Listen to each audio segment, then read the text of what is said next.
The ISC Sports Network proudly presents the Pete and Alice Dye Junior Invitational live from Crooked Stick Golf Club.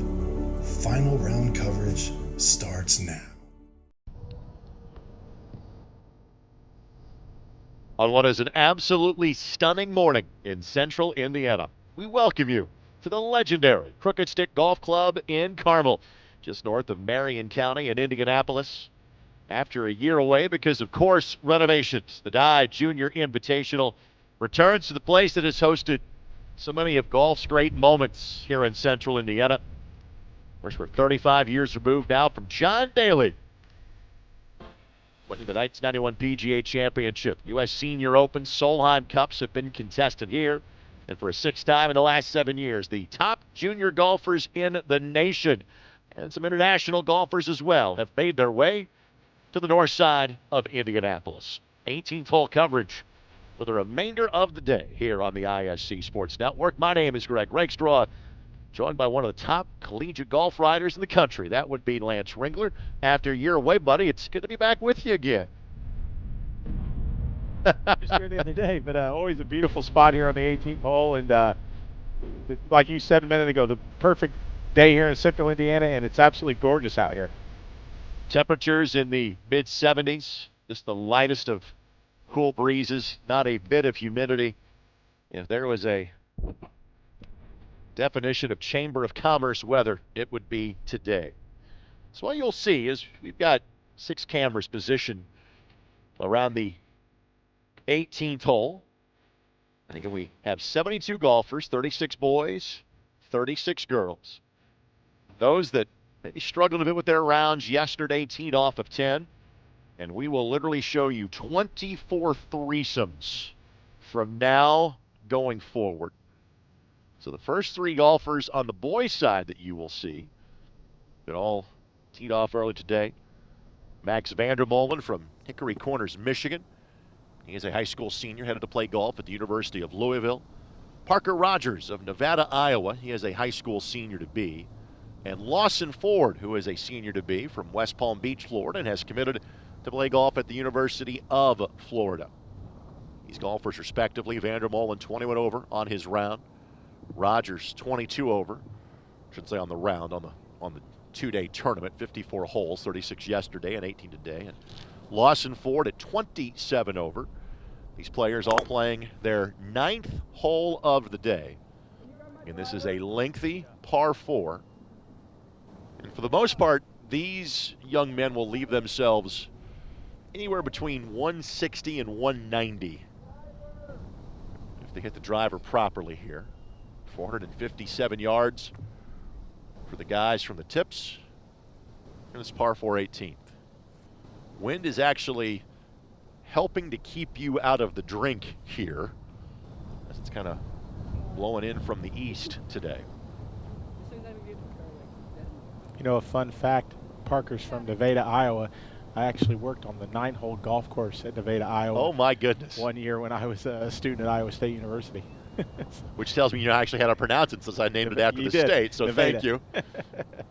Local knowledge is always appreciated. My 6 years in Ames, Iowa.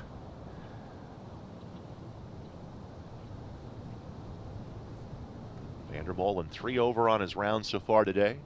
Rogers and Ford 4 over on their rounds.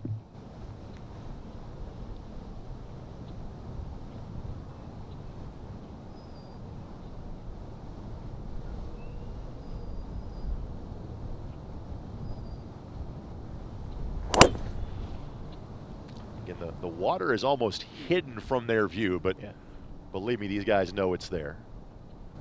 To give you an idea of the kind of slope and terrain, you see that wonderful nod to Hoosierdom, the mail pouch tobacco covered bridge.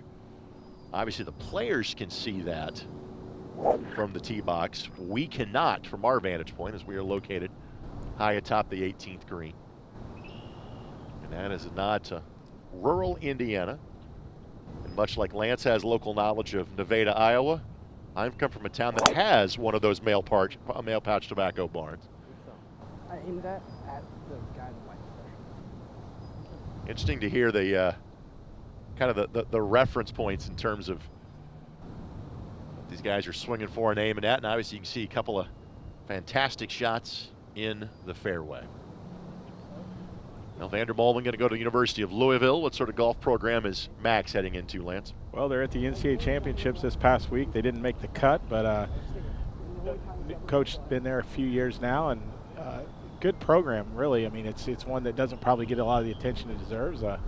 But yeah, it's done a really good job there the last few years, and I expect them to continue to climb. Now, if you have watched our coverage over the years, we had a couple of years where we included hole 17 and parts of 16 as well. We decided to keep the focus on 18, but you also may have seen a camera shot that is new to us. We have added aerial drone footage this year as well.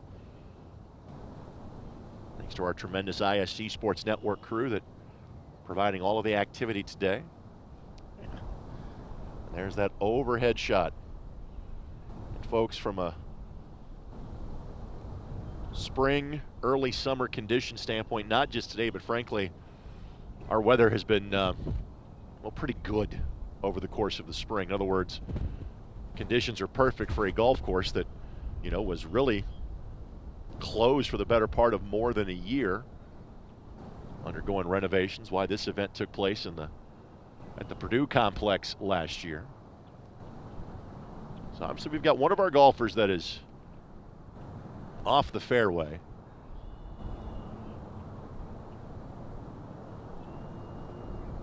Major events or tour events, you'll hear Sunday pin placement. Well, that equivalent for our Tuesday final round here today is back location in the 18th green. That's the traditional spot here on the final round, if I recall, the last few years. Correct. And if I remember, not very many players make putts on that. It's got a weird break. I think it breaks to, we're going to see here soon, but it's got some movement right around the hole. To be blunt, tough to read. We don't see a lot of birdies normally on this hole.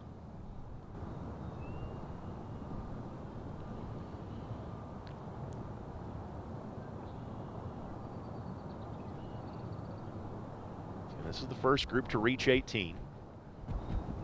First 12 groups we will see will have teed off on 10. And the last 12 groups we have seen, or we will see, will be the ones that are finishing their round. We will likely be with you between 2:30 and 3 o'clock today. You will see every golfer on the course as they play 18 here. Are you even thinking green in this scenario, Lance? Or as far as hitting the green, I mean, it probably depends on his lie. For these players anymore, I mean, he's probably got a mid-iron. I'm guessing probably like a 6-iron. So, yeah, I would expect him to play in middle yardage here. Pulls this one left. I'm going to guess that lie dictated that a bit. But again, and nestles down into the thick rough. Yeah, you can see him. He had his hands out. I'm wondering what happened there.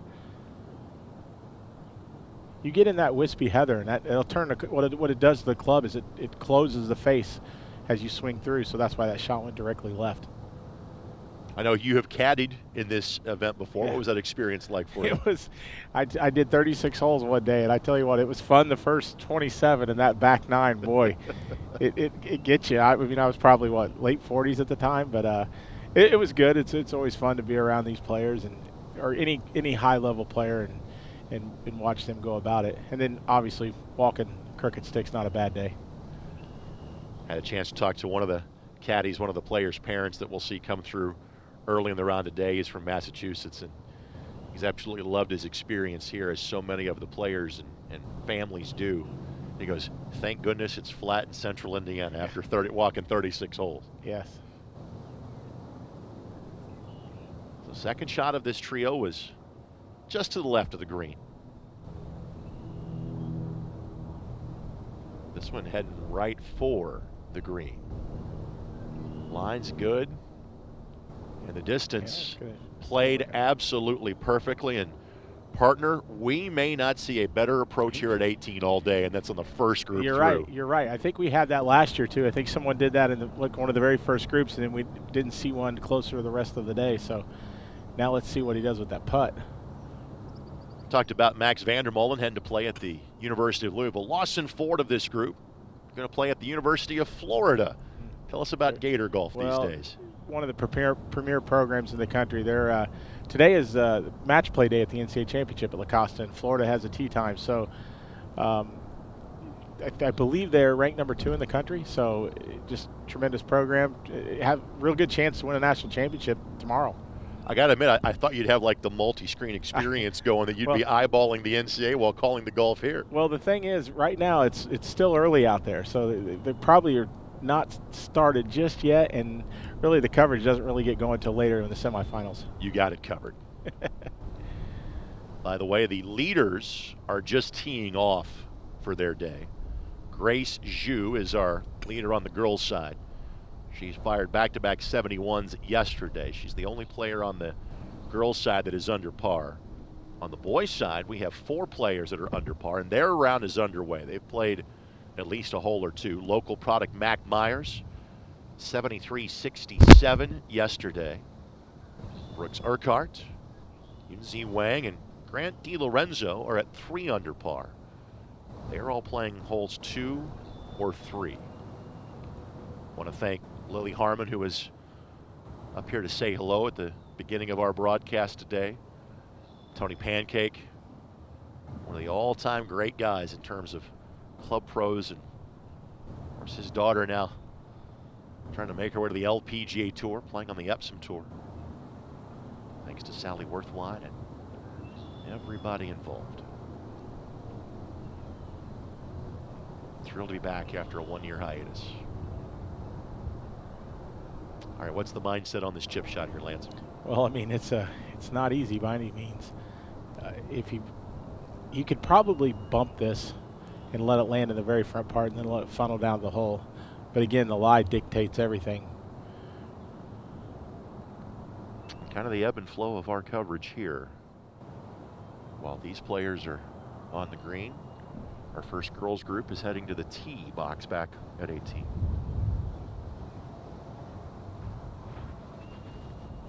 I think that's judged pretty well. I think he's going to like this.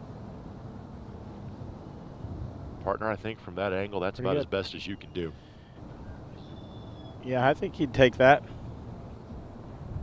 Should see something similar here. You can go to school on that last shot.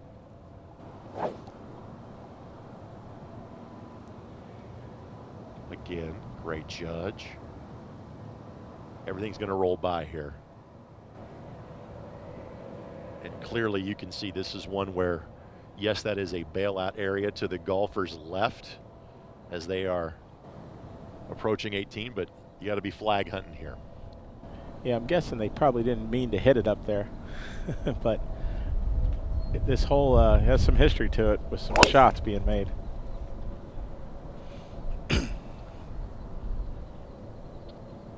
Kennedy Gutierrez, Sienna Lee, Jiran Woe, the first of the girls trio to get to the 18th hole.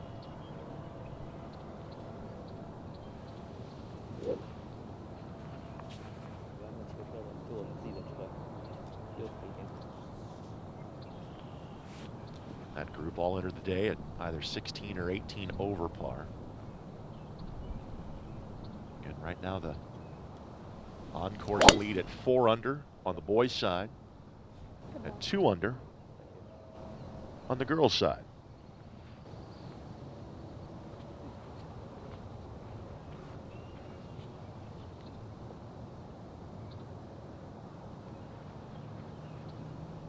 Back to the action. This is Rogers looking for a rare birdie on 18.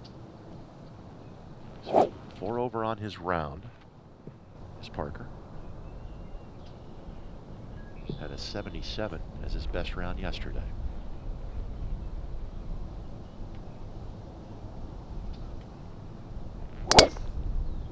Oh, I think he hit that putt on the absolute line he was looking to, Lance. I do too. I really thought that was going to break a little bit more than it did. I thought that thing would take a left turn and let him in. But any hole on this course, you take your par and tip your cap and walk off.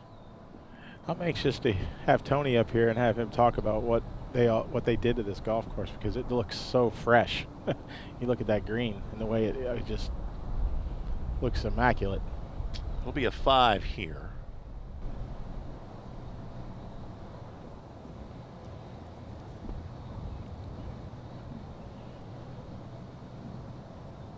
Now a lengthy par putt. That was Lawson Ford.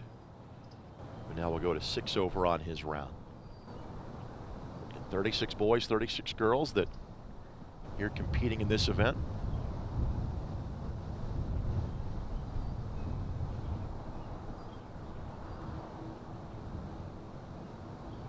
Again, 18th hole coverage. You'll see every golfer on the course today. That's a good looking stroke and obviously a confident one for Max van der Molen. So he's at 5 over through 9. And again, these golfers now head off to our right as the front 9 is on the other side of the clubhouse. We are off and running here at the Dye Junior Invitational. So this trio of golfers, you've got to look at our clubhouse cam down the hill from us. Kennedy Gutierrez, Sienna Lee, Sharon Woe. Kennedy, one of the handful of Indiana natives. Again, her older brother played in this event. What's unique about Indiana high school golf, girls golf is a fall sport. Boys golf is a spring sport. And in fact, the boys golf state tournament is about to get started. So there are some boys golfers here that are playing yesterday and today, and then will rejoin their high school team for the state tournament coming up. The high school boys golf state championships start 2 weeks from today. It's a 3-round tournament to get you to said state finals. Prairie View still? Correct. So here in Hamilton County, about 10 minutes away. There's just a bit of golf played in this area. Of course, the Live Golf Tour up the street at Chatham Hills coming up in August. For one more year. We think, yes. We think we'll make it to August with that event. Side Hill lie here. Sienna from Lacey, Washington. Went 80-82 in her rounds yesterday. She will be a high school junior next year.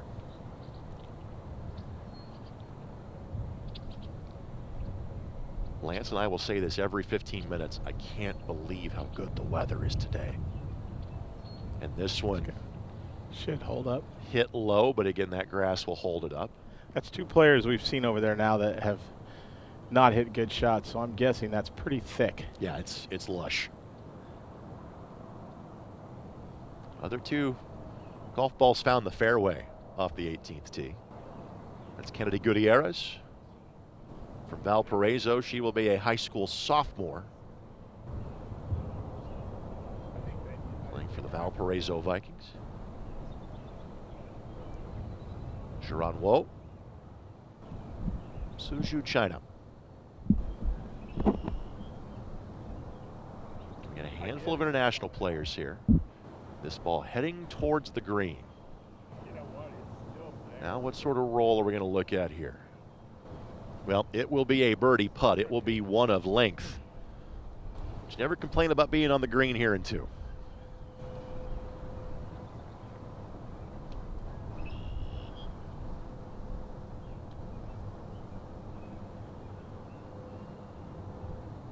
Gutierrez going flag hunting. She's got the right line. Let's think about the distance. And that is going to crest over the hill, and not an easy putt, but a makeable birdie putt.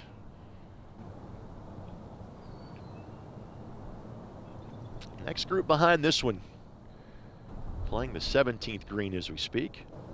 So frankly, it gives us a little more time to tell you about this trio of players. In Sienna Lee from Lacey, Washington. Washington Junior Girls Association state champion.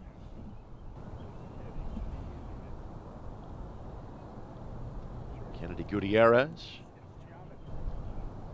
part of a PGA Junior League national champion. And last year, a USGA 4-ball qualifier medalist was Kennedy.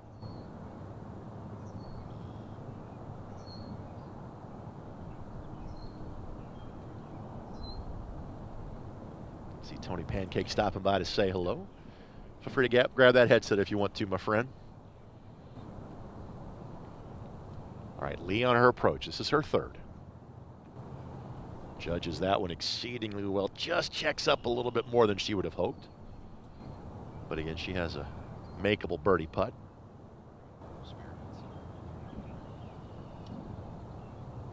So as everybody else approaches the green, it's a great chance for us to check in with Tony Pancake from here in Crooked Stick.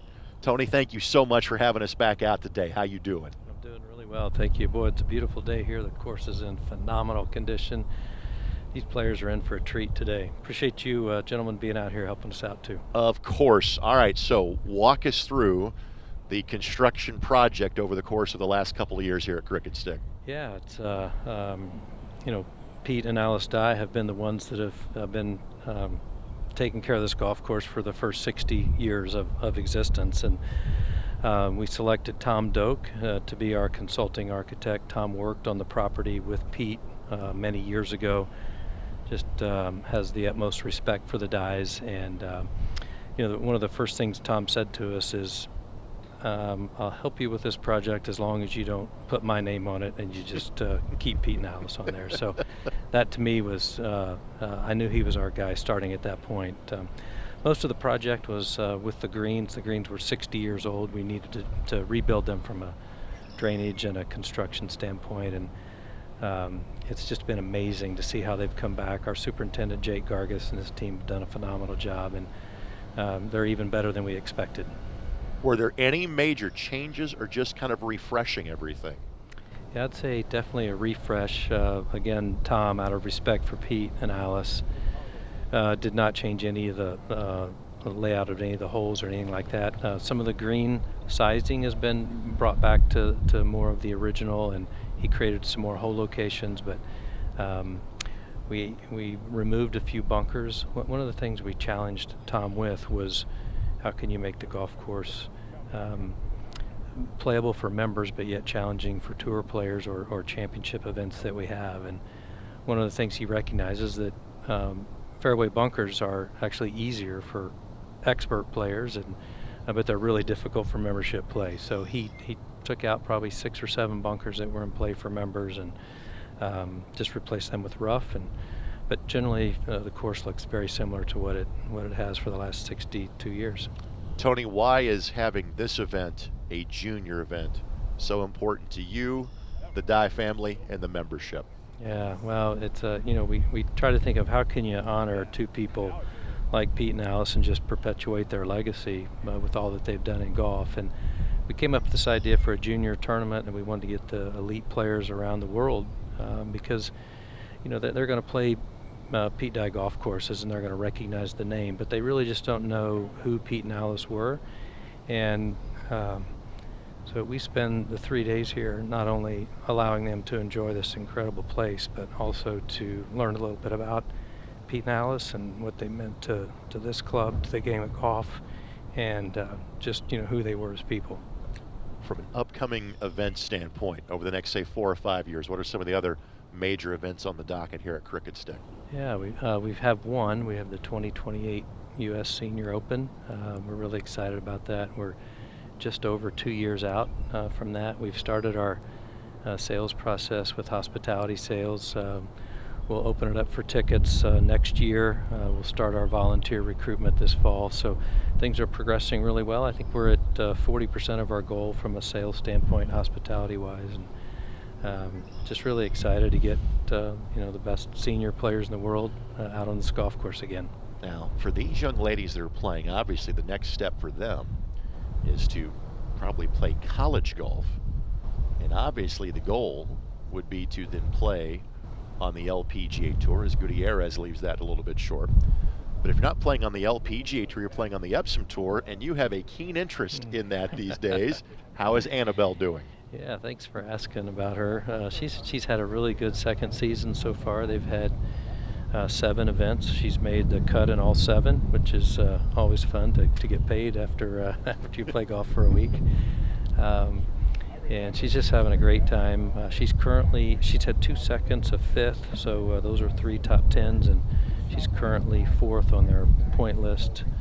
And the top 10 move on directly to the LPGA with you know, with full status next year. So they've got 12 more events to go, so she's got a long way to go, but hopefully it'll continue, and we'll see her out there on the big tour next year. Well, not only am I cheering for you, but I'm connected to the new half of the family, the Webbs. So you hit the in-law lottery there as well.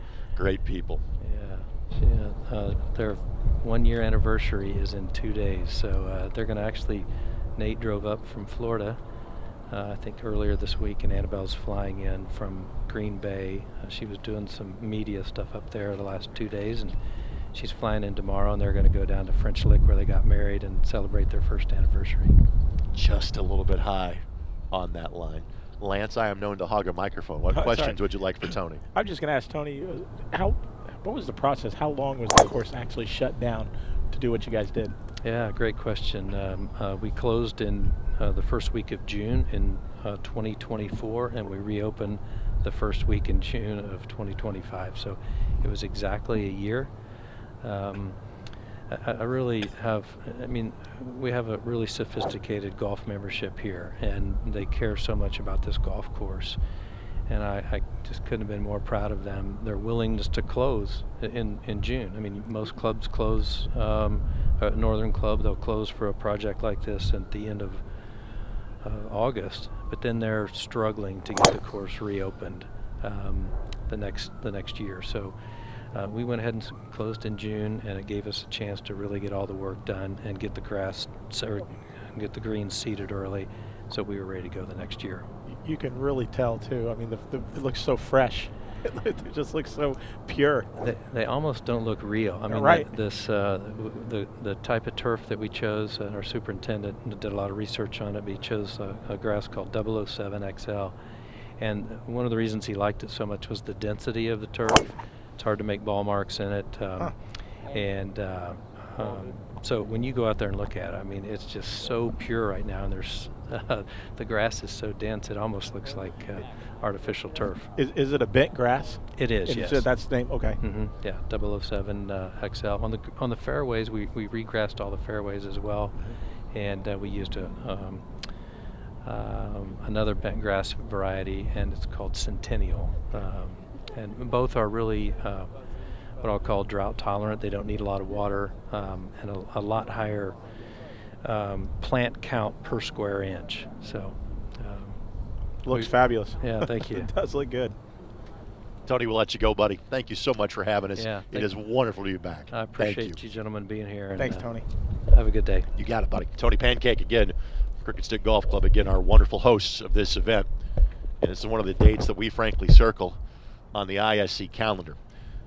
Although the ISC calendar's had a lot of Lance Ringler lately, because we had you on camera on Sunday when Lance is not following college golf or broadcast with me. He's refereeing Indiana high school basketball. So Lance was in Charlestown where our cameras were for the junior all-star game. Yeah, I had no idea that you were doing that until I got home that night and saw on Twitter.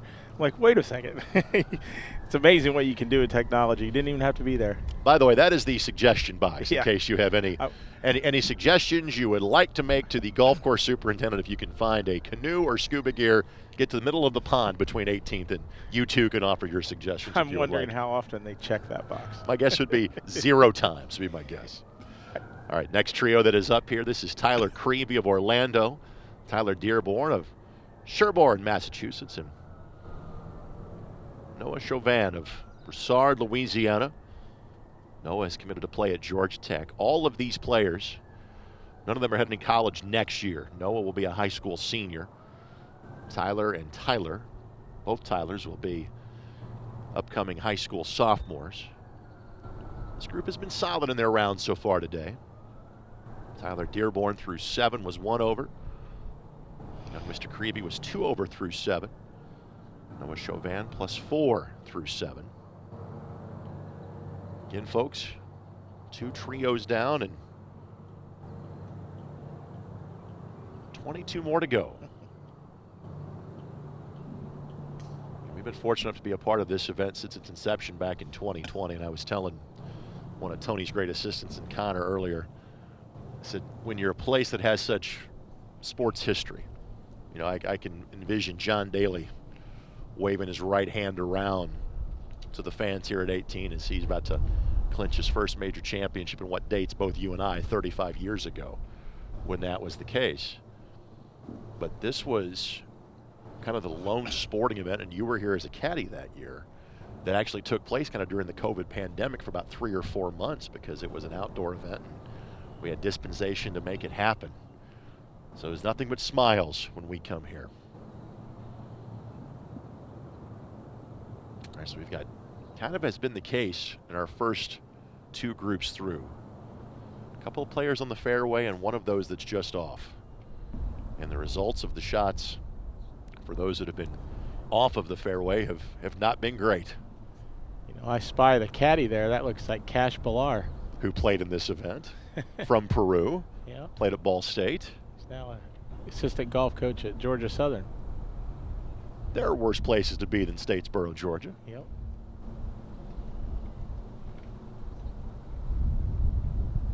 Cash was an outstanding player. And I'm sure he still is. He won my inaugural NGI. And for those that don't know about the NGI, it's the coolest new event in college golf. Tell us about it. It's the equivalent to the college basketball NIT. So all those golf teams that don't get into NCAA postseason have an opportunity to play, if they're good enough, in the NGI. And the first year Ball State came, and Cash was our individual winner. And this year's individual winner, and not just in being a medalist, will get to do what? So the kid named Nixon Lorenzen from Grand Canyon University gets to play in a PGA Tour event. We got a PGA Tour exemption for the Butterfield Bermuda Championship. So that was anytime you have that, those kids gets their attention. That shot gets our attention. Again, it's going to be a long putt, but again, of those that have been off the fairway, that is the best result we have seen so far. So a multi-breaking putt, but a birdie putt nonetheless for the second boys group to come through 18.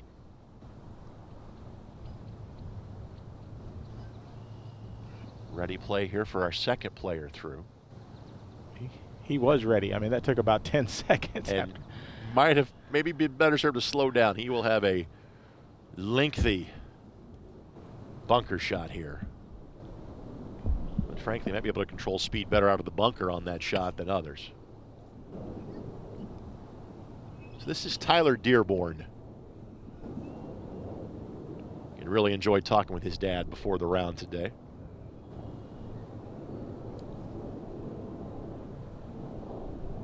Tyler, this group, they have not updated their scores on the 17th yet.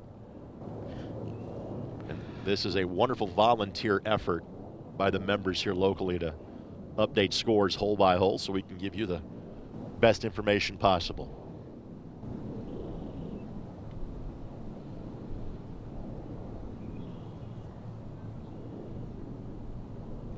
Tyler going at the flag, pulled that a little bit left.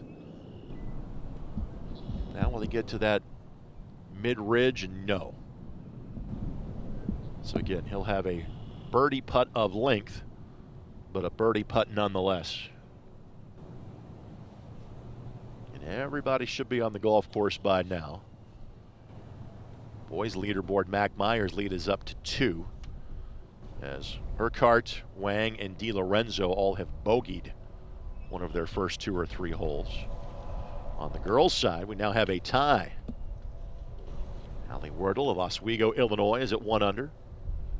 Grace Hsu of Howey in the Hills, Florida is at 1 under, and they are 4 shots clear of the field at this point. As you can see, one of our players' caddies has made a nice purchase in the pro shop here with the crooked stick lid that is going.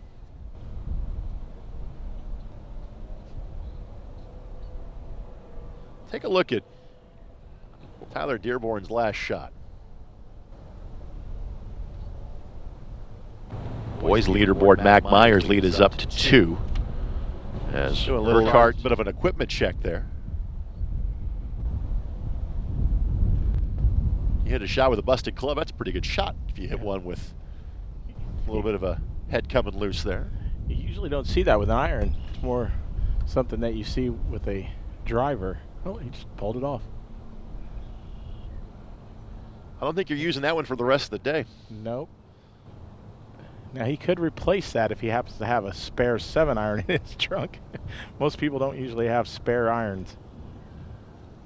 It is Tyler Creevy that will have the bunker shot here. Tyler from Orlando.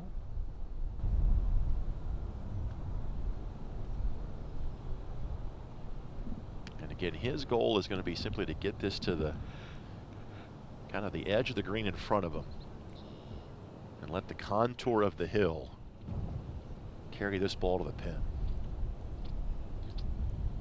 This is really one of the least favorite shots in all of golf, when you're hitting a bunker shot with length with water directly behind the pin. He wants to leave this a good 20 feet short of the hole and let it roll. Yeah, that's not what he was hoping for. Needed more than that, but that's really understandable.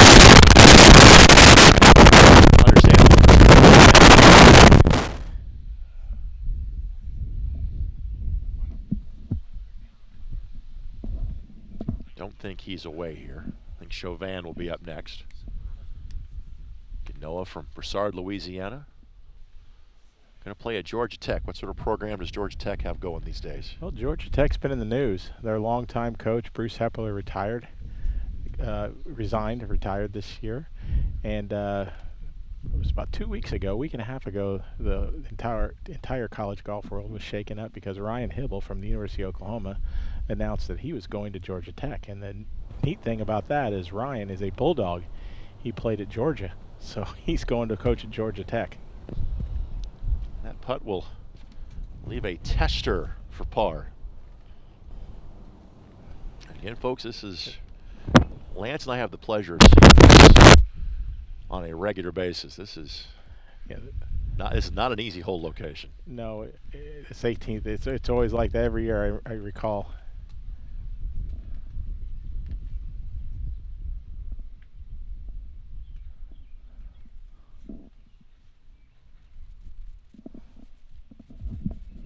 So Dearborn lining up his putt.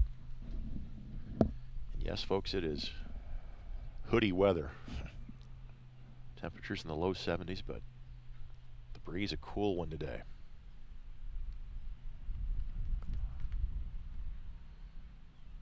You see how much break he is anticipating on this shot. And I'm not sure he's wrong on that. Yeah, you really got to get this up high.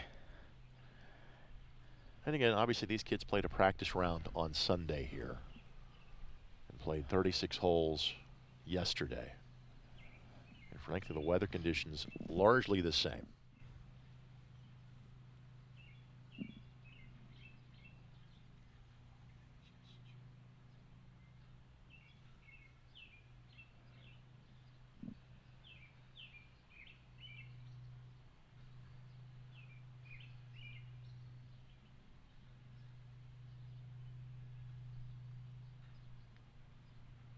Did he read it properly? Pretty good. I'd say that's fantastic. Well, should be a 2-putt from there. Again, we'll see 72 golfers, and you want to set the over-under on birdies at about, what, 4.5? I take the under. We're 0 so far, right? Correct. Only really had one good look.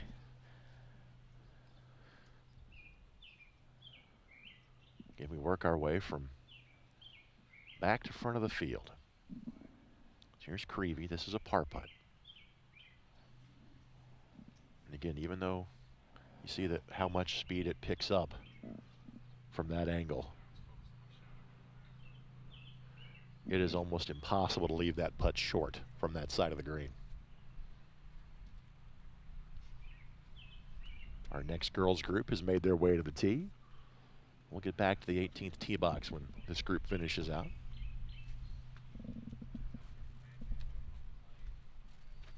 I want to thank Jordan Shue, Kyle Donlin, Nick Seeger, David Kahn, Eldon Wheeler, Matthew Stein, Aaron Van Wolde, and Carlos Alarkin, our production crew today.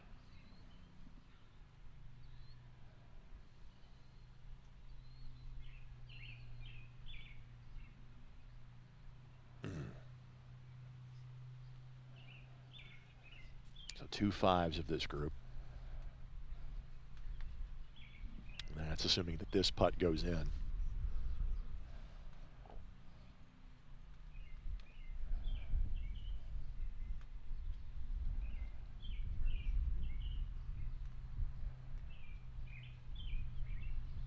Pace of play is stressed to these golfers.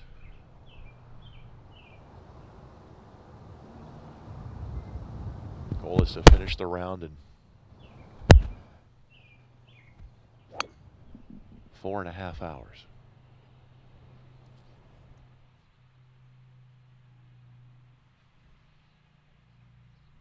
It'll be a 6 for Creevy.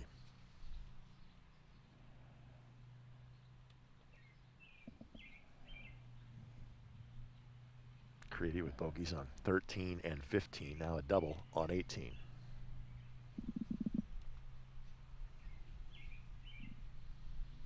Dearborn birdied the 12th,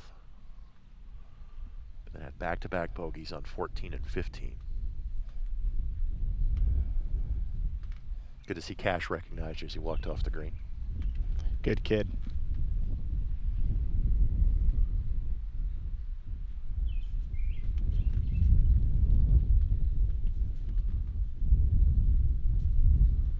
Dearborn dealing with a gust of wind, but didn't bother him in the slightest. So Tyler Dearborn gets par. Again, these golfers have 9 more holes to play. We can go back to the tee box now. Get our next group through. Yeah, I think you can go like almost at the trunk. Okay. And I love listening in. See what your aim point's going to be. Yeah, those caddy player conversations when you're watching the PGA Tour, always entertaining. Sahana Chokshi, Aaron Lee, Veronica Mann is our trio of players here.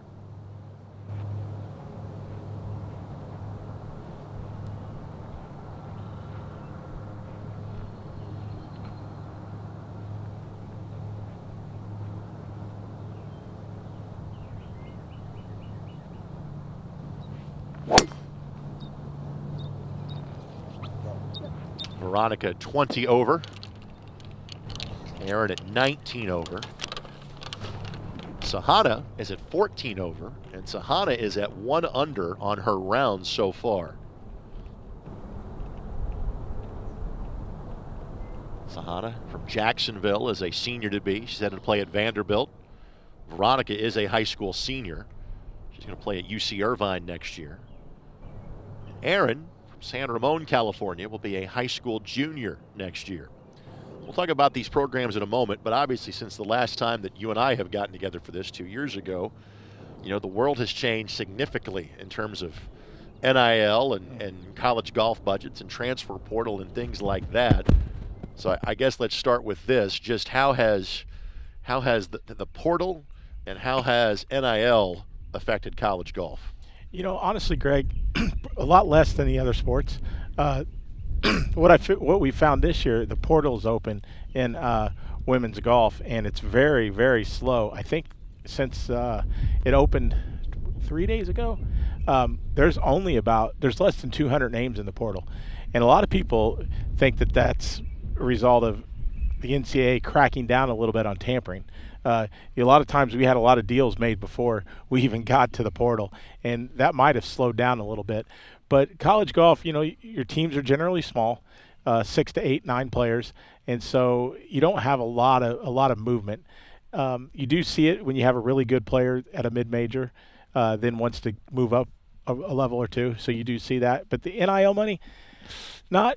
You might have some players, you know, getting money from the equipment manufacturers. Like when Rose Zhang was a senior at Stanford, there were reports that she was making over $1 million in money from the manufacturers. But from the schools and collectives themselves, you know, 10, 15, 20,000 if you're good in that range. And let me throw out this, because obviously in this sport we have also, you know, different allowances to play as an amateur versus playing as professional.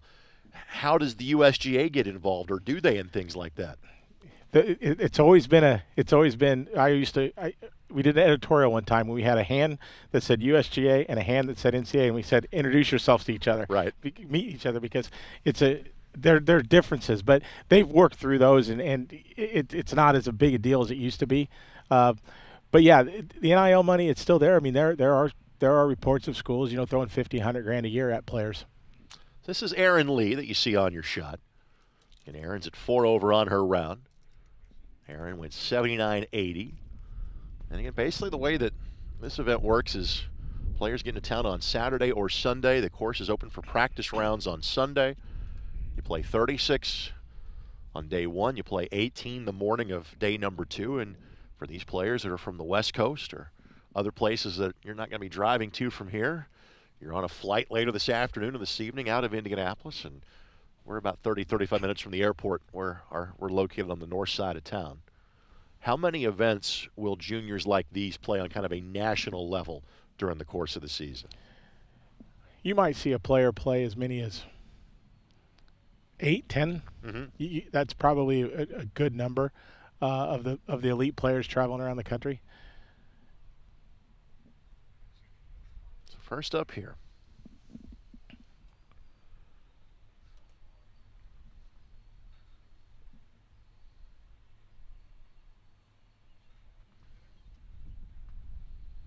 This one pulled left.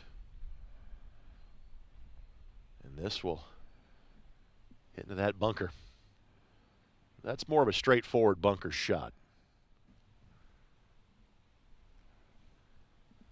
Looks like Erin Lee is going to be next.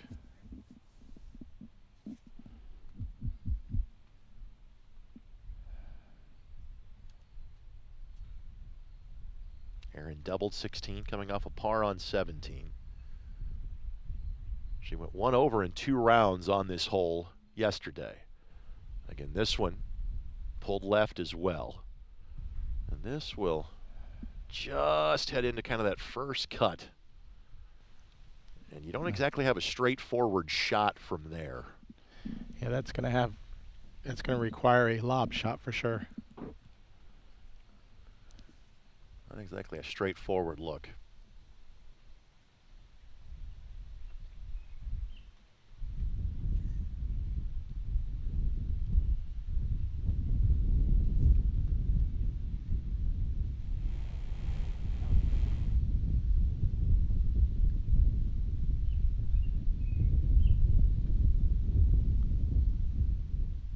Wind's just picking up here at the green.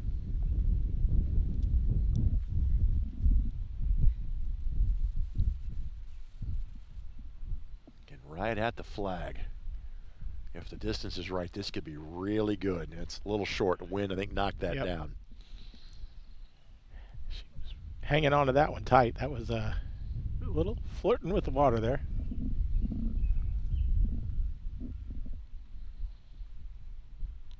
So we've got 3 around the green.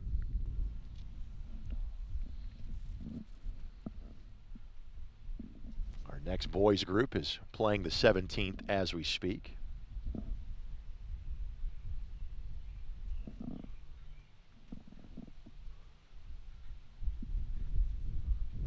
Mention the fact that Sahana has the best round going of this group. She did bogey 16, but had back-to-back birdies on 13 and 14. And frankly, Sahana kind of ruining her first round yesterday. She shot an 85 since then. She has played this course in 1 over par since that time. Sahana's going to head to Vanderbilt. Tell me about the program at Vanderbilt on the women's side. It's always good, always strong. Unfortunately, they missed the NCAA championship this year. Did not get out of regional. But longtime coach Greg Allen, guy I used to work for when I interned with the AJGA. So, like I said, Vanderbilt. Nashville, Tennessee, can't go wrong there. Girls leader Allie Wordle currently only player below par at 1 under. That's on the girls' side. On the boys' side, Mac Myers maintains a 2-shot lead. Again, Mac, a local product. He is 4 under for the tournament. He's even par on his round through 3 today. And those are the guys that we will see last today. And we think our last group will be through at some point in time in the neighborhood about 2:30 this afternoon.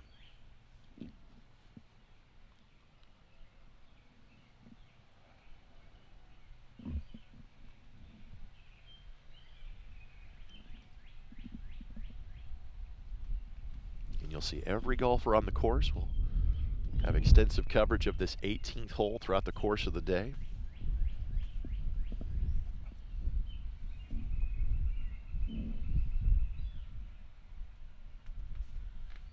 We'll see who gets to go first of this group. I would think the bunker shot might be the first that we would see.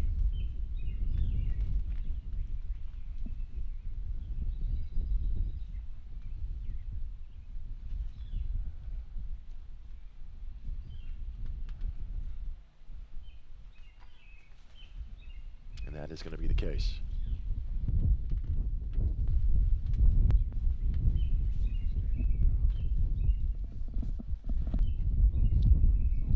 Winds picking up as kind of consistent as they have been throughout the course of the round. That's actually going to check up on that hillside. Wow. Stunned. I thought that would roll out a little bit more. I was getting ready to say, and you heard me kind of trail off. I thought it was going to be a pretty good shot. Dicey putt coming down the hill.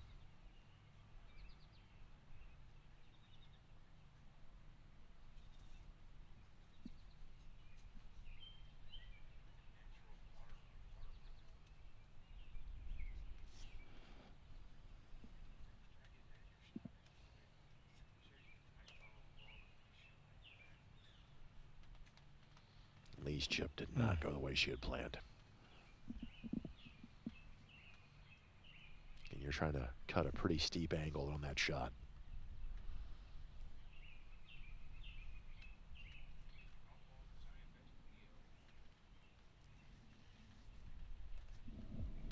Aaron from San Ramon, California. Was the AJGA PGA West Junior Champion. Finished third at event in Pullman, Washington. Finished ninth at the Kathy Whitworth Invitational. Much better looking shot here. Well, again, look at that ball run out.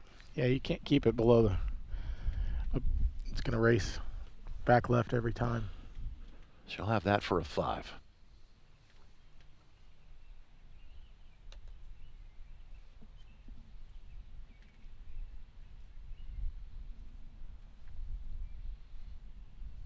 Sahana Chokshi.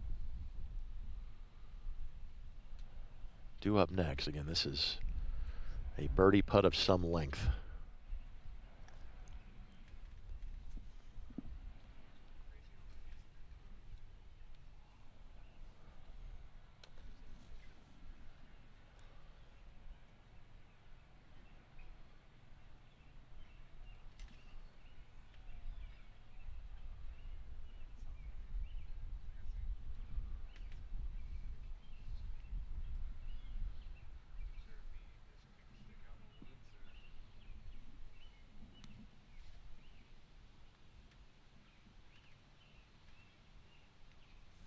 That'll leave her some work for par.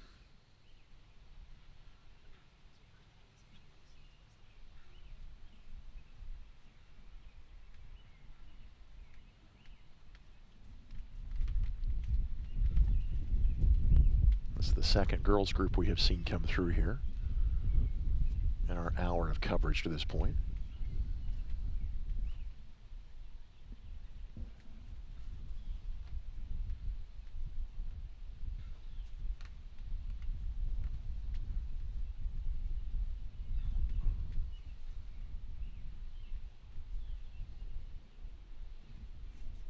Veronica Mann.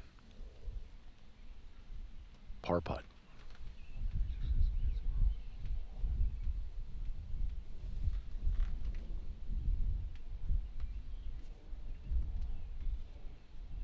Gave that the proper respect, didn't she? Look at that speed. Well, disappointed with the bogey, but from that spot, pretty good roll.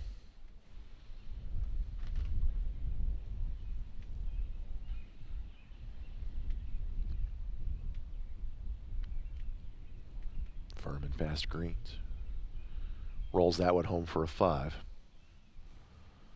And folks, I can tell you, while it hasn't rained here in the last few days, that is with a A lot of rain in Indianapolis in the spring. Greens are still very firm and fast. Rained about every day for a week, didn't it? Mm-hmm. As it often does around the Indianapolis 500. Let's go back to the tee box on 18. We'll tell you more about this group as they make their way through the course.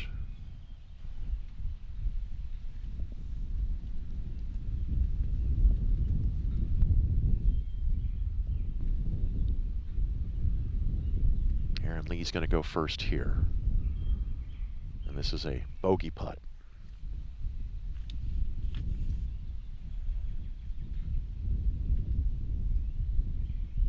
And left it short. So a 6 for Aaron. It's her third double of the back 9. And she's got 9 more holes left to go. And yes, rare in June, you can get away with sweater vest weather in Indianapolis, but that is the case for some of our participants today.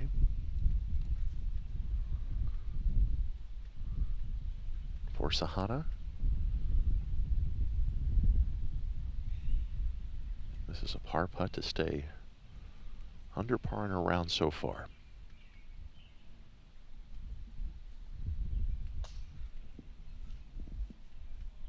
And left that out to the right. However, she's going to knock that home. She'll have a even par back 9. The first 9 left to play. There's our boys group that's coming up next as all finish their tee shots at this point.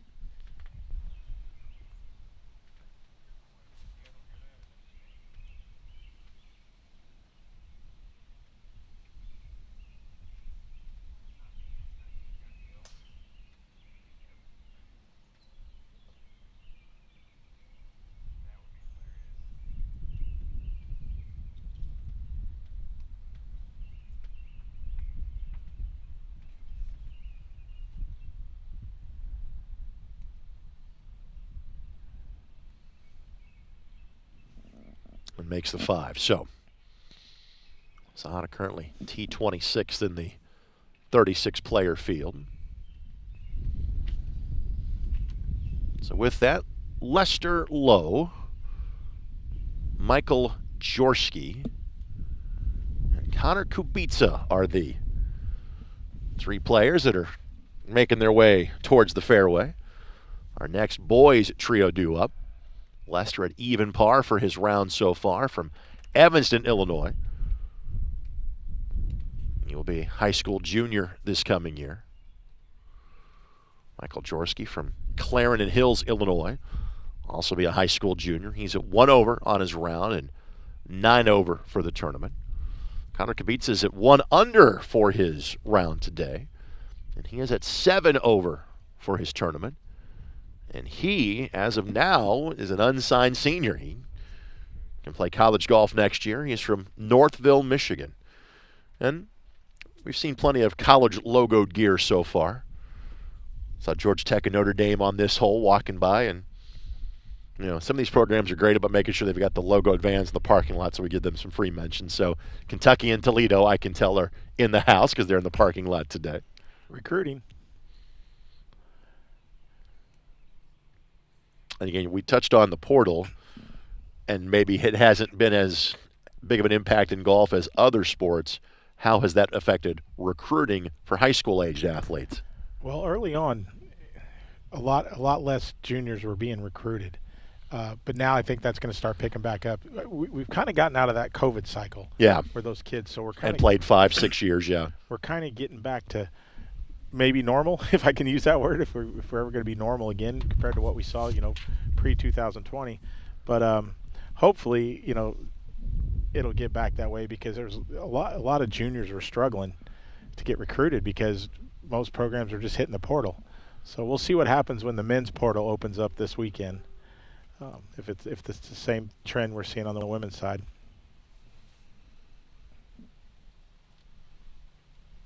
This player just a bit short of the fairway here, which means you got a lot of work to do.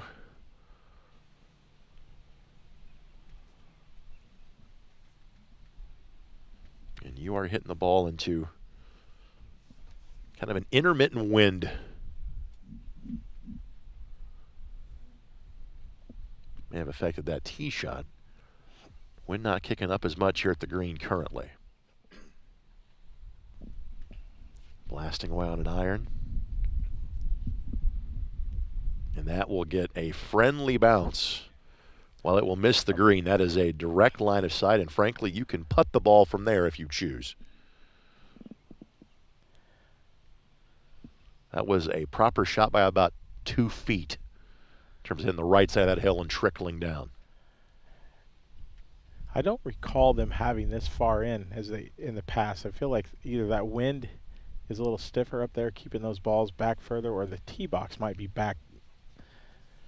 I think the tee box is a bit further back than it used to be. Yeah.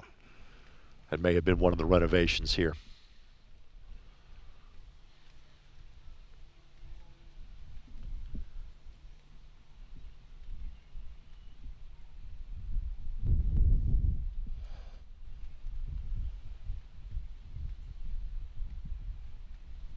This one approaching from the left side. It will stay out to the left. And again, we will have very similar golf shots. Someone's going to be able to go to school off one another.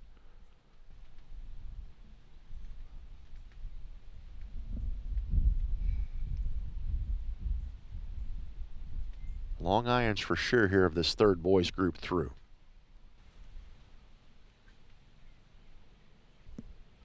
Mac Myers a bogey. Brooks Urquhart a birdie.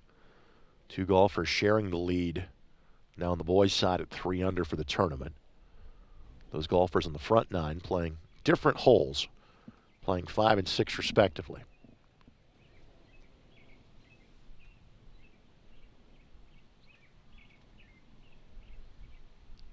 This one, a little more green involved, and again, will this catch the slope? I think it's going to. It's just going to, oh, this is going to be beautiful. This is going to be absolutely beautiful.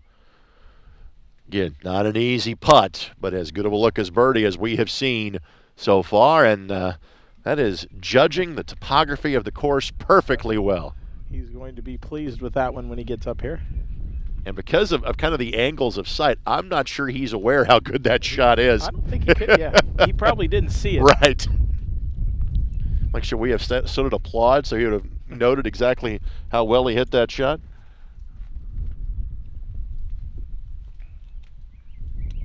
I mean, this is the kind of the rare group that take another look at this shot.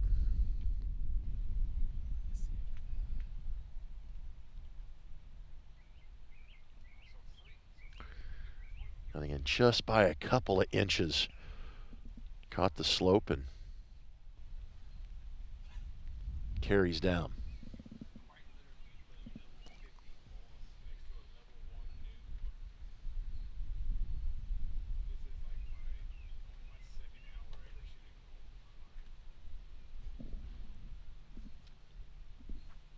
So again, I think we'll see 3 putts from here. You thinking on the one that's furthest off the green, you thinking wedge, or you thinking putter there? I think he'll probably chip it of some sort. I feel like from where they're at, I mean, you have to really sling it out to the right. Right. So I feel like he may rather chip that. We'll see what he does. The closer one, I feel like he'll probably putt it.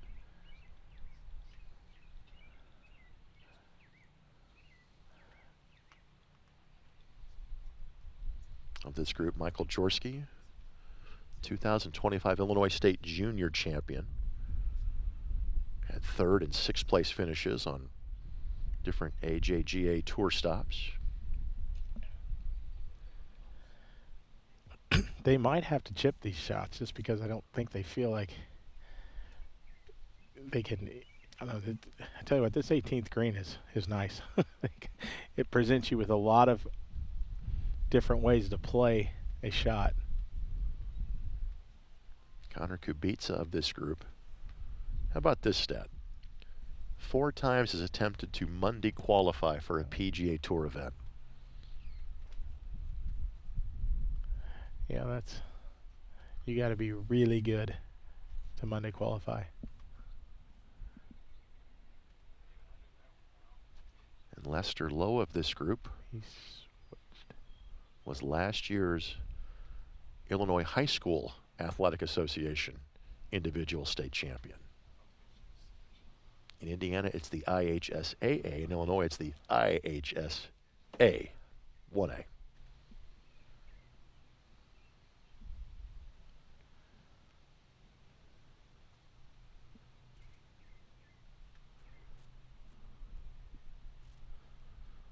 We are literally doing geometry on the fly here.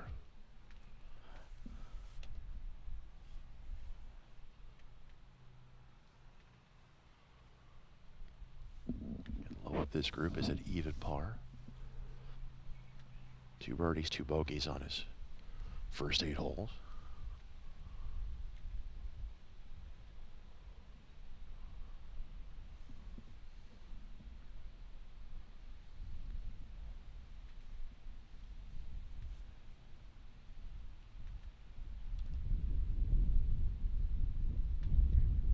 How much of an impediment is that ball in front of him?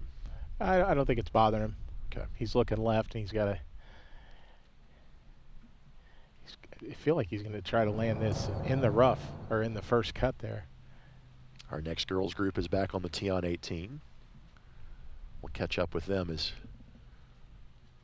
they get to the fairway. All right.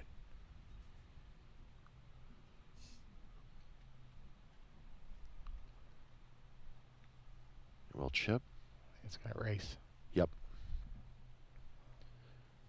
Was there much differently he could have done with that? You know, honestly, I think you could chip it out to the right a little bit. I think there's 2 ways of going about this because it'll sling it back left.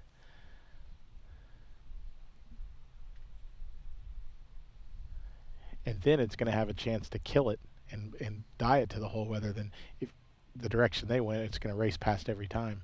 See how much he learned here.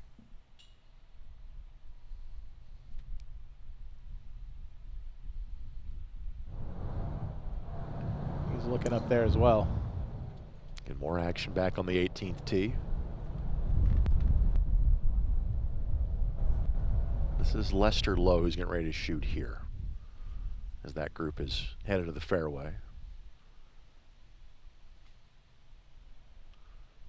And Lester, a high school junior to be. He's got a more straightforward shot here. And the putter is out.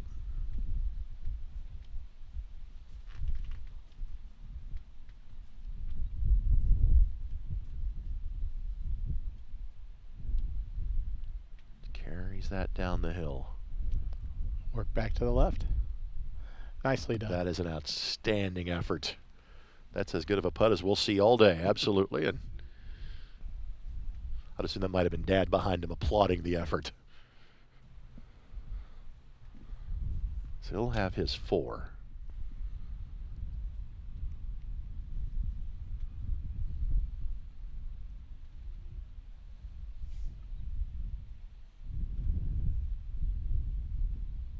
Before we have the birdie putt, we'll have a par putt first.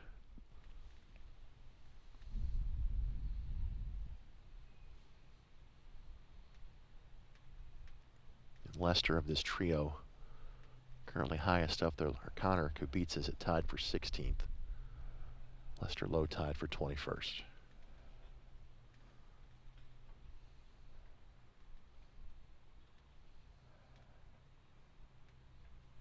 Left that one short.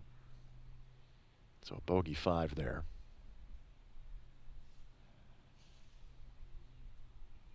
That's for Jaworski.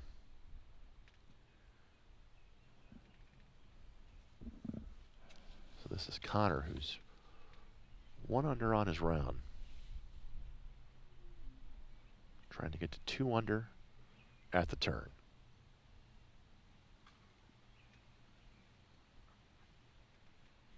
Pretty straightforward putt here, or what sort of break you're reading here, Lance? Well, we haven't seen anyone. They've all just missed everything within that proximity.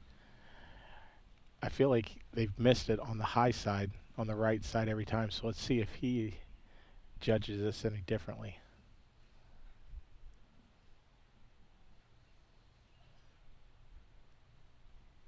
And the hill provides speed.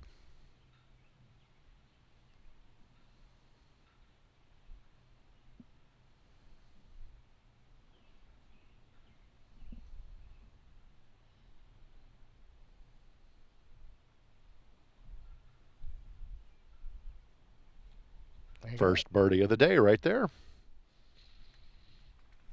And the 15th golfer we have seen on the hole.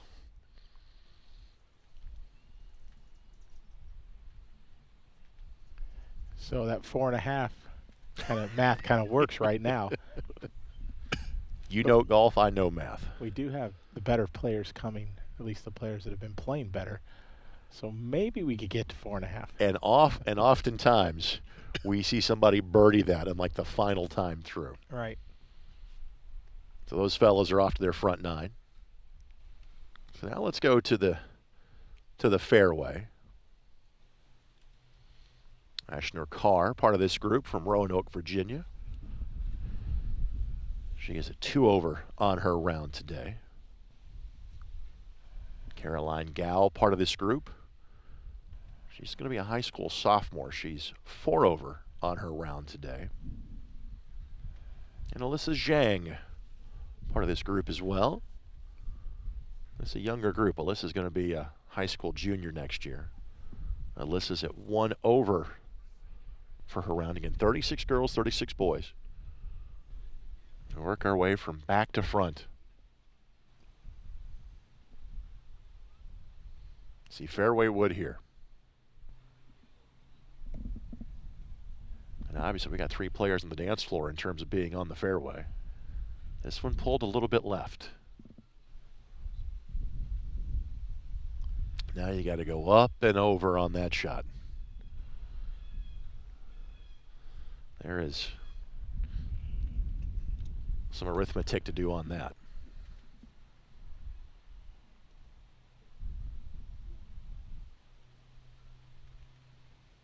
This one looking left side of the green, starting to leak a little further left, and that one might be bunker bound. Yep. This hole is definitely playing longer than what we saw the last few times we've been here, Greg.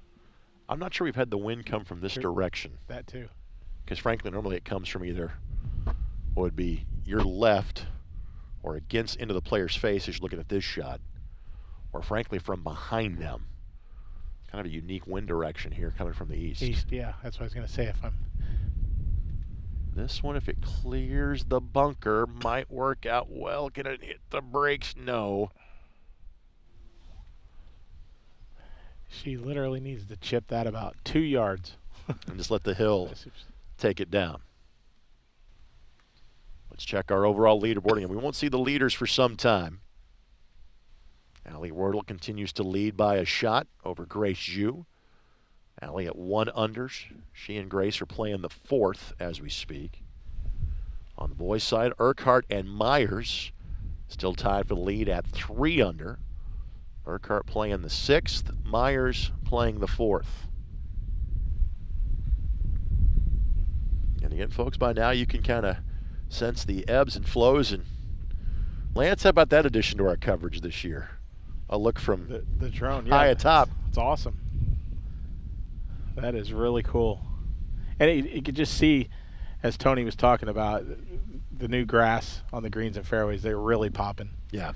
You can really, if you haven't seen what a course looks like in it when it's brand new, and essentially these grasses are brand new, that's what it looks like. And the tent, you see the green one there, that's our broadcast location. This is one of the 2 tee boxes. I shouldn't say 2. You see there's frankly 5 of them on 10. So that's the 10th fairway that you see on the other side of the lake from us. But just to orientate you a little bit, and as the camera, you could see it earlier in the shot, you could actually see the skyline of downtown Indy. We're about 11 miles north of downtown Indianapolis. We're a mile north of the Marion Hamilton County line, and there you're seeing the front 9. Obviously driving range area. And that is hole 1. There on your left. That's the most straightforward hole you have on the golf course right there. It's hole number 1. Probably the shortest as well.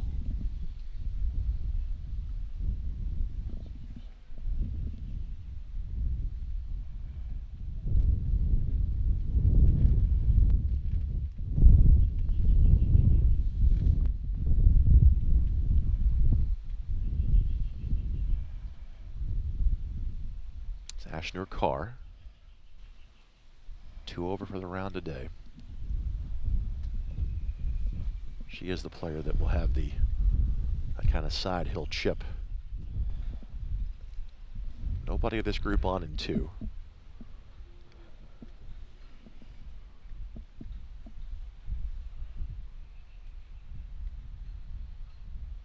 The ball scoots forward, catches the hill. Not too bad from there. I think she's a little surprised that it checked up when it did.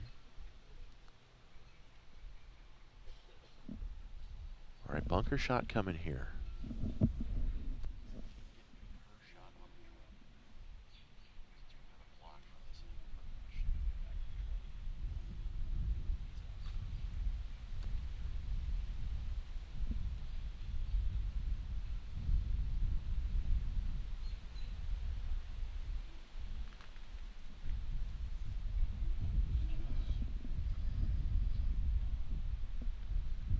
Read that one well. Will she catch the proper side of the hill?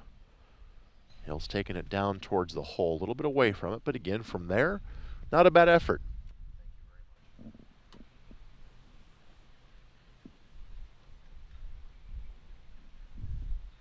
And again, to some degree, that's a blind shot for the golfer. It's a blind shot for us till we have that drone footage. That was really cool. We need to get that again.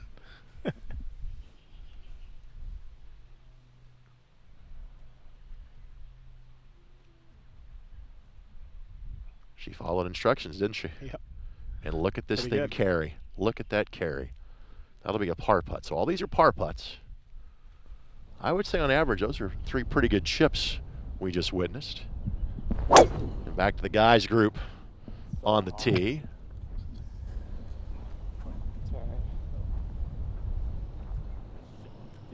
And this is hole 18, but hole 9 for all of these players. We'll get halfway through the field and we'll start to see the 18th and final holes. First group's teed off at 8 a.m. this morning. Last group's teed off at 10. And yes, folks, we are in the Eastern time zone here on the north side of Indianapolis. And we're in that wonderful, from a golf standpoint, time of year.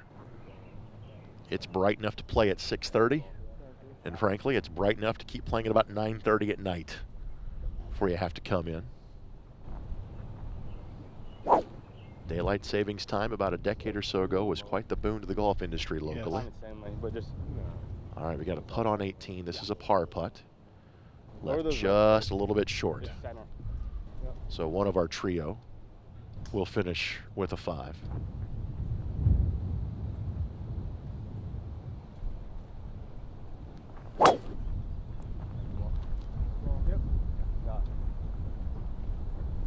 So the guys are off the tee.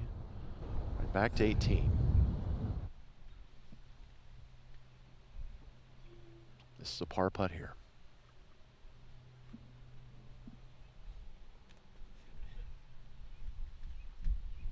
Just a little too much respect for the break on that. And again, you and I become experts on the screen because we see 72 putts over the course of the day. And so far, they're just playing too much break. There's not a lot of break around that hole. And that is honestly, though, and again, these are obviously high-level golfers for their age. But I think that's one of the most common mistakes that the average golfer makes. You see what the guys, PGA, girls in the LPGA Tour do, and try to put that into your game. And no, you're better off just going for the hole. Right.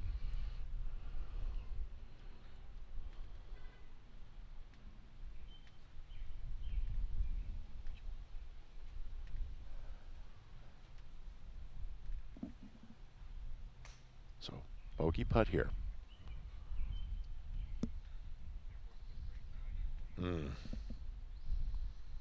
Well, after a pretty quality bunker shot, it's going to finish as a 6.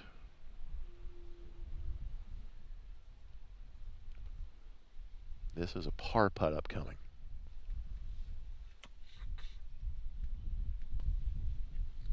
Ashnor from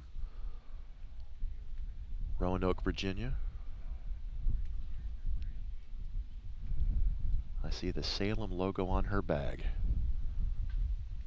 Site of many Division III championships at the NCAA level in that community. And got that to go. She'll happily take a 4 and make the turn at 2 over for the day. 82.76 her round yesterday.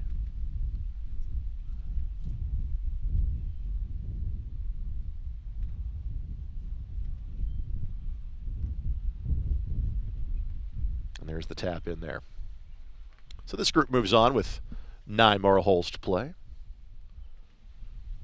Thank you for joining us on the ISC Sports Network, wherever you might be watching from. Again, our 18th hole coverage here at the legendary Crooked Stick. It's wonderful to have Tony Pancake on with us earlier. So let's catch you up on the next trio of the guys that are coming through our way. I am glad I went and got my hoodie because it is a little chilly wind. Cheyenne Kim, part of this group from Rockledge, Florida. Theodore Snyder from Gig Harbor, Washington, heading to play at Yale next year.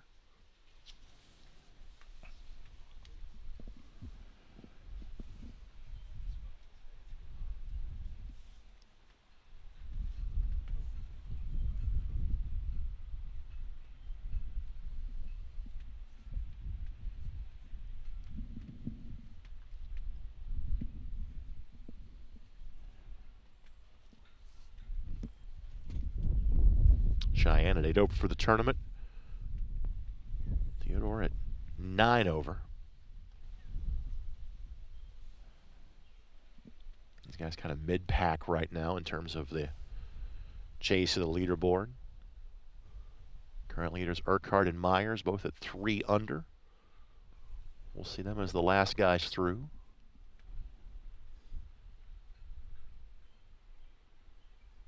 Do have some under par rounds going. This approach just on the front half of the green. From there you hope to 2-putt and take your par and move along. And we are seeing longer irons into this green this year for sure.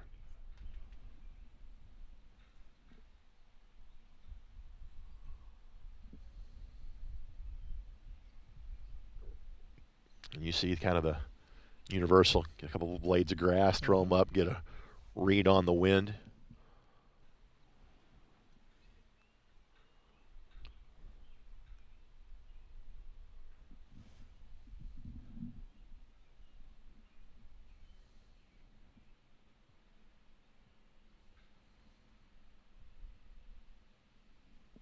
And frankly, as I get ready to say it, the wind kicks up here, but we're seeing more wind where these guys are getting ready to take their shot from than here at the green. And it's intermittent wind conditions today, which is why you're seeing the hesitation. Yeah, it's definitely a challenging shot. Yeah. And we're not really, I mean, they're looking right at the water. I mean, it is kind of right in their line. This looks good. He went with the low driving iron and I think picked the right shot and hits that. He deserved better. Yep. Frankly, that ball is sitting up in the rough, so maybe that might give him a little more room to work with.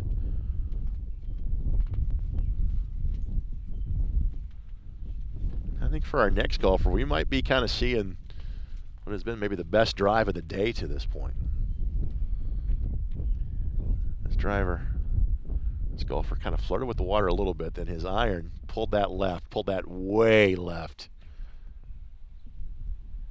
And that will be just shy of the bunker. Plenty of green to work with.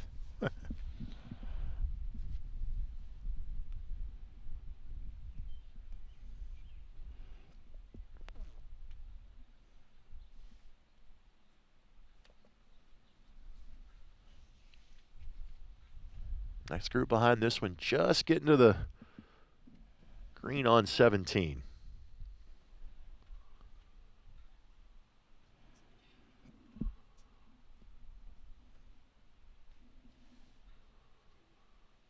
of this group. Cheyenne Kim's going to head to play at UNLV. Tell me about the program at UNLV.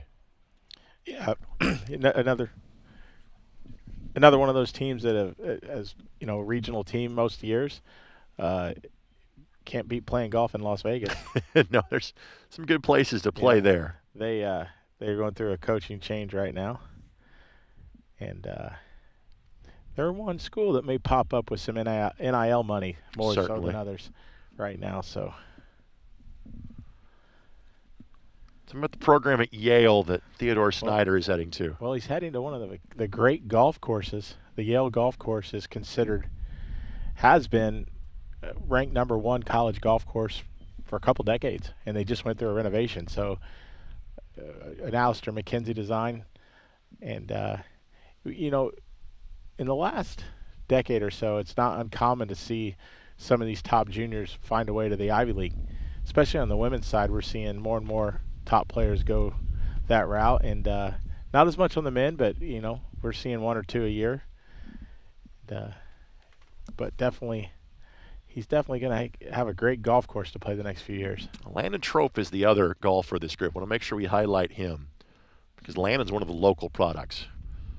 Landon is from Gas City, Eastbrook High School. I was going to ask which high school that was. Landon will be a high school junior. And again, for the guys that are in Indiana, if they're playing high school golf, he is playing in this event right before the start of the high school state tournament. Pretty sure that's Landon there we're looking at on the screen. Landon 3 over for his round today. We do not have his score on the 17th. But went 76-75 yesterday. Frankly, it's a pretty packed leaderboard on the boys' side. There's not a lot of separation. Landon.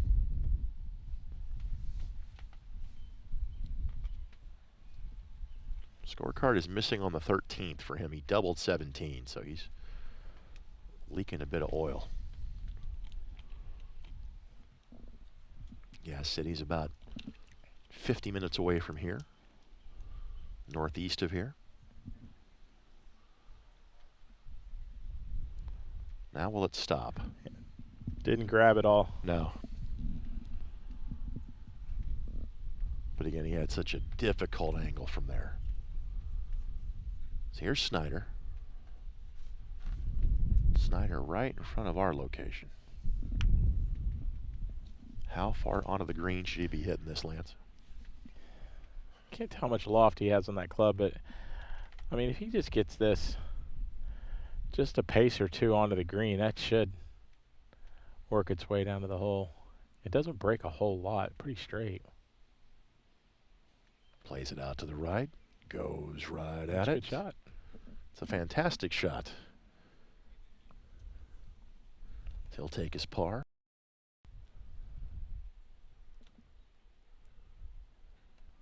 It'll be his 7th holes on the front 9 for him, back 9 for the course. He went 76-75. He's been very consistent. So Cheyenne Kim with a lengthy birdie putt here.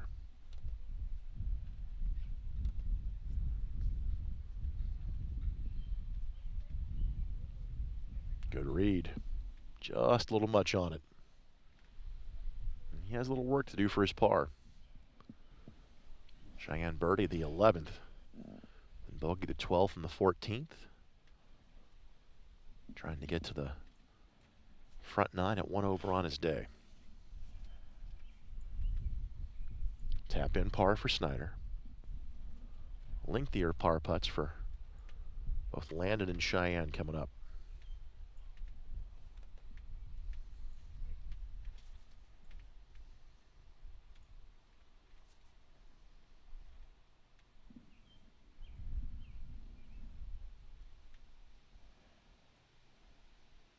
Just to the right.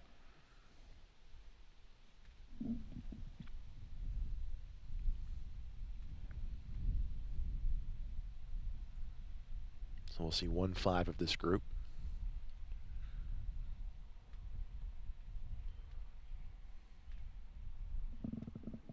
"21 golfers so far in the hole. We've seen 1 birdie. You've got to earn it here on the 18th.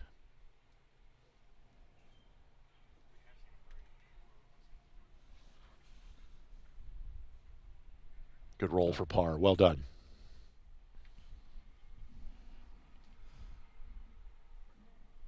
So Kim in at 37 for what is his front 9. And we're about halfway through the groups that teed off on 10. These players here all teed off about 9 o'clock this morning. And that's a 5. It's 2 4s and a 5. Not bad from this group.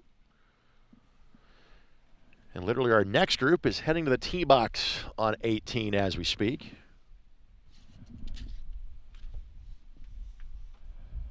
Gives us a chance to breathe a little bit. I think he might be still working on 17, frankly. Yeah, they're on the green. Yep. It looks like.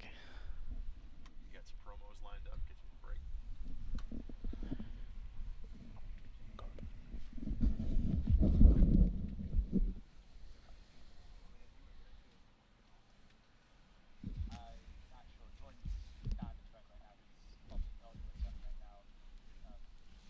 You got it. I hear you. We're good. We're good. We're good. So no activity for us on 18. Gives us a chance to take a look at this golf course again. You see the skyline of Indianapolis as we're looking due south. The antenna you see there to your left as we zoom in.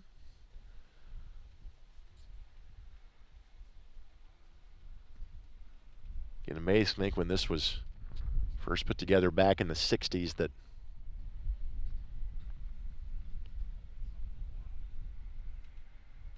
this was out in the countryside. That's not been the case for a long time.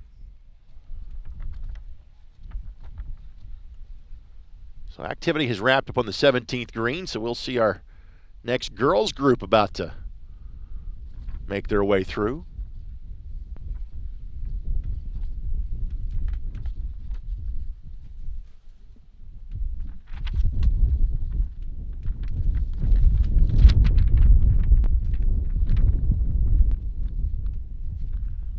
Yasmina Oral-Khan, Angela Kai, and Anna Norris. Next trio of players that will make their way to the 18th tee.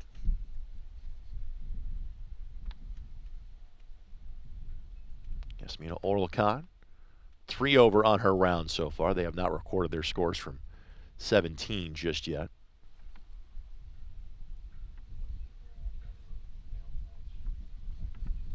Angela Kai from Canada. She's currently at 5 over on her round.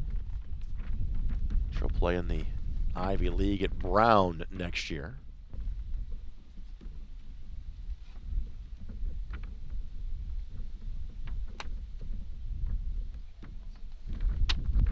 Anna Norris at 2 over on her round, and Anna, one of the younger players here in the event. Anna will be a high school freshman next year. Those players are just making their way to the 18th tee box. So this is the 8th of 24 foursomes that we'll have coming through here today.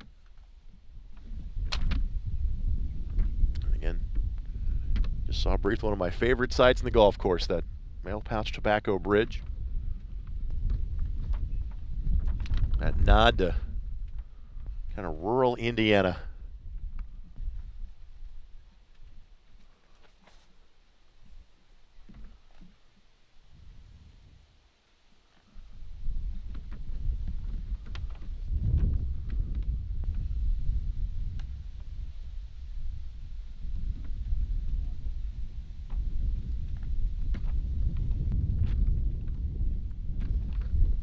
First tee shot of the group.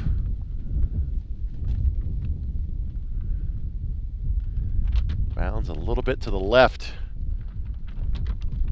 And winds are not being kind to our golfers currently.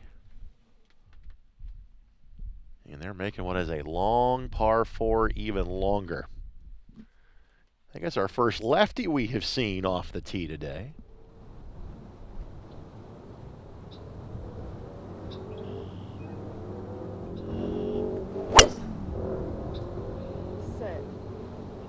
Sit.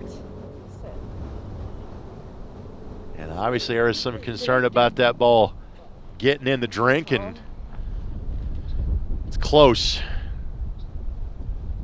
Not sure if it hung up there just on the edge or that thing trickled in. We've not had a ball in the water yet. We may not find out until she gets to it. You can see it almost feels like more of a crosswind back on the tee for those players, and a second lefty.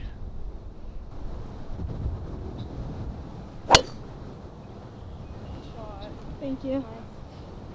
Clearly feels good about that one. Thank you. And that one is fairway bound. So again, of this group, Angela Kai tied for 31st. Yasmina Orolkan tied for 26th. Anna Norris currently tied for 24th. And our leaders now at 2 under. Ali Wardle and Grace Xu. Ali is 2 under on her round. That group is 4 shots clear of the field. On the guys' side, we have 3 players in the shot of each other. Urquhart at 3 under, Myers at 3 under, DiLorenzo at 2 under, Yunzi Wang at even par. All those players are playing the course in order. Guys leaders currently playing 8, girls leaders currently playing 6. See the perspective from behind the 18th green. One shy of the fairway, one on the fairway, and one that we're not sure that might have gotten in the drink. More common miss here usually is off to the left from the tee box, which is kind of to the right as you're viewing the course from this angle.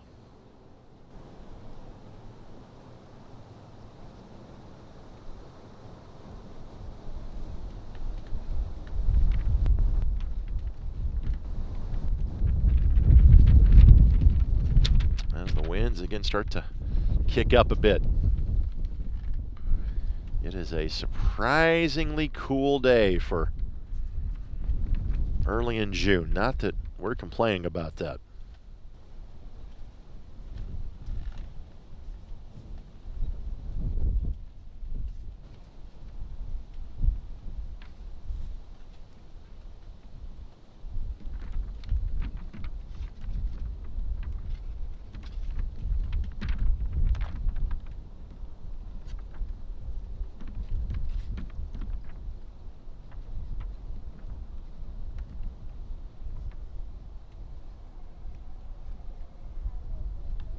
That is Kai, and let's see if she was able to find her ball or if she's taking a drop. I believe she's taking a drop here. Yep. It's her first ball to find the water today. The wind is keeping the balls out of the water. With the left-handed perspective, might have changed that a little bit. We've not seen a lot of birdies, but the biggest score we have seen here is a 6. Bigger number might be in play here for Kai.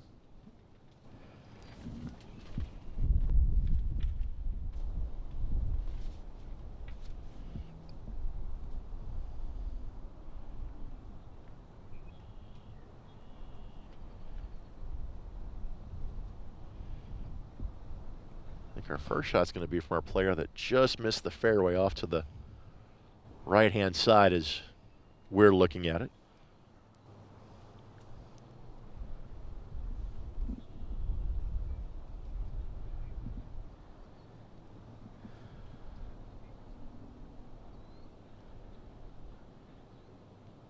that shot is going to be just a bit short.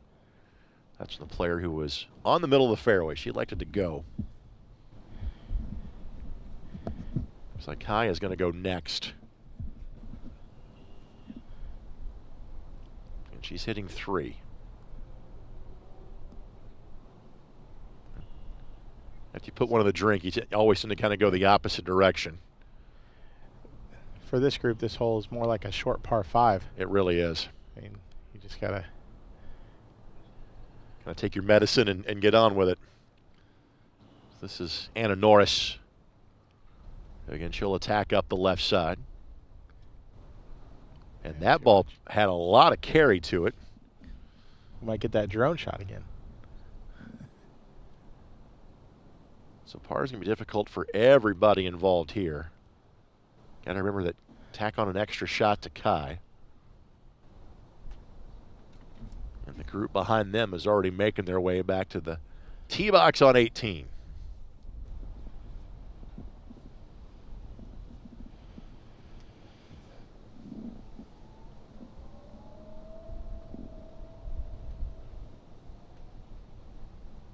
And Kai of this group off to Brown University. So for a second group, I'm asking you about Ivy League golf. Now there's a program, Brown Women's Golf, that I'm not real familiar with. That's one that we know the value of the education yes. at said school. Usually in the Ivy League, your golf schools are Yale and Princeton. You don't hear much about Brown.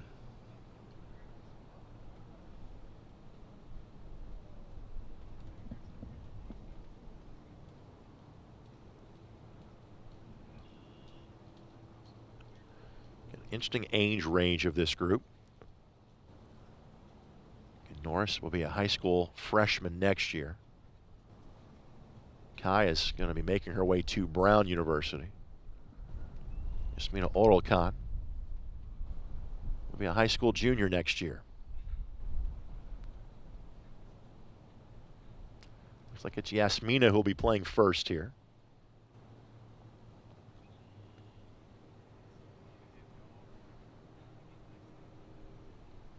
All 3 players have work to do.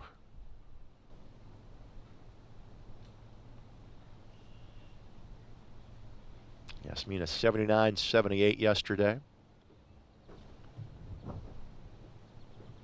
Birdied 15, but has bogeyed 3 or 4 holes before that. She's going to head to the green to get a read first.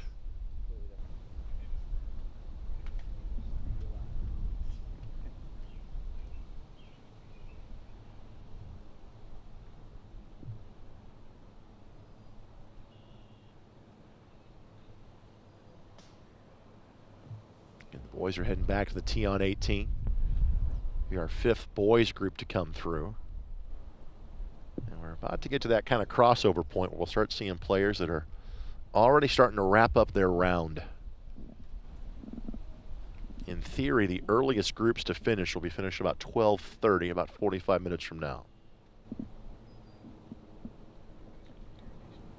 Oral Khan has bogeyed this hole each of the first 2 days.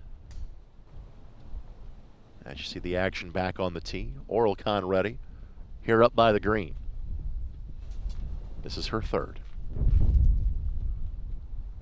That might be pretty good. Nestles down and pin high for a par. Not an easy par, but certainly makeable. So again, this is Kai that is up next, and she is shy of the bunker. As again, you hear more of the activity on the 18th tee box. This is her 4th after going in the water. See if she goes to school in that last shot. That ball will trickle down the hill. Did catch the proper side of the hill. But she is likely looking at a 6 from that position. So now here's Norris. Norris is at 3 over on her round.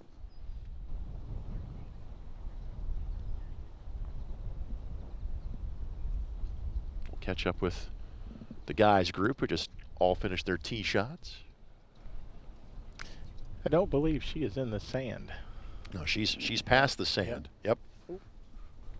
You requested said drone shot? I'm getting a kick out of Lance taking a screenshot of this every time we go to this angle. We're going to be featured on Golf Week magazine. That's great. Norris just trying to figure out exactly.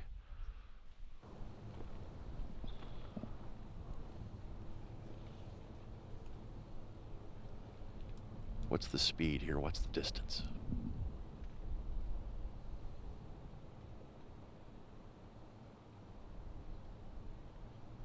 I think she read it pretty well. Catches the right side of the hill. Has some late roll to it. I think that's really well judged from there, partner. All right, for a player who's basically 14 years old to be playing in an event like this, what does that tell you? What does that do for you? Well, I think I read a couple weeks ago we had a 10-year-old trying to qualify for the U.S. Women's Open. So I think it just shows you how to be able to not only be invited to play in this field, it just shows you the dedication and the skill level at that age it's just crazy.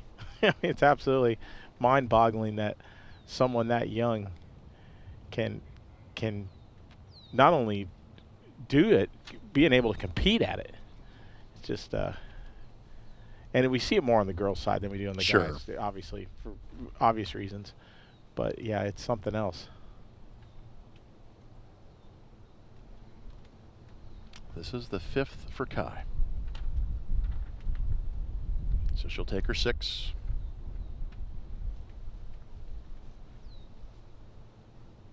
These next 2 putts you'll see are par putts.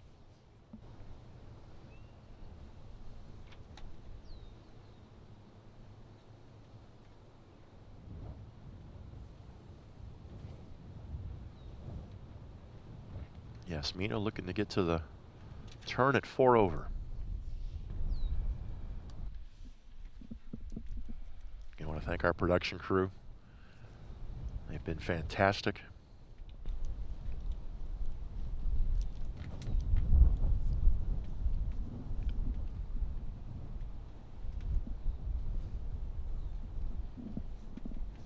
Yasmina, 78-79 yesterday.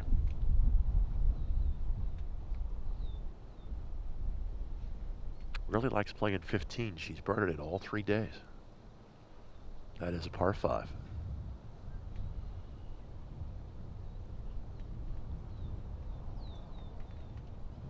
Good putt. Nice par save. Yeah, if you take the approach as a short par 5, might be a little bit easier way to score. So Norris here for a 4. Norris trying to get to the front 9 at 3 over on her day. And we'll go immediately to the fairway after this shot because all 3 players appear to be on the fairway and awaiting Norris to sink this.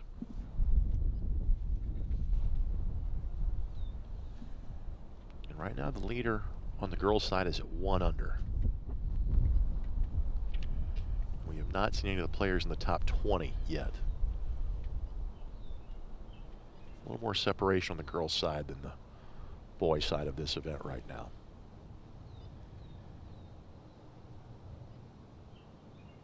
And just pushed it wide right. Did not have the proper read there.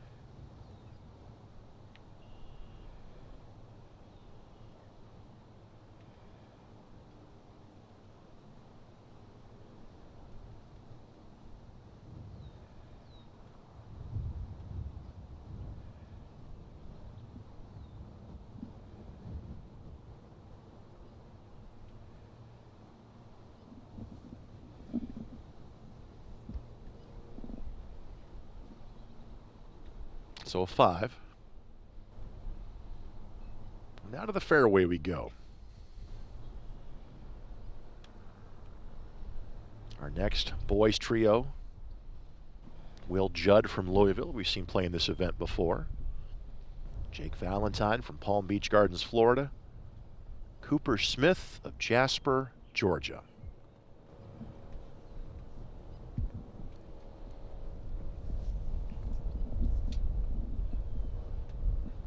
Cooper 1 under on his round so far. Will is 1 over on his round so far.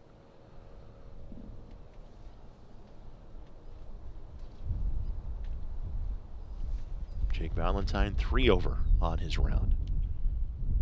Look at this. These are all the 9th hole played for these guys. And we'll see a difficult chip left off that shot. Not the easiest of lies here.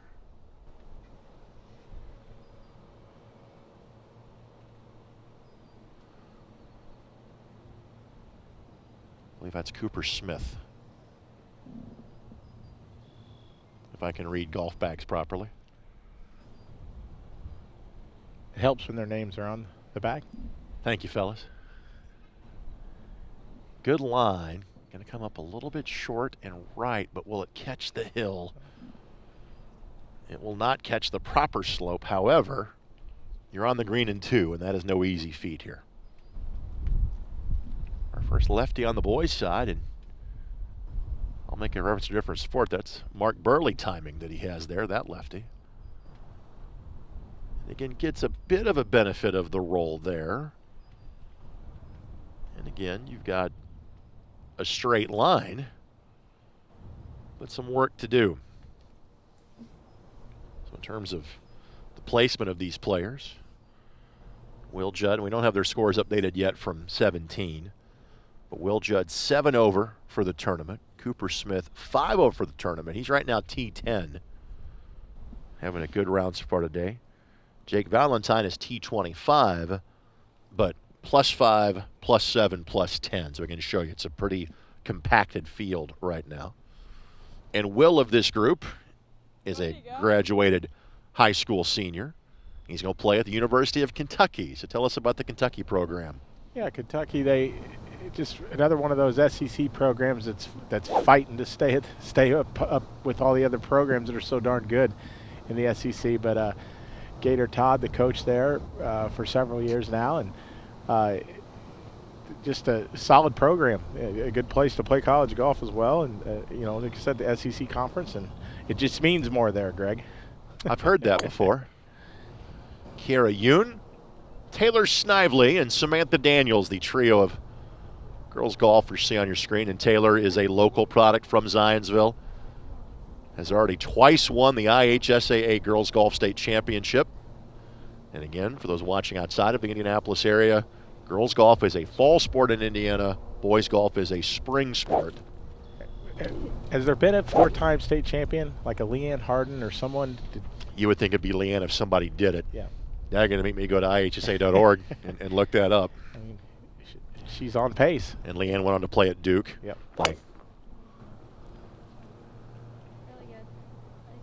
So, for example, once we get to the girls golfers, if we reference an Indiana high school player, their season actually starts like around August 1st. So to have enough daylight and weather to finish their year in early October. That's from the calendar year standpoint, the first high school sport that gets going. Timing of this is fantastic. We'll show all 3 tee shots and then get you back to the action in and around the green. All of these golfers came into the day at 11 over par for the tournament. Yeah, that drive, you could tell from her reaction immediately, was not the most well-struck shot.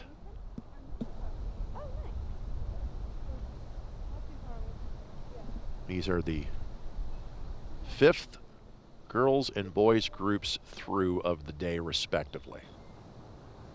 And we'll show you action from 24 different threesomes.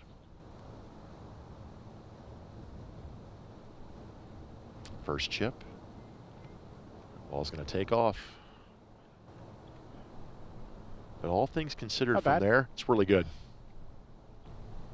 Well judged.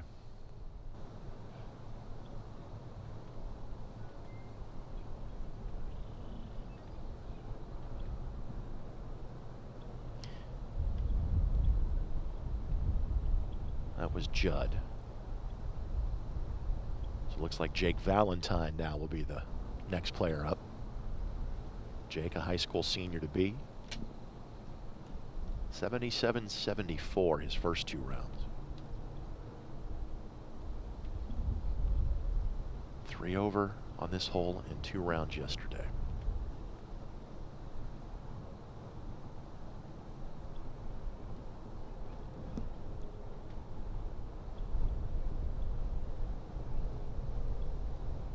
What do you think he was intending to do there? Was that it, Lance? No, I think he hit that a little thin. Yeah. I think he had the right play in mind, just kind of bump it short of the green and let it trickle. We haven't seen many putts from here.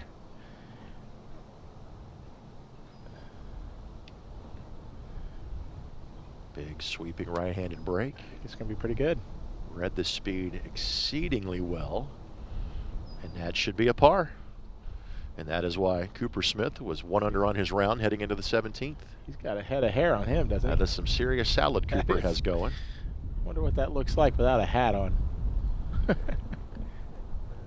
I would never have known what that would look like from personal experience. Cooper played this in 1 over yesterday. Cooper actually birdied 11, 12, and 14. Bogeyed 13 and 16. And again, the fact that we've got scoring within a hole at a tournament like this is tremendous, but we do not have their scores from 17.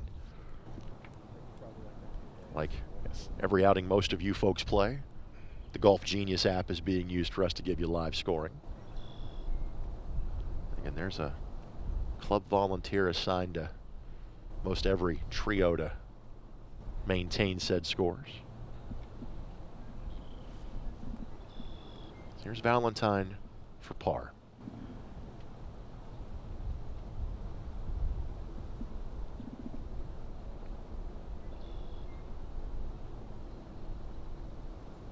Just a bit short. Slow going back that direction. Yeah. Away from the water, back up the hill. He'll tap in. This will be Judd for his 4th. And again for Will, being from Louisville, this is only a couple hours from home to play at this event. Will parred and bogeyed this yesterday. He'll bogey it here. Will unfortunately followed up back-to-back birdies on 14 and 15 with a 7 on the 16th.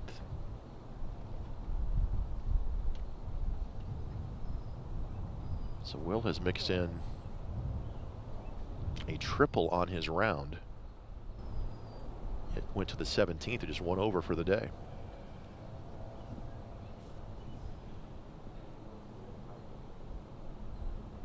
And this for par.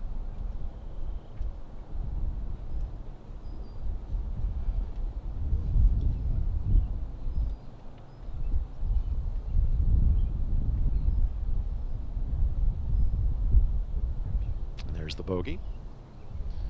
These gentlemen have 9 more holes left to play. Now let's go back to our girls group that has been waiting in the fairway. Gary Yoon from Elizabethtown, Kentucky, which is just about half an hour south of Louisville. And Taylor Snively from nearby Zionsville, and Samantha Daniels from San Juan Capistrano, California.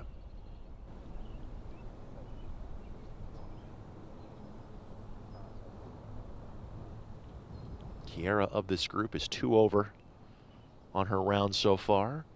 See how much carry this ball has onto the green. Pretty solid shot from that distance. Taylor Snively, 4 over on her round so far. Taylor yesterday shot rounds of 81 and 74. Uh-oh. And that is in the drink. That's the first ball that we have seen wet from that location. Don't see many find the water up by the green. And unfortunately for Samantha Daniels, that kind of puts the kibosh. What's been a pretty good round so far. She was 1 over through her first 8 holes. Samantha, high school junior to be. And I think our third is short and right, if I am eyeballing that correctly. Once again, our tremendous crew: Jordan Shue, producer, director extraordinaire, Kyle Donlin on replay, Nick Seeger, our drone camera operator today, David Codd on graphics, Eldon Wheeler, our T-Box camera, Matthew Stein, our man in the middle, close to the middle of the fairway, but from a safe and respectable distance, and Aaron Van Wolde. And Carlos Alarcon is stuck hanging with me like all week long. Basketball events. He's got a Cooper Smith level of lettuce on his head as well, by the way. See Matthew out there and Eldon back there. We should get our camera tent sponsored by Travelers with the red covers they've got back there. Get alongside Lance Ringler of Golf Week. My name is Greg Rakestraw. Thanks for joining us. 7th playing of the Dye Junior. We've been here all 6 times. It's been played here at its home course of Crooked Stick. Again, we had Tony Pancake on earlier, director of golf here at Crooked Stick. Of course, basically when we were here in 2024, that was the last event played here before the course shut down for a year for renovations. Just didn't have the course up and ready on time for last year's tournament. Here's the chip. So 4th coming up. And we'll see kind of where Daniels determines line of flight where her drop is going to be. It'll be her 4th, and I think that's been determined. She'll take the 2 driver length to get the angle that she wants.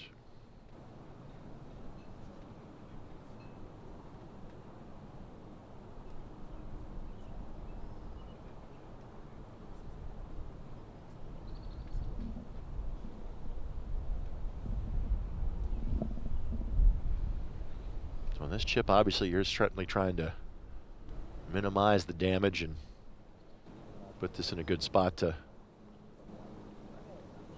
salvage a 5 here. Samantha won the AJGA event at Las Vegas last year.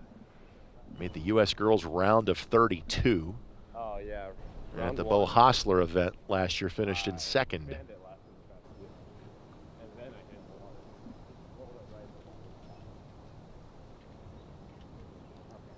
Pretty good chip. Yeah. Very good chip. The equipment fairy and Charlie Hammock stops by. Good to see him. He was our man at Query and Schultz. And boxing earlier as well.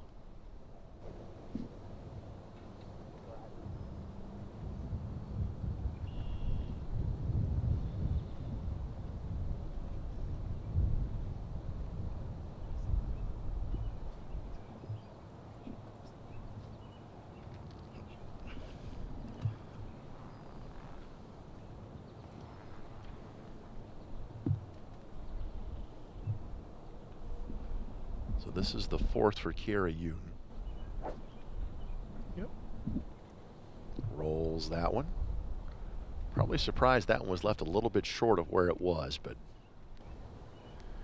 Yeah, it's tough, very tough to judge how hard you have to hit that. I mean, it's racing away from you, so you have that going for you, but you really gotta open that club face up and be aggressive. and again, you see the action back on the tee.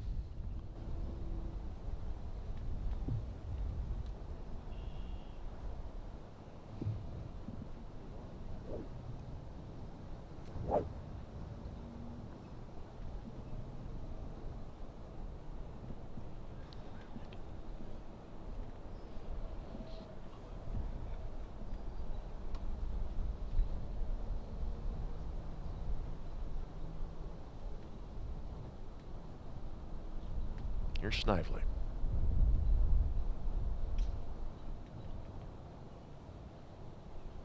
And obviously being a local product, she gets to play this course on a regular basis, so you would think.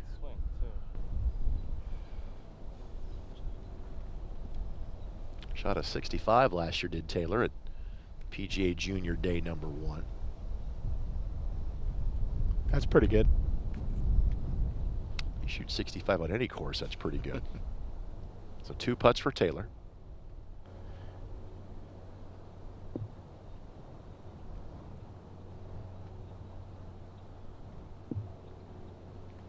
This is for a 5. Obviously the guys are off the tee on 18.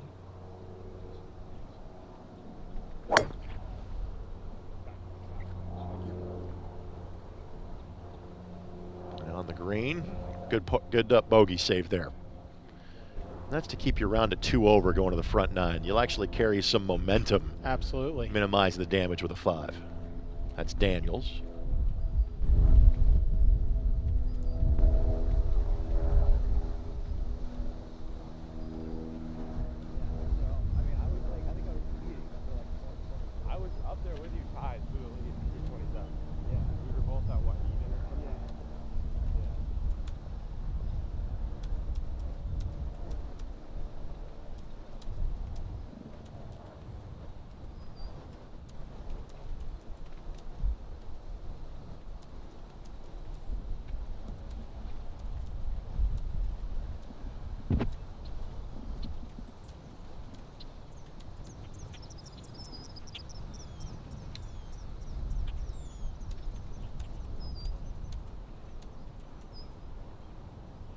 This group moves on, and as that happens, this boys group behind them now will make their way to the fairway. Christian Kahn of Winter Park, Florida, Darren Zhao of Bradenton, Florida, and Austin Perkins of West Hartford, Connecticut. Our next trio. Lance, from a Golf Week standpoint, what does your summer look like? Not particularly busy. Everything dies down in the college golf world for the most part, but just gearing up for the fall. I got a lot of stuff. You know, September and October are extremely busy, so pretty much just focusing on that. And then we have the Golf Week Hoosier Amateur at the Foul. The men play July 28th through 30, and then the women are August 4th through 6th. So we'll start gearing up for that.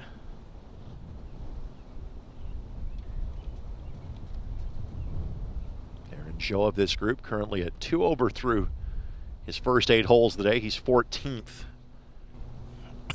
Christian Kahn is 1 over on his day, +7 for the tournament, also tied for 14th.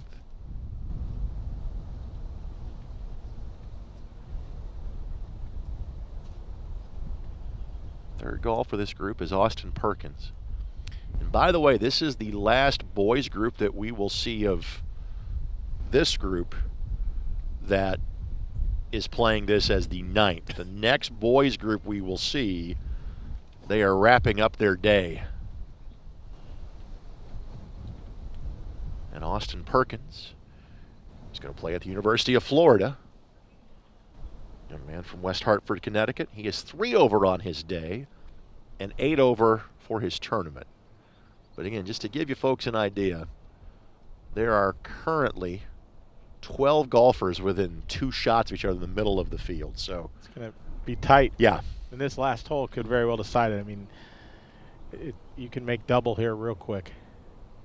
And Frank, at the top of the leaderboard, there are 7 players within 3 shots of each other currently on the boys' side.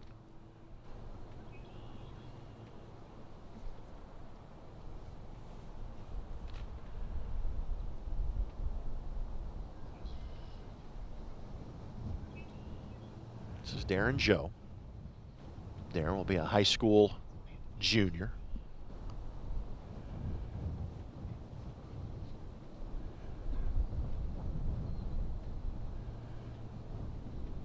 Darren's trying to get his kind of bearings on line of sight.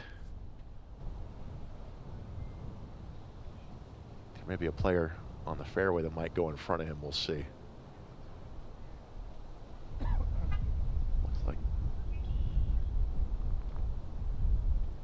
Darren's going to go here. As you can tell, he is down in the valley down there.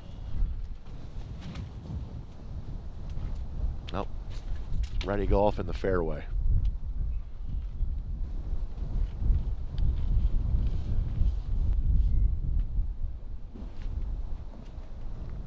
This one approaching left side.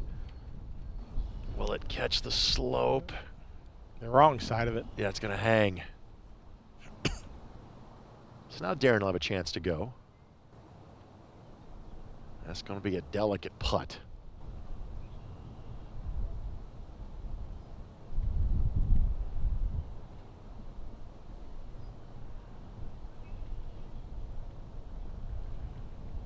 Darren will attack from the left side of the fairway.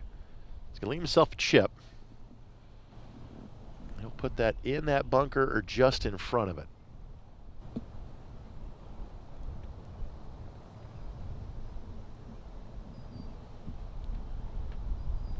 Another lefty here.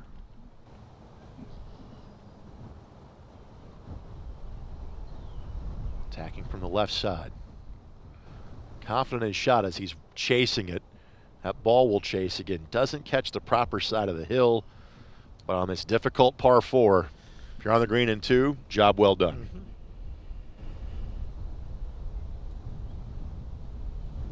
Christian's got the best round of the group going. In fact, he started with a 4 under 68. Problem is he then backed it up with a 10 over 82 in round 2. And that included a 7 on this hole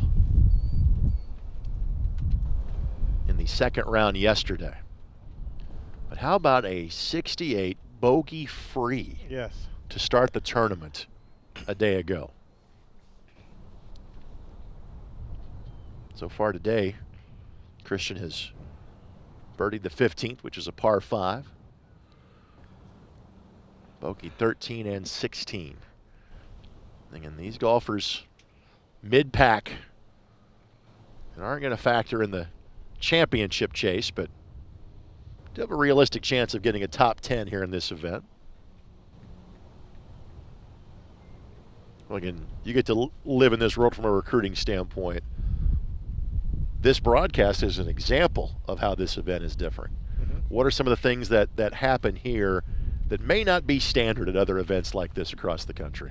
Well, this is just, whenever you have a facility, a course, a staff, a membership that welcomes you the way they do here, I mean, it's a big deal to them. I mean, anytime I've been up here for other events, I think the Western Am was the same way. When you have,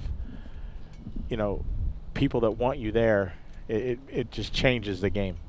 It's totally different, and that's what these players feel this week. I mean, it's a major. It's got a major vibe to it, a major feeling. So it's just, I remember talking about it the first year. I was super impressed with what they do for these players. I mean, they obviously are concerned about, pace of play and stuff like that. So that's why we have a little bit smaller field. A lot of times you'll see a bigger field with this type of event, but, keeping it to a lower number makes it special too. So just everything they do, there's nothing you could say is wrong. So, and you see by the number of coaches out here too, there's a lot of coaches out here recruiting. And a lot of younger kids too, a lot of younger players. So you got a lot of the maybe not the highly ranked on the national scene, but they're the younger kids that are going to be highly ranked.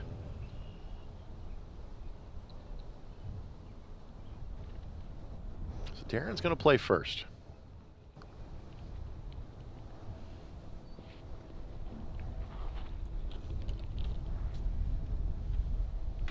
And from Bradenton, Florida, this might feel like winter to him. He has parred each of his last 4 holes.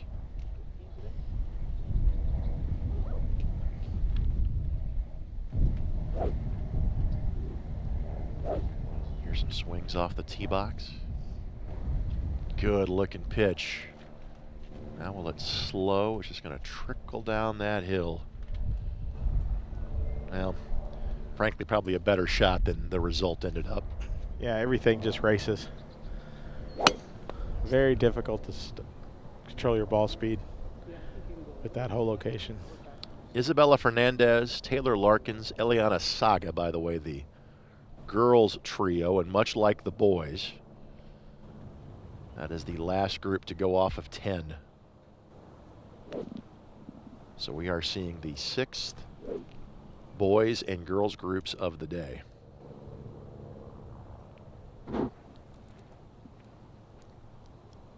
So the group on the green, the group on the tee box, they all have 9 more holes to go. The next group that we will see will be finishing their round. And it appears there might be a bit of a gap after this next girls group, by the way. You and I have line of sight to the 17th green and the 16th fairway from here.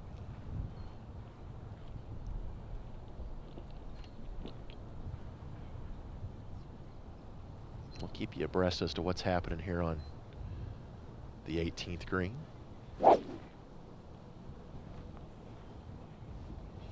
Tee shot upcoming, but lengthy birdie putt upcoming as well here on the green. So putt rolling here on 18. Not going to threaten a hole. And again, that's a very difficult read from where that putt took place.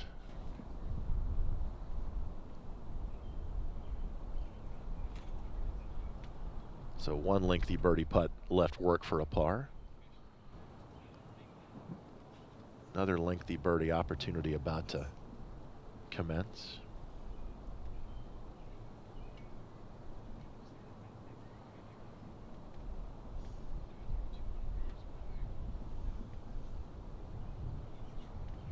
So this is Austin Perkins.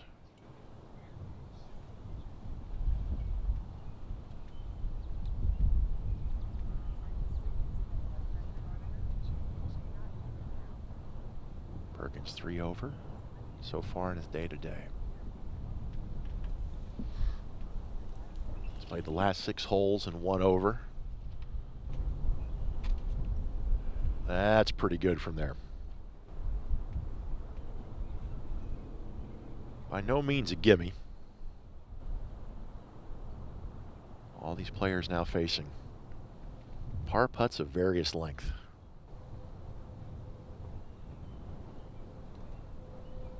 Looks like Christian's gonna, nope, it's gonna be Darren Joe that goes first. This is to get to the front 9 and 2 over.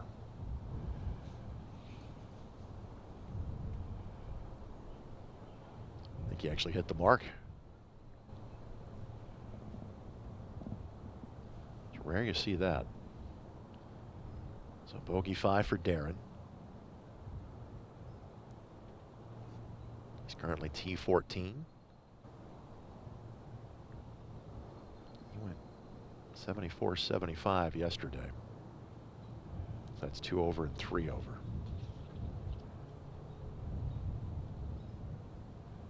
Here's Christian for his putt to salvage par. Just right edge.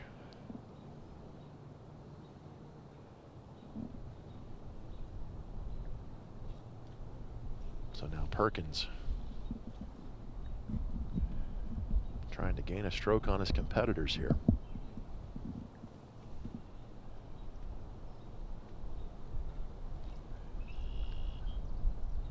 So Christian goes to 2 over on his day and 8 over for the tournament. Perkins makes this, he'll hop up a couple of spots in the leaderboard.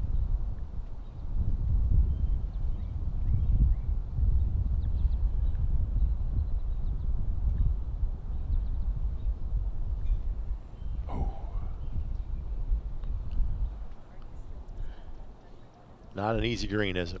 No, and we'd seen some players make some putts here a few groups ago, and I was starting to think that, okay, it's not as bad, but then we got a group come along like this. It's just got a little bit of twist right there at the hole. Well, 3 5s for this boys group to come through. And they're the last boys group that we will see head past the clubhouse. The next boys group will take their hats off, shake hands, and start to make travel plans for the end of the day. So Isabella Fernandez, another local product, and Taylor Larkins of Fort Wayne. and Eliana Saga. All of these players came into the day at 10 over for the tournament.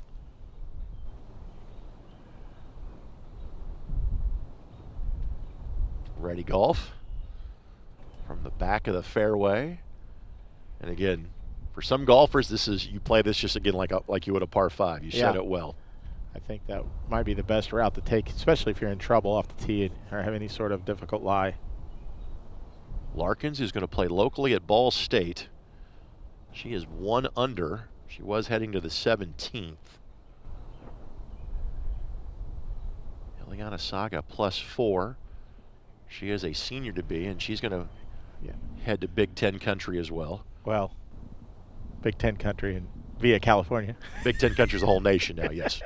Southern California. Also, good time to point out, Eliana Saga is the highest ranked player in the women's field. She's ranked 209th in the world. So you got to think that she's probably pretty good if she's headed to Southern Cal. National runners up this year, losing to Stanford in the championship match at the NCAAs, but 209th in the world, and she's ranked 19th in junior golf. So she's a pretty good player. Isabella Fernandez rounds out this trio. From Irvine, California, she is 5 over on her day. +15 for the tournament, tied for 22nd.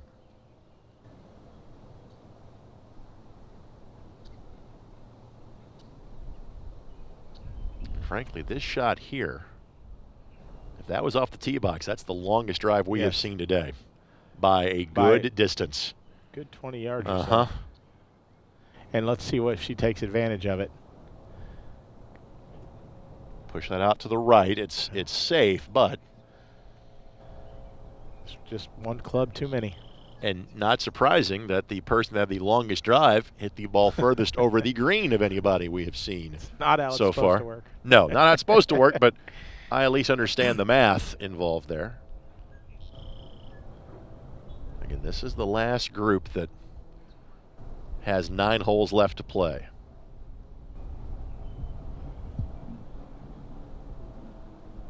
We'll check on the leaderboard coming up here in a matter of moments.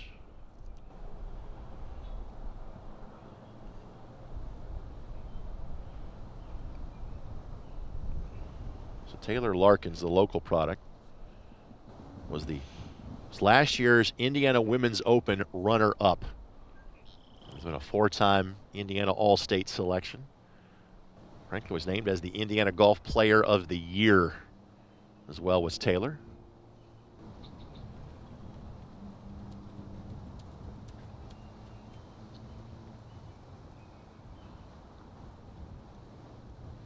Taylor won the Fort Wayne City Women's Championship last year as well.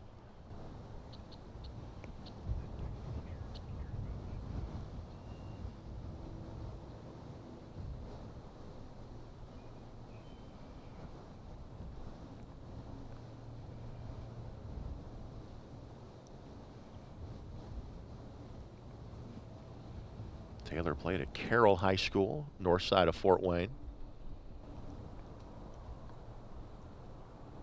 Finished in the top 16 all 4 years in the IHSA championships. That ball just checked up. And as Larkins, it's over the green, by the way.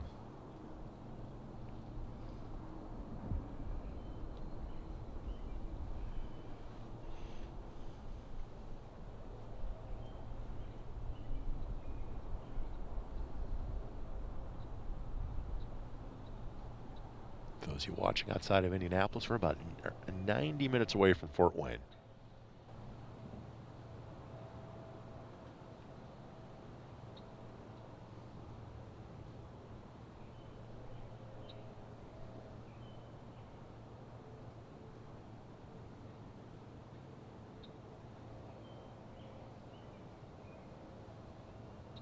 Larkins pushes that one by. She'll have that left for par.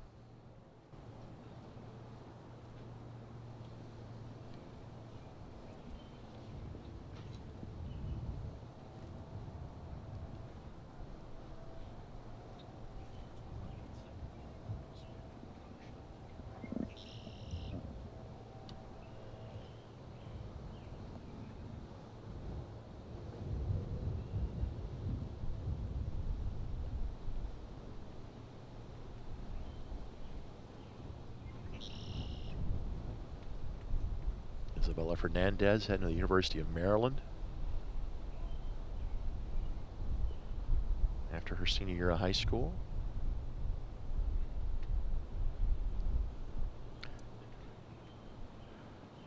Good speed. Yeah, judged it well. Yeah, from there, that's, and you see just how much Just carry rolls there is out. late. Yep.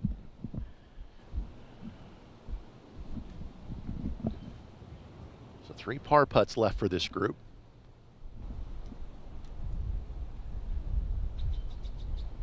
And our leaders now both at even par.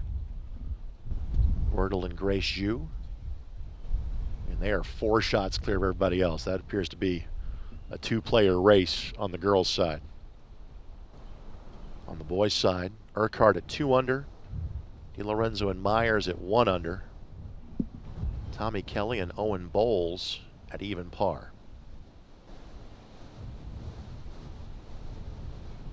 So first par attempt here.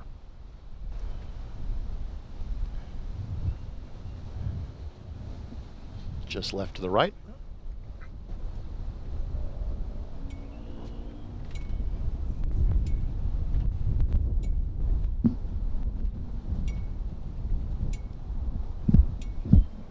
That is Fernandez that has a 5.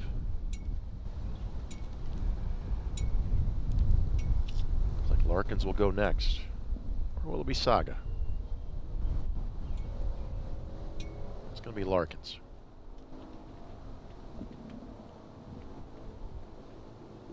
Larkins went 78 and 76 yesterday. Larkins birdied 2 of her first 4 holes today.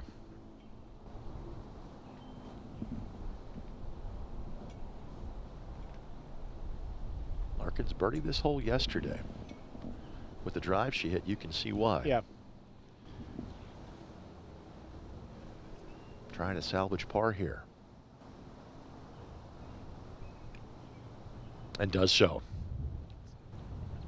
She worked hard for that par. Chirp, chirp for the Ball State Cardinal. Looks like our next boys group is on the 17th green right now.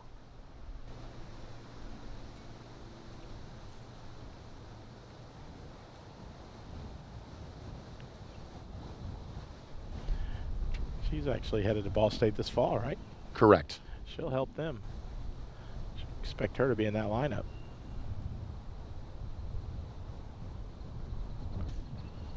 Eliana doubled 16. And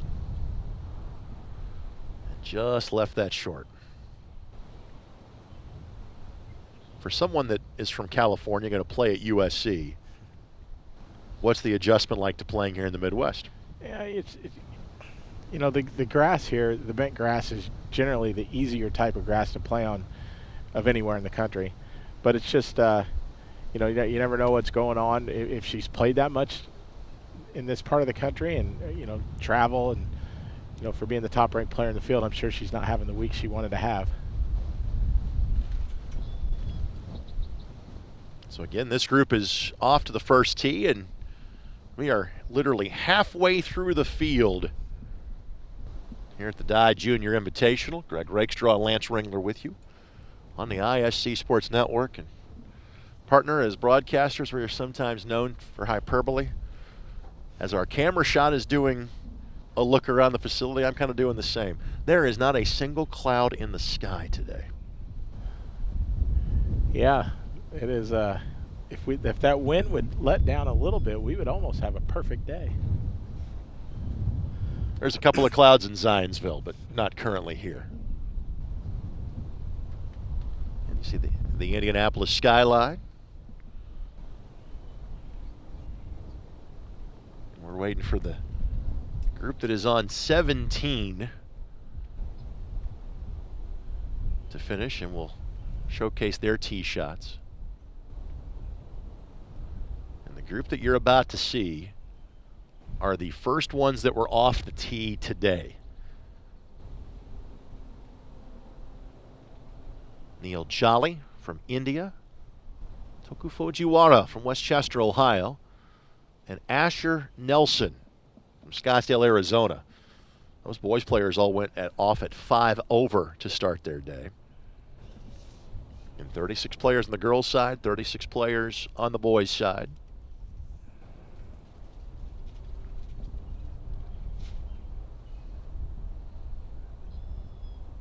Our girls' leaders currently at even par. Our boys' leaders at 2 under. Brooks Urquhart from Columbus, Georgia.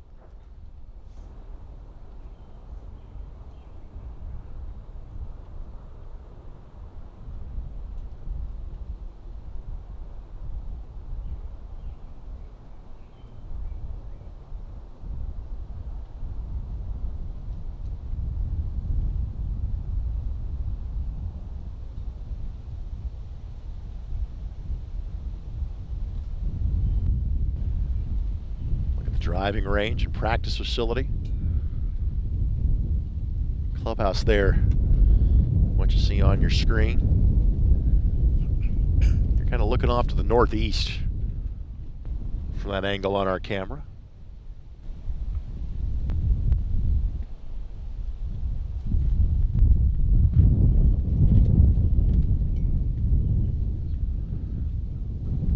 As we are waiting for this group to wrap on 17, we're about to add a third member to our broadcast crew so briefly, a voice that from Central Indiana or familiar with Golf Channel, I'm not sure needs an introduction.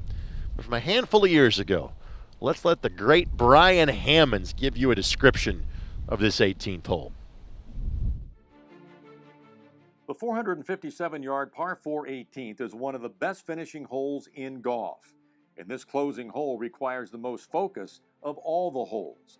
Tee shots must avoid both the lake guarding the entire right side and the deep valley to the left. The large undulating green framed by 3 pot bunkers is classic Pete Dye, who, by the way, lives in a house off of the 18th hole.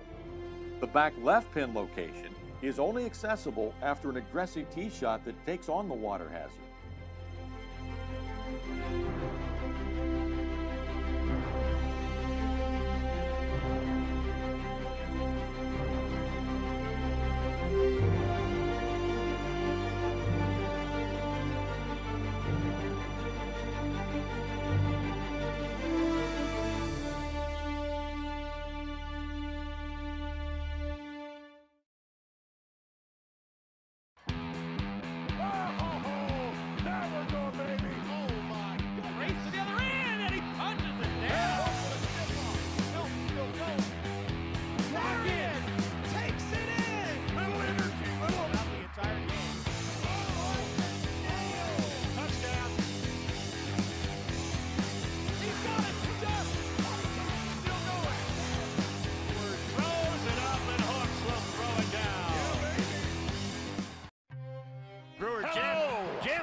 That ball wiggles in and into the back of the net.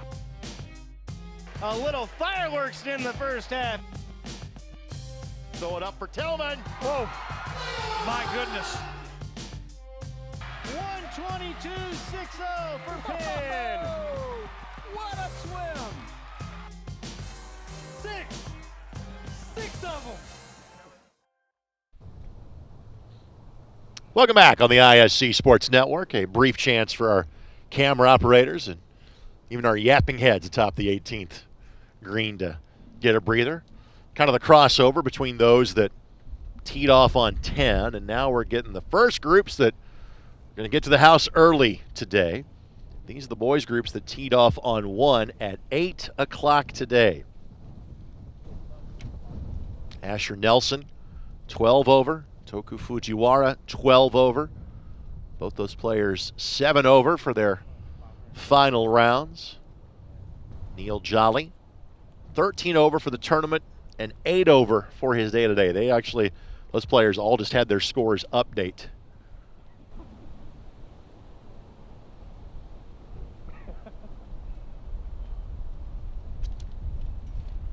Neil from India. Toku from Westchester, Ohio, and he is going to play at Purdue University, where this tournament was held last year. Something about the program at Purdue these days, Lance. Back-to-back NCAA championship appearances for the Boilermakers. Andrew Sapp doing a great job. Great facilities at Purdue. 2 really good golf courses. And they just redid the clubhouse in the last year or two. And Purdue really was one of the laid the foundation for college golf facilities in the Midwest. I mean, that facility, when it first opened up, was one of a kind. And continuing to update and stay on top of things. They got the turf school there. That helps. Asher Nelson from Scottsdale, Arizona. He is a high school senior to be. He's going to play at Oklahoma State. I'm not sure that program needs any introduction given the amount of PJ Tour players they've produced over the years. And they just had a NCAA champion individually yesterday, Preston Stout. He became the 10th Oklahoma State Cowboy to win a national championship. And they're sit down. This is the most chatty group we've had so far on AT&T. They could almost give us. I think after 53 holes the last couple days, they're ready to get to the house, I think. That was Toku Fujiwara. 75-74, but trying to keep it under 80 today. And wind across or in the face of these golfers on this lengthy tee shot.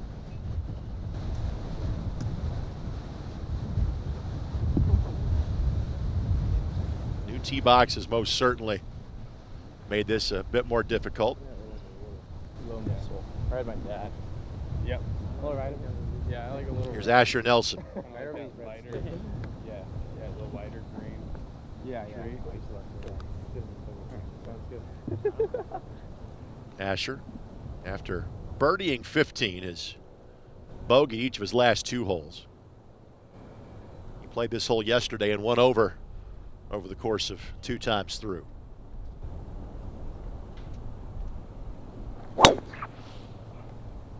That certainly looked and sounded good, but he thinks it's going left.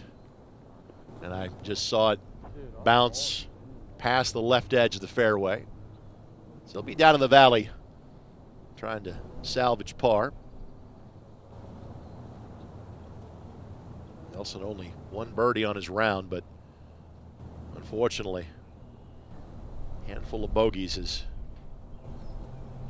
altered his day. For a player like Fujiwara, who is about to be a high school golfer or about to be a college golfer, what does his summer look like heading into playing in the fall at a place like Purdue? Well, usually they quit playing junior golf for the most part and will focus on amateur tournaments. But at the same time, it's important to get in. You don't want to get to school tired. You don't want to show up on campus and have played so much golf to where you're tired, because the college golf season is long in the fall, and these kids, it's the travel and whatnot. So you need to show up at school fresh and ready to go. So, sometimes they quit playing junior golf altogether and just focus on a couple tournaments and be ready to go for college golf. And like so many sports, it is a 2-semester sport, but kind of differentiate what the fall looks like versus what the spring looks like. So basically you have 2 actual seasons in that count equally. So what you do in the fall, you usually play anywhere from 4 to 6 tournaments, and that weighs just as equally as what you would do in the spring. So it's very important, and it's always been like that. The championship segment obviously is in the spring, but if you don't have a good fall, that kind of really hurts you come spring season. So, and frankly, at the Division I level at least, there's going to be another sport that to a degree emulates what golf is doing. Not this coming year, but the next year, men's soccer is going to go to that, where they're going to go to a 2-semester season. Yep. And have the matches count in the fall, yep. But the championship will move from the fall to the spring. So yeah, that was interesting. I actually talked to a soccer guy, and he told me that they've been wanting that for years. Yep. I didn't know that, and it's going to be interesting to see how they do their conference games and all that good stuff. Because do you know what the break is?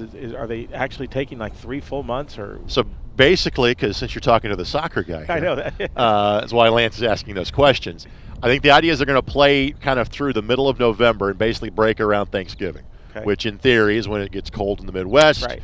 Get guys leave for Thanksgiving, you have finals, etc., and probably come back about mid-February.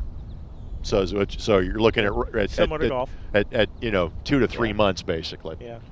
With the idea of playing your championships probably towards the end of April, so you're not carrying students over extra for a 2-semester sport. Definitely help those northern teams.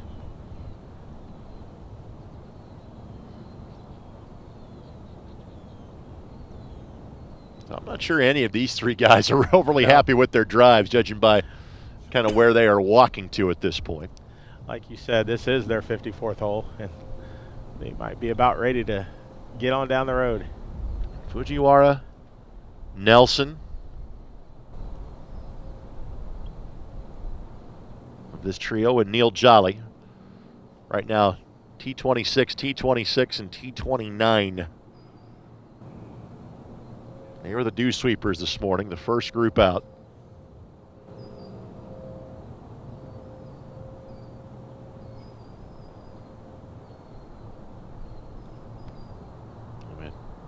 Tee times on both 1 and 10. 10th tee is right behind the 18th hole in our broadcast location.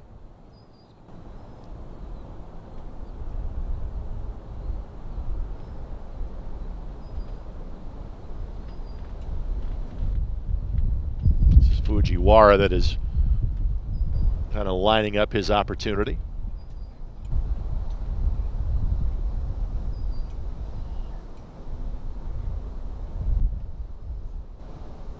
Just trying to get line of sight as best he can.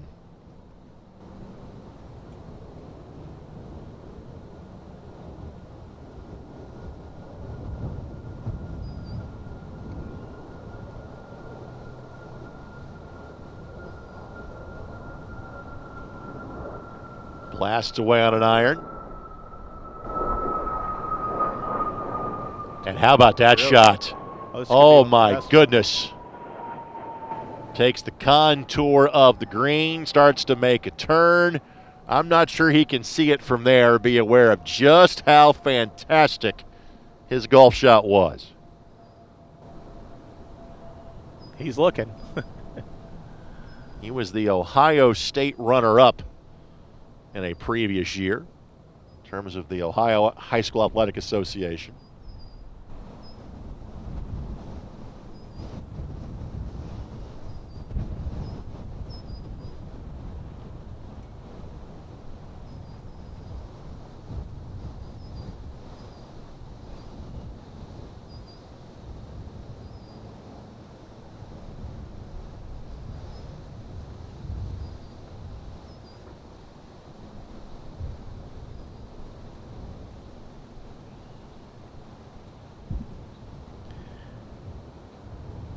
There's another one of those pulled left shots.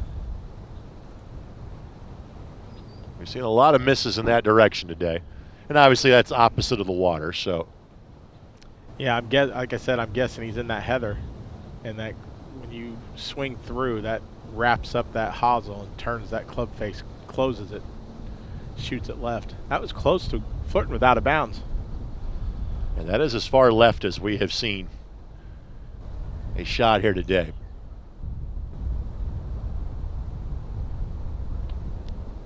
It's like the next group is making it to 17 as we speak.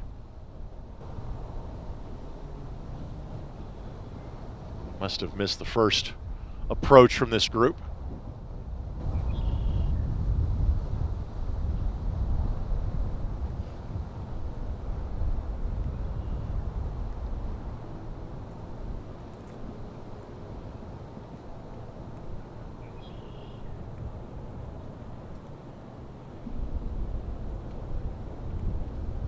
Golfers know their day is done once we get to the completion of this.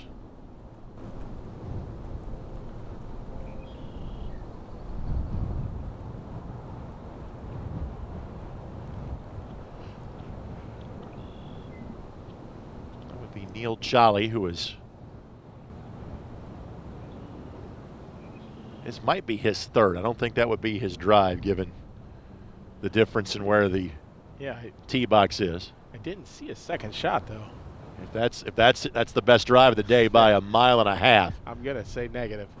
That would be a poke. Frankly, you would occasionally see that from the previous tee box location. Yes.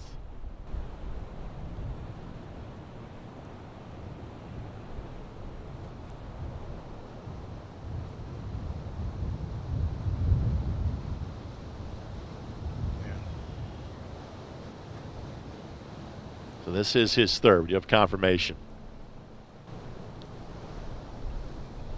What do you estimate his distance on this shot here, Lance? Oh, I'm gonna think probably he's probably around 150-ish, 140-ish.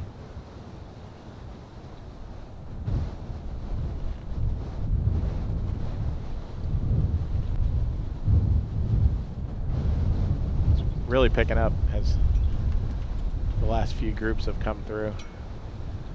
Make this hole interesting for the leaders. It's a great day for the spectators from a breeze standpoint, but not for the golfers.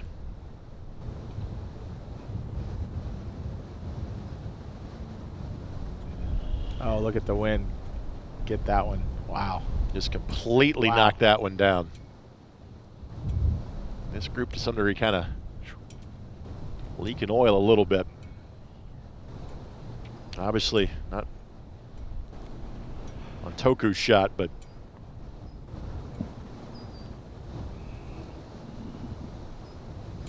Nelson has a long chip here.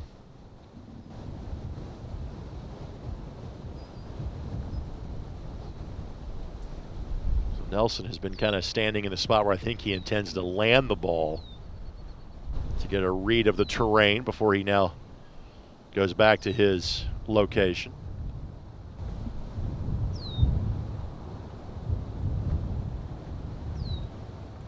Asher is qualified for the USGA Junior Amateur and won his high school state tournament in both 2025 and 2026. I would imagine high school golf in Arizona might be a winter sport. Yeah, it's definitely not in the summer. That's a great question. I don't know that answer when they do play high school golf.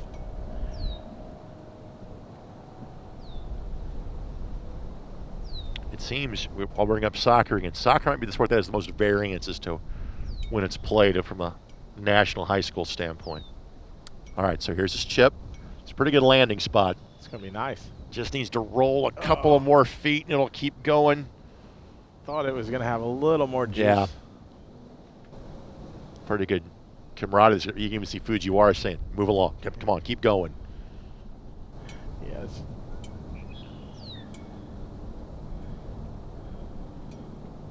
So Jolly will have the chip here. Fujiwara is going to have a pretty good gap of time between shots that he hits. Hoping to make one more stroke and be done for the day. It's going to be interesting to see if kind of the winds continue to pick up in the fashion in which they have. You know, might this be a benefit for those that finish a bit early today?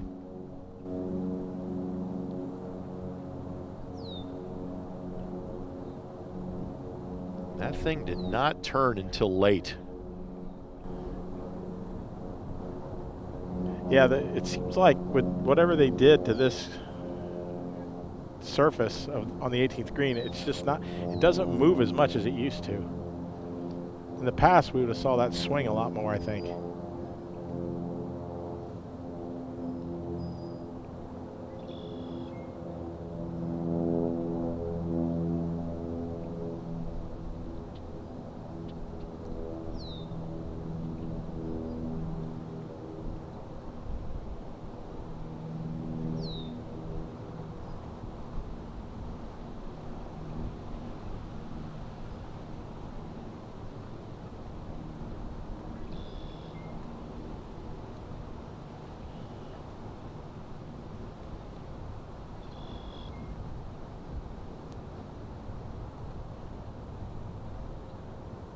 This is Nelson for par.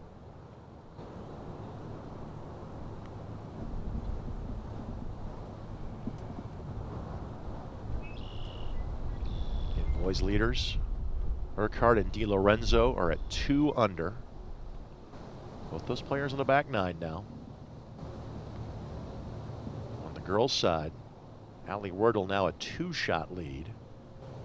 She's playing the 10th. The boys will finish for the girls in terms of the alternate tee shots.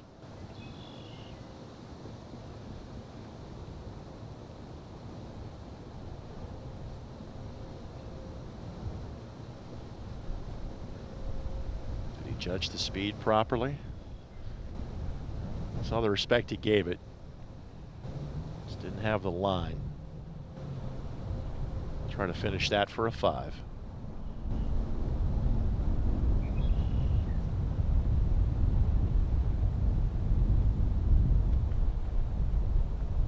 Fujiwara is still waiting.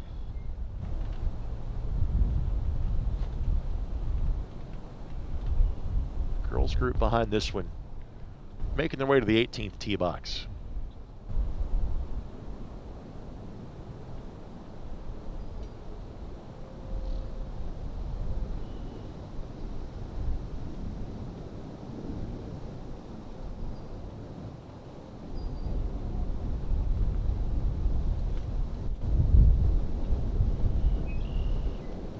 This is a 5. Just hooks to the left at the end.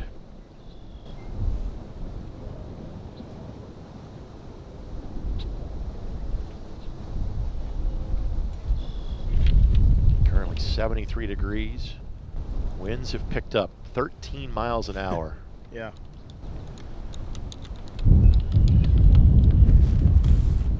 But a very non-Indianapolis stat, humidity at 32%.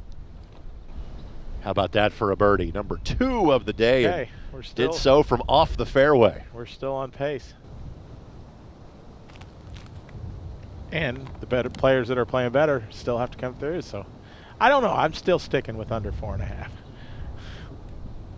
Toku will finish at 11 under par. Or 11 over par, I should say, sorry. It'll be 6 over for his round today for a 78. Nelson in with a 5. Nelson will finish his tournament at 13 over par. He'll finish 8 over today. And Neil Jolly will finish at 15 over. He'll finish his final round with an 82. Congratulations, gentlemen, on completing the tournament here in the Dye Junior Invitational. This is our first group to the clubhouse. Now we'll go back to the tee and we'll catch up with the first girls group that will finish today. Reese Wallace from the Chicago area, Ashley Shaw from Litchfield, Arizona, and Leah Graham from Jupiter, Florida.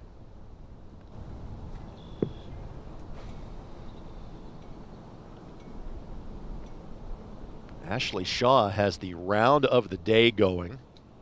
At last check on the girls' side, we don't have her score from 17, but Ashley is up to 6th on the leaderboard.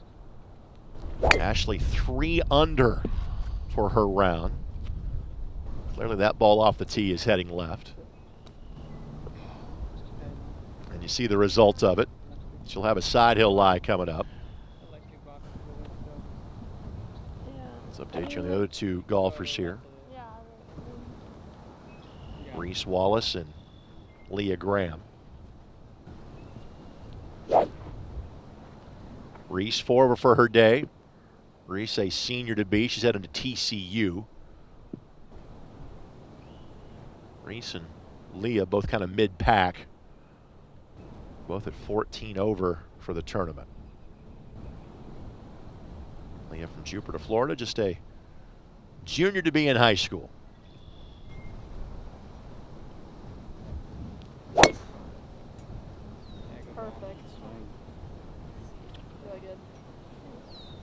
And clearly you hear the thoughts on the result, and you actually see it on the fairway. That should tell you all you need to know right there.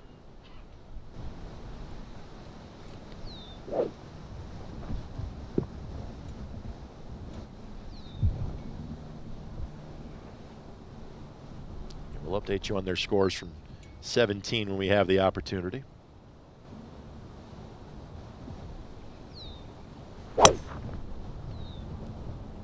Yeah, that's fine. Fine is more than fine. I'd say that's better than fine. That's really well struck. Reese Wallace of this group. Again, we said she's heading to TCU after her senior year. Former Illinois girls champion, qualified for the girls junior match play, and was a national finalist at the drive, chip, and putt. It's been around a while.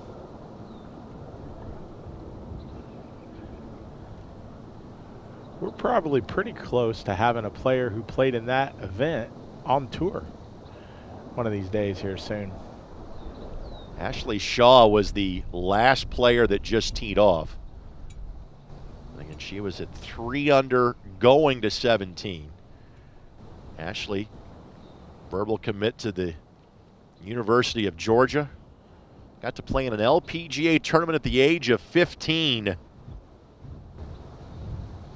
She's been involved in the first tee event at Pebble Beach as well.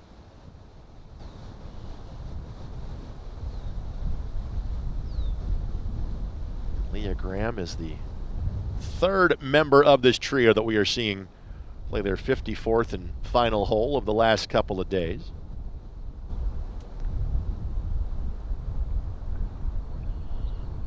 Leah won the AJG event at Alexandria last year. She was the 2023 drive, chip, and putt finalist.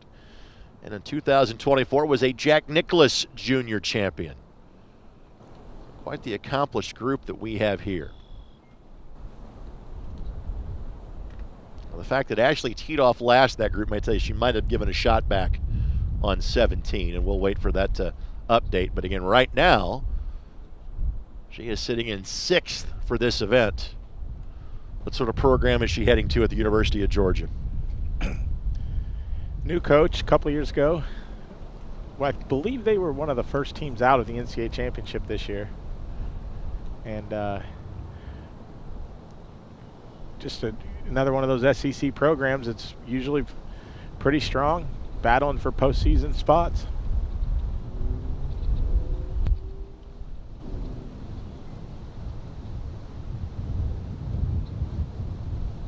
Two drives on the dance floor, one that's got a bit of a side hill lie.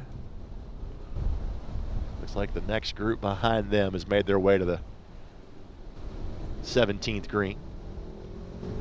And our first boys group to get to the clubhouse just finished. This will be our first girls group to get to the clubhouse.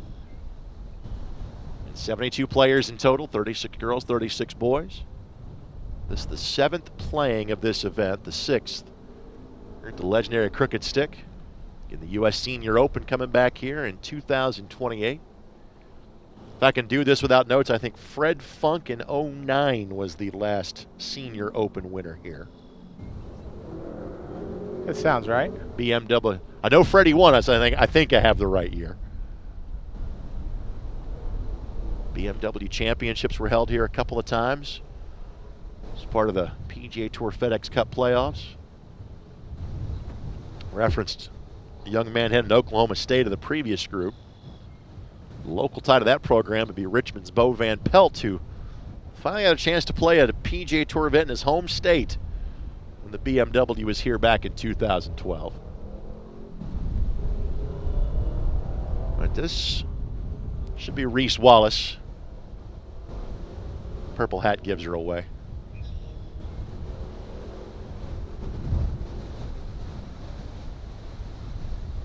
What can she do with that shot from there? Well, she's just got it's just some sort of probably 8 or 9 iron, maybe 7, and just, like you said, just turn it into a par 5 and try to make a 4.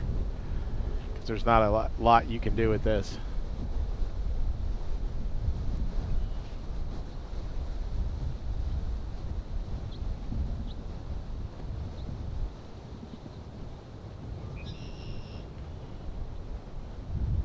Just good, solid contact. Just advance the ball as far as you can. Yeah, it's good.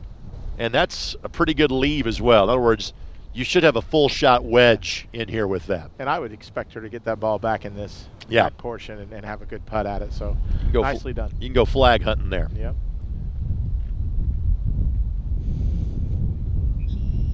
Here's Leah Graham. Leah 78-75, first days of the tournament.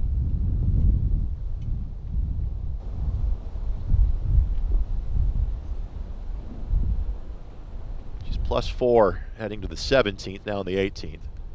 Did have back-to-back birdies on 7 and 8. This one headed for the center of the green. Oh my. But hit one of those Pete Dye railroad ties. Correct. Stayed dry.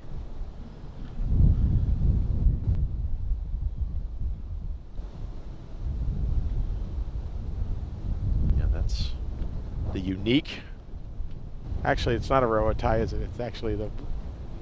Felt like they used to be railroad ties. Correct. That has changed. Yeah. So here's Shaw. And as good of a drive as we have seen today. Lining this one up. And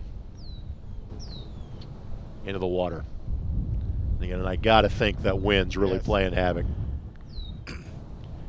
You know, of all the years we've done this, this hole is played much harder than any of the previous years. I'd like to see the stats, maybe a stroke. And it's never played easy. No. But it's playing more difficult today. Take a look at Leah Graham's shot.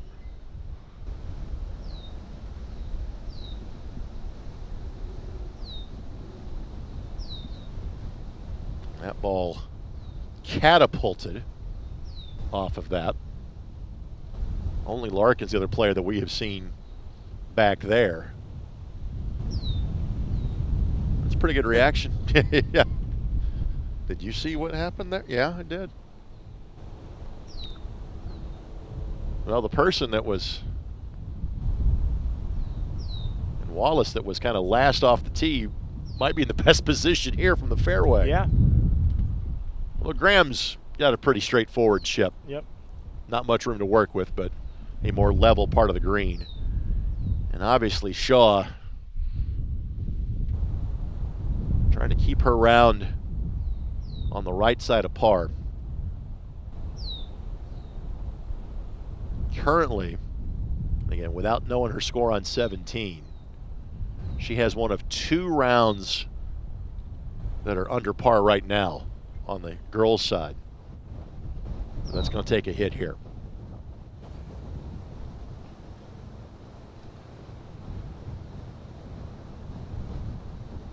Will be Wallace that'll go first. Wallace 79-75.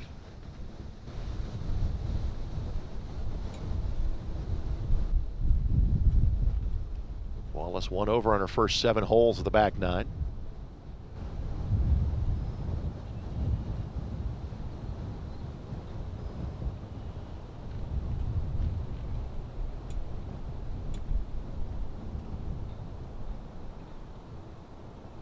Pretty good line.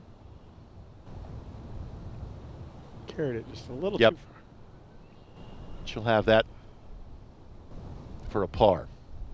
Now Shaw's got to figure out the trajectory of where her ball entered. She'll be chipping 4, just shy of the green.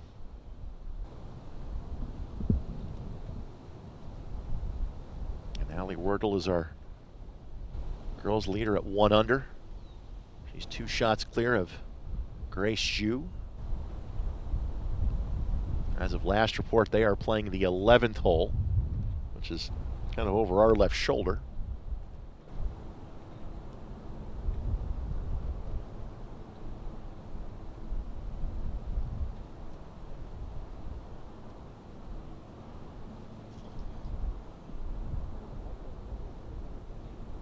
Our boys group heading back to the 18th tee. We'll get to them coming up in a matter of moments.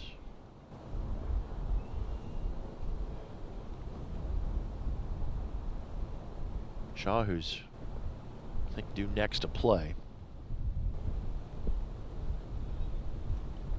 76-78 yesterday. It was 3 under going to 17. She by far is the player furthest up the leaderboard we have seen on either side so far today.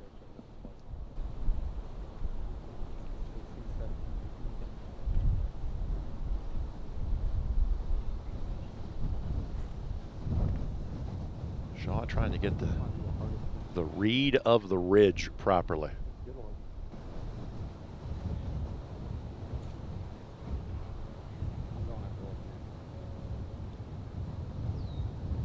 I think she's going to like this. Yes. I think she's going to like that a lot. Well, she's left that for a... You just can't keep it. Bogey close. 5, yeah. That's a makeable putt. All right, so here's Graham.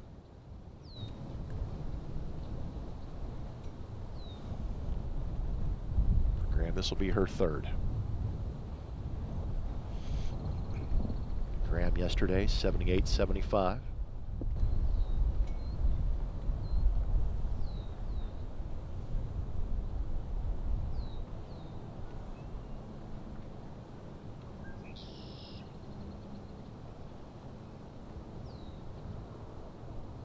Graham 4 over on her back 9. Graham actually birdied 7, 8, 9 in a row. Can you see and hear the tee shots back on 18? Graham to chip here up at the green.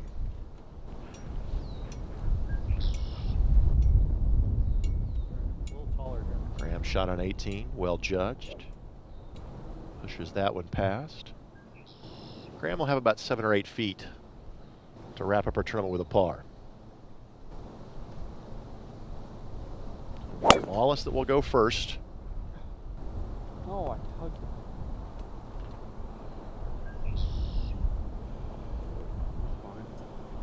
it. Boys group behind Manav Barani, Anson Munslinger, and Luke Kelly.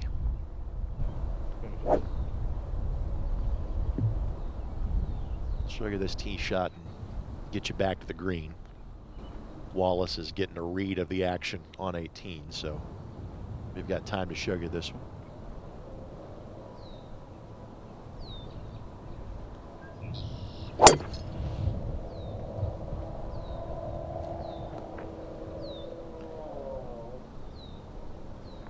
Pulled left, all right, so Wallace for par at the green. Good chip, good look. Just pulled it left. I think she thought she had made that one, and I kind of did too. She'll take her 5 to finish the tournament. 1 or 200 today. No, 1 or 2 over. It's going to be like even par. Yeah. You can hear the guys in the tee talking about the wind conditions Yeah. and what a good score is going to be today. Looks like Shaw's going to go next.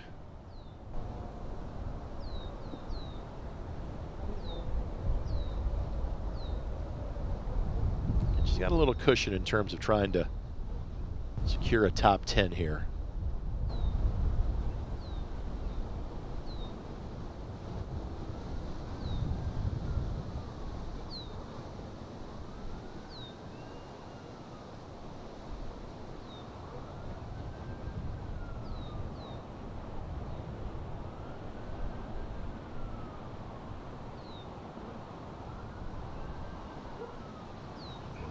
Kind of same as Wallace, just tail to the left at the end. Just a cup outside the right side on those putts. Yeah. Everyone's missing just slightly to the left. That water pulls it just a little bit, doesn't it?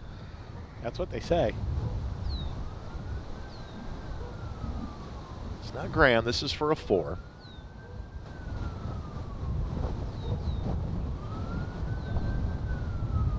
Even though maybe Shaw gives a couple back here. Still a really good final round for her. Didn't finish maybe in the way she had hoped. Graham trying to get to the house with a 4.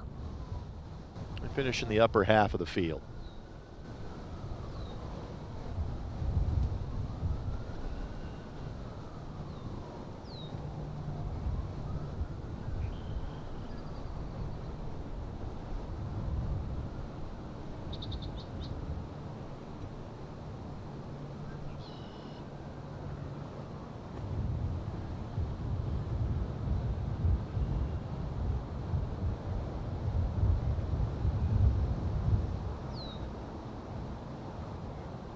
And hits it dead solid perfect.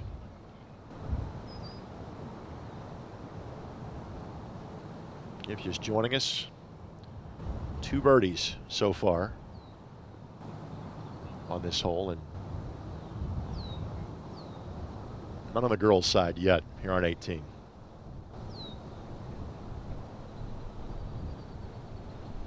Be able to kick it back to the fairway momentarily.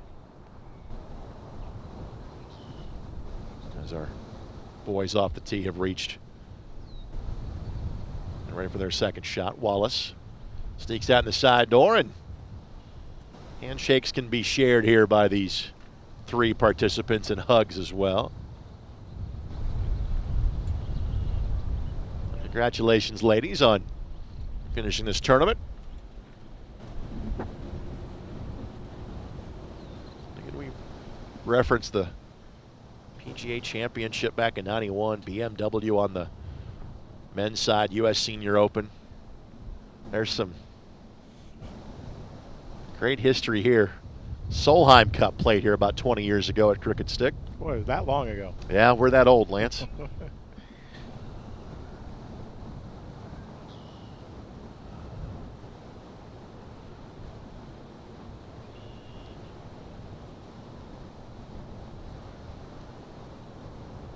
So Barani, Kelly, and Munslinger, the trio do up.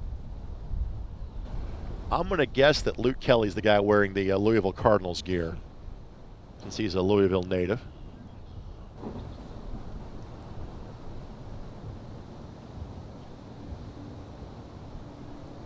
Well, I have lived more of my life here now. I'm from that area too, so recognize that logo very well. Headed to Louisville to play his college golf.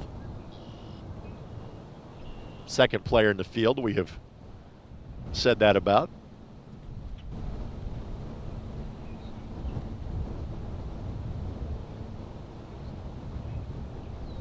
This will be the second boys group that will finish today.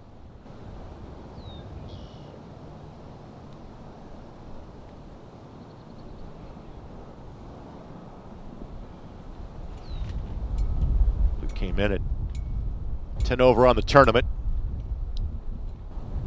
7 over on his round so far today.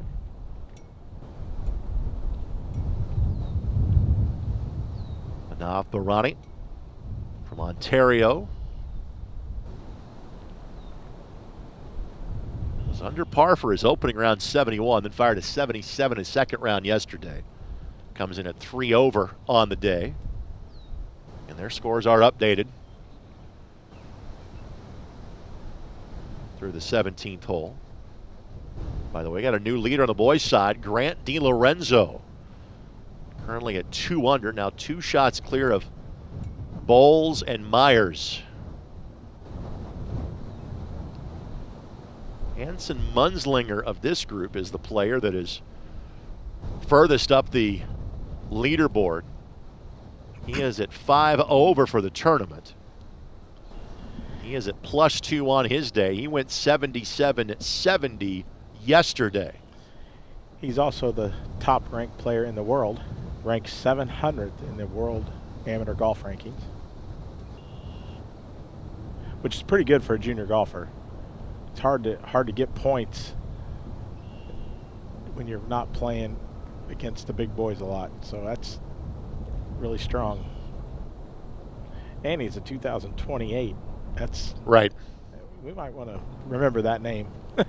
And again, frankly, we have seen players that have played this event 3 and 4 years. Yeah. Especially guys that are and girls that are kind of Midwest based. And frankly, as we have talked about numerous times, the experience here is so good. Once you come back here once, you try to come back at least a couple of different times. And let's face it, the Chamber of Commerce weather yesterday and today isn't going to hurt people wanting to come back here in future years. This is the part where I say it's not always this nice here in the early parts of June.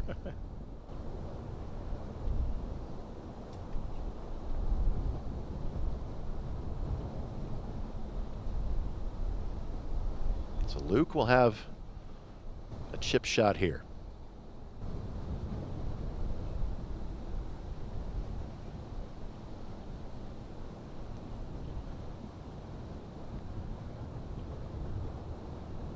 We've seen a lot of misses in this direction again. Go opposite the water makes a lot of sense.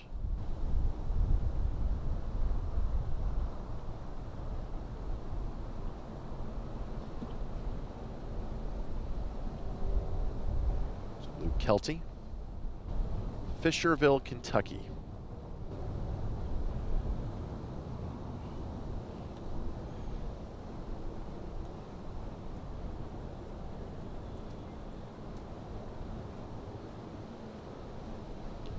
Fisherville just on the eastern outskirts of Louisville.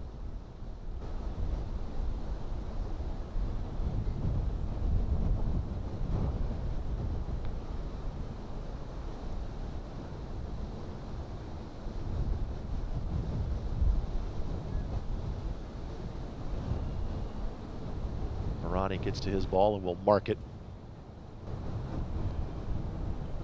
I think it's going to be the trajectory and flight path for Luke, so.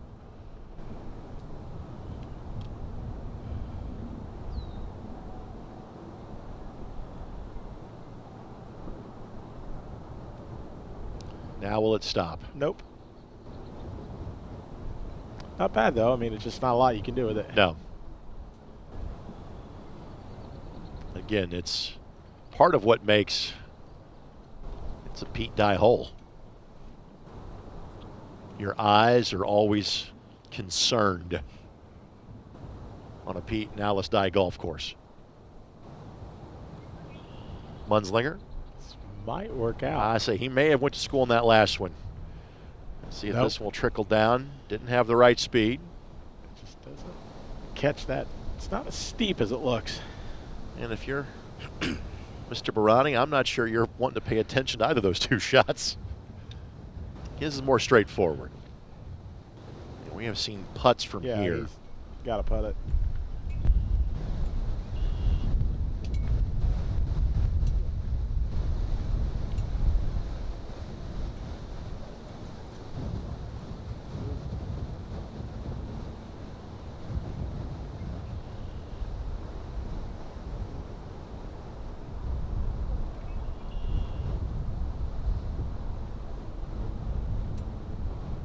Ronnie still a year away from potential college golf if he chooses to go that route.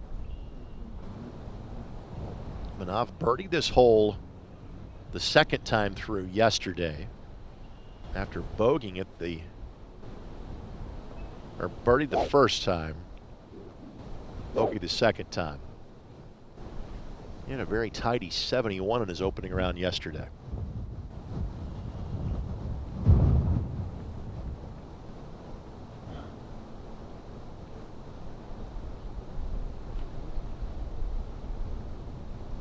One over on the back. Can you hear the tee shots back on 18? Barani. That's pretty good from there. He'll have that left for his par to finish with a closing round 75. You can't do what you did on the last hole and like start it 30 yards, right? I think you just started on the corner, like over that darker grass. Yeah. Or maybe just finish through it. Munslinger now lining up his putt. Columbia, Missouri native.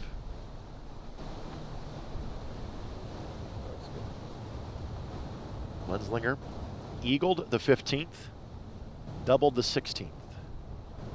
Here back to the tee. As that shot takes place, Munslinger now looking for his. I cleared it, like barely. Par from there, will not get it. He'll mark and get out of the way. The water's not there.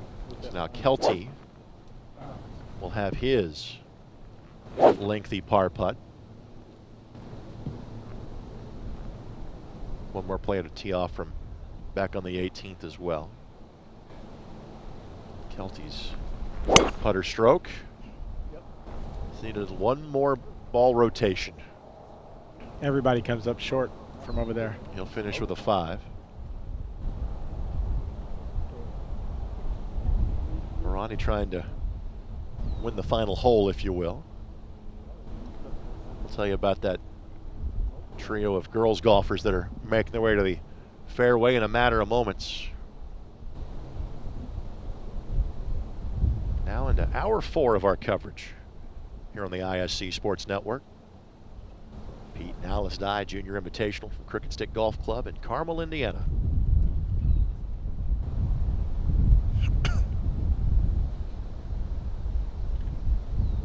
Manav Barani.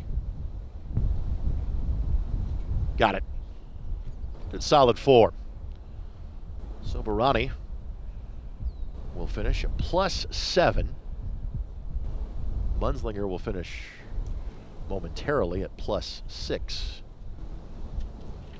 So right now he will jump into a tie for 10th. And Luke Kelty finishes his tournament at +11.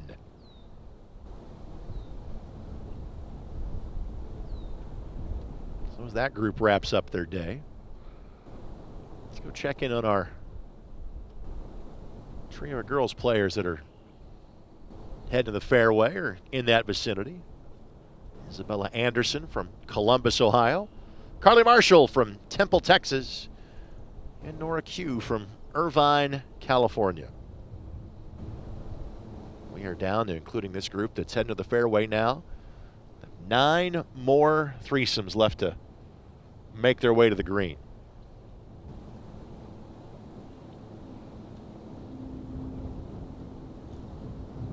Nora Q currently T14, 13 over. Going to the 17th, same score for Carly Marshall.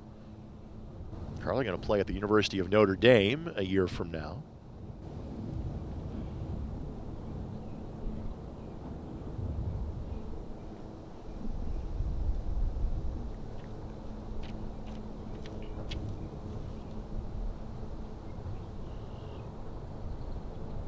Isabella Anderson,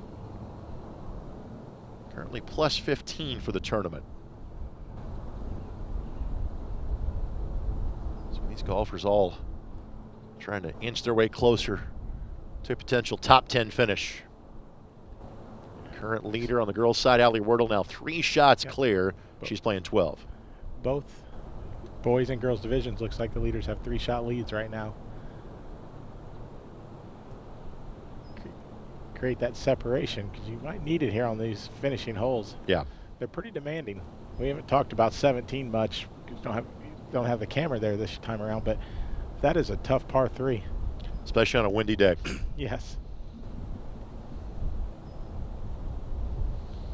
So fairway wood out of the thick stuff.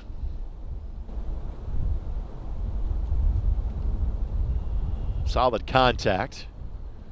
Probably going to be short of the green, but again, it's going to get some carry to it. And from that position, it's actually a really good shot. That's outstanding.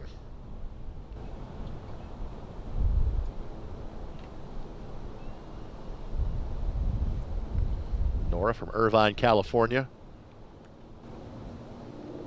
Finished top 15 in the Rolex Girls Championship.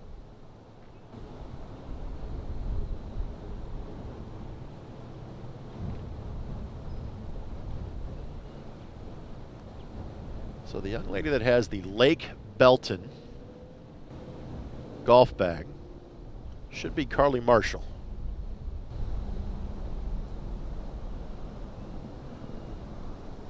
Because I believe Lake Belton and Temple, Texas are not too far apart from each other.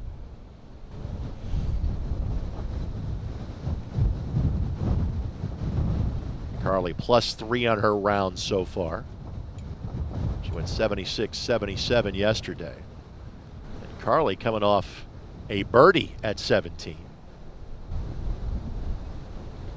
Played this hole at 1 over through 2 times through yesterday. What sort of program is she heading to at Notre Dame a year from now?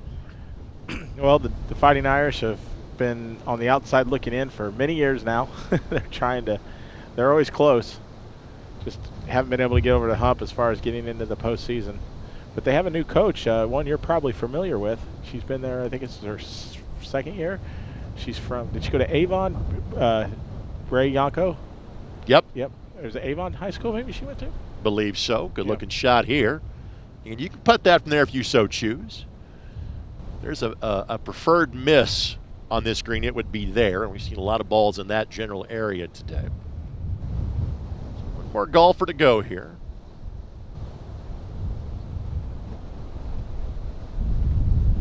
Of course, you go to Notre Dame, A, most importantly, you're getting a wonderful education. But B, you're playing a lot of indoor golf at times. In the spring for sure. And they do have a fabulous golf course there. Can't miss it. The Warren. Isabella Anderson.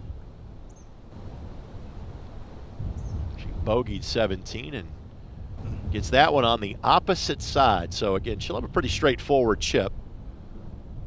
It'll be downhill. And as this group heads towards the 18th green, the next group of boys starting to head back towards the tee box on 18.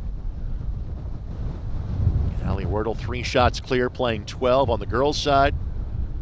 And Grant DiLorenzo 3 shots clear on the boys' side. He is playing 13.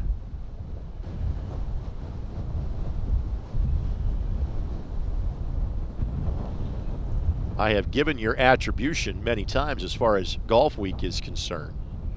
However, best way to follow your work from a writing standpoint and social media would be what?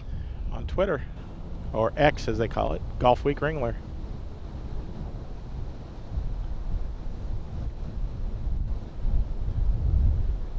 You keeping track of all the NCAA championship action as we speak? Yeah, they're just they're about halfway through the first round. This looks like Texas has got a comfortable lead and over UCLA. Auburn's up on Stanford. Oklahoma State's up on Florida. And then Arizona's up on Vanderbilt. They're all good teams, though. I mean, it's not like we had last week with Eastern Michigan being the Cinderella story.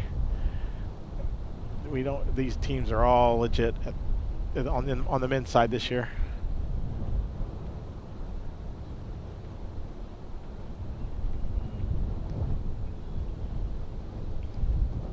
Talk about good weather, San Diego. We've had San Diego-like weather here lately. It does feel like that. I was out there for about 8 days. And pretty good. I would assume Nora Q is going to go here first.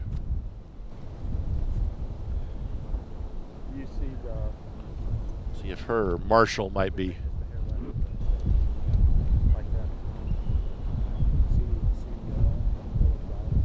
Isabella Anderson getting a read of her potential chip as well.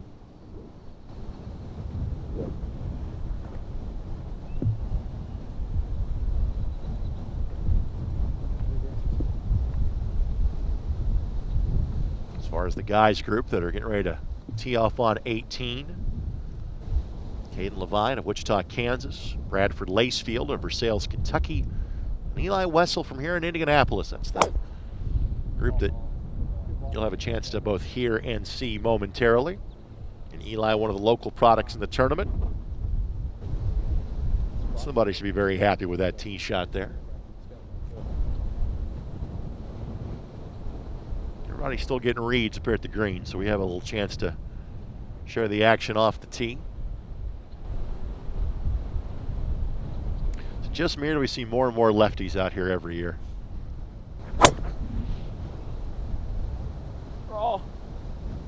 Wanted to get that one to hold.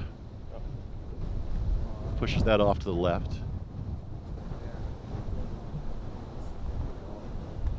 Let's go, Eli. Hard swing here.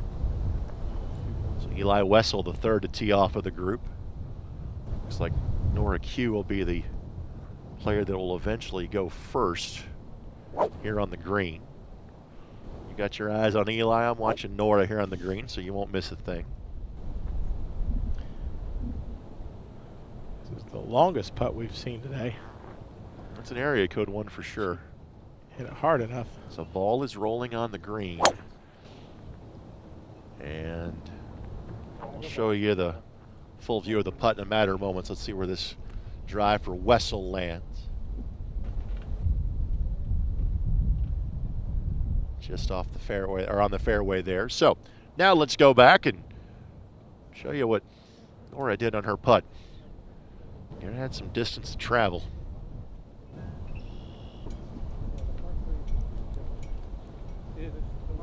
That'll be for her 4. I think not as much today. Isabella Anderson now the chip. Yeah, the par 3s were killer. And This might turn out pretty good. That slope, it just doesn't get going at the speed we thought coming into today. It's fooled a lot of the players as well.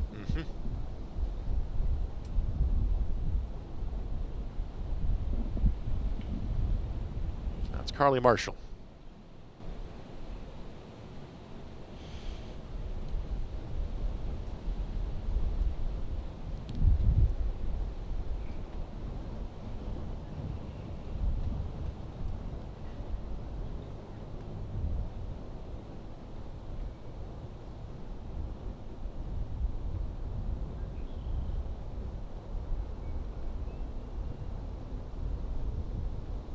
Go with the putter. It's going to be good. Does it have the right line?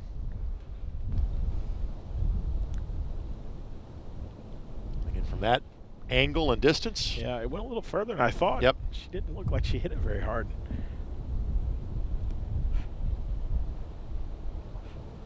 So par putts all around. None of them easy, but all of them makeable.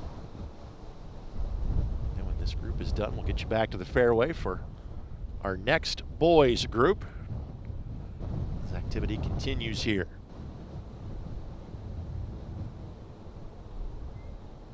Temperatures in the mid-70s. Humidity in the 30s. Winds coming in from the northeast, which again is not typical here. At about 13 miles an hour.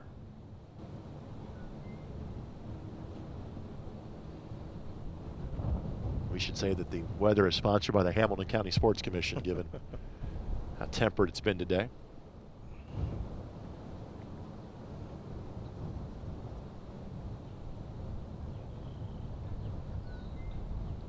This is the 16th group of 24 to make their way through.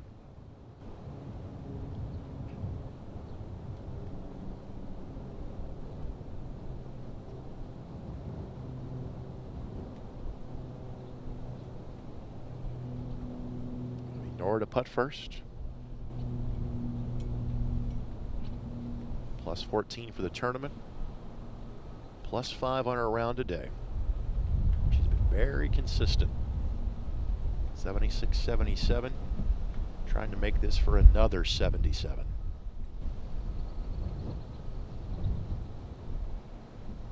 Just doesn't have enough. Had the right distance, but she'll tap that in for a 5. Yep, you can finish. No problem with that. 76, 77, and 78. Plus 15. Right now that's good for 16th out of 36 competitors.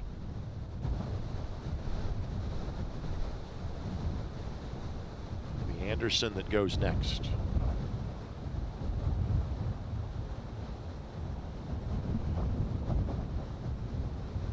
This is a par putt for her.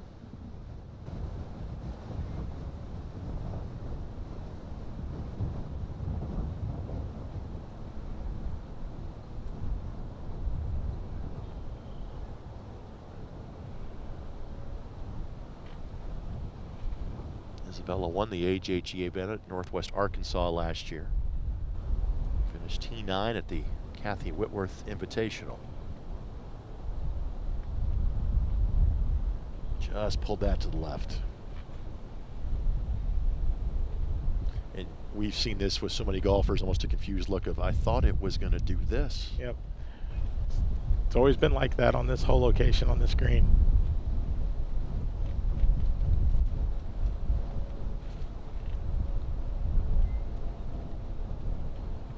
So she'll have that left for a 5.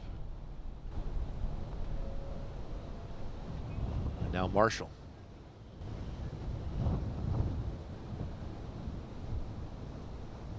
Trying to hit this to have her best round of the tournament. A 3 over 75.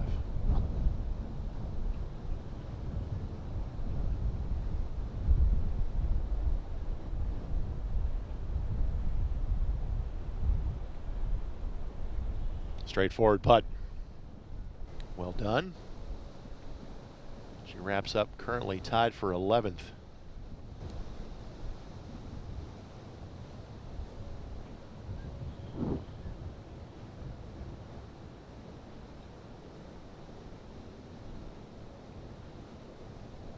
So Anderson to wrap things up for this group.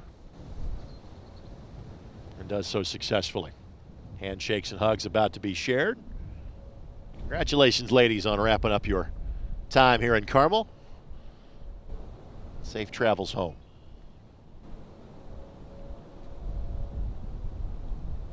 So now we go back to the guys group.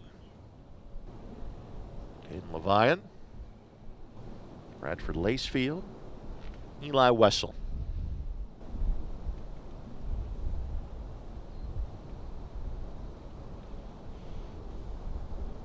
Eli currently +7. Same for Bradford. We don't have their scores updated yet through 17 of this group.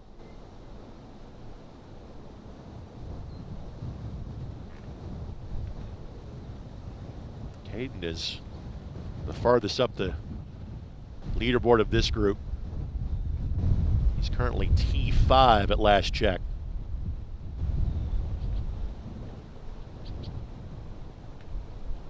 He's 5 shots back of the lead. So Caden trying to post a score and hope that it holds up. That ball will not come close to the green, but also stay dry. We'll attempt to go up and in on that one. Get a finishing par. Now we go to the fairway.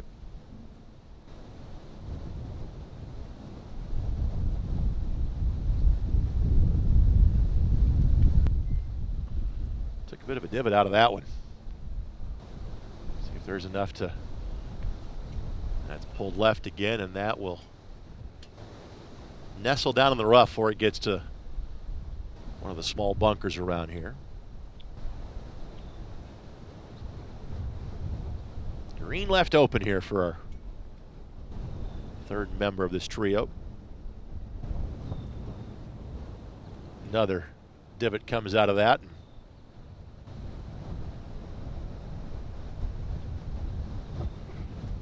That ball is well short. Boy, this hole is a beast. Yeah. It really is. I mean, not a one of them even threatened hitting the green. And they were all in the fairway. And I've got to think that it's the wind that has changed from yesterday that has surely so affected. Yeah, it's pretty, like you said, 10 to 12 right in their face.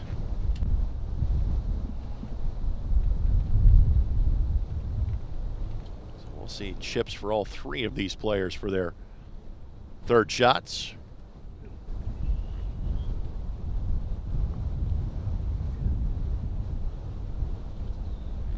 Bradford Lacefield from Versailles, Kentucky, and going to stay home and play at the University of Kentucky. Shot 63 in a tournament round before. And is a 3-time winner in terms of the AJGA. Caden is one of the younger players on the boys' side in the field. He will be a high school sophomore next year. Beautiful. And then Eli Wessel, one of our local products.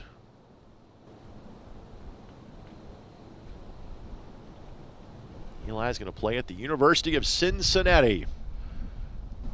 Has been a 2-time IHSA All-State selection.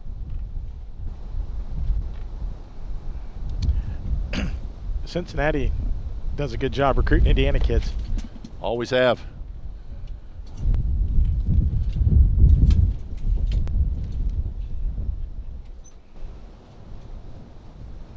Eli plays at Guerin Catholic locally. Garin Catholic has been a school that's kind of punched above their weight from a golfing standpoint. Catholic high school here in Hamilton County.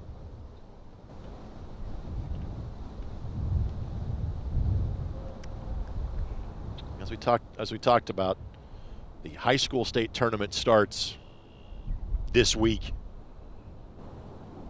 and most of the school corporations in the area finished either before Memorial Day or last week. So this Monday, Tuesday tournament slots in perfectly for Eli.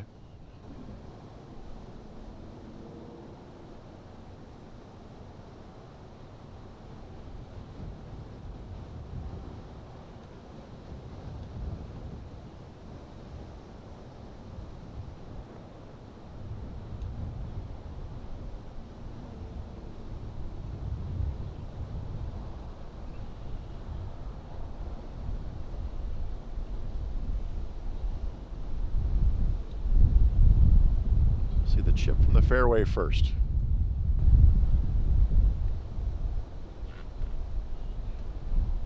Now that ball will, it's good about a check. Again, it's still going to roll to the back of the green.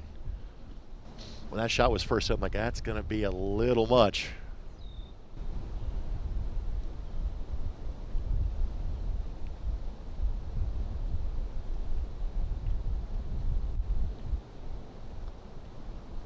Will this have enough? Will it roll through? It does. And we'll come to a stop. Some par putts remaining here. And now we go to the bunker to our right. And not in the bunker, but in the rough. Our third chip of this group. That's nice. Will that roll through? It just does catch the hill, and here it comes. Now will it kind of curve back off of that hill a little bit and ends up being the best of the three. That thing had twists and turns like it was going to Ellettsville, didn't it? If you keep it left, it tends to gather more speed as opposed to being right where it just kind of dies on the hill. He got that landed up there on the left side near the rough.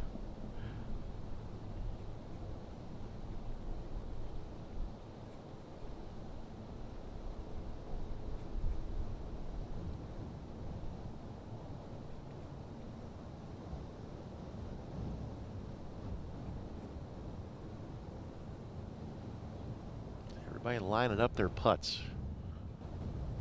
Our next group behind has not made the tee box yet. They're still playing the 17th green. They're about to wrap and head to the 18th momentarily. So we can keep our attention here.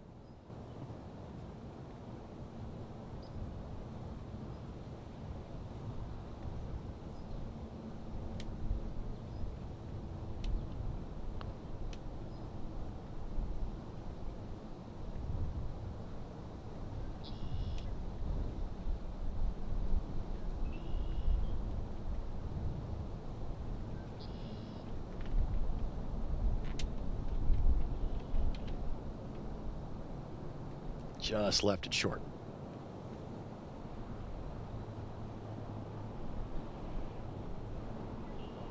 So 5 for Wessel.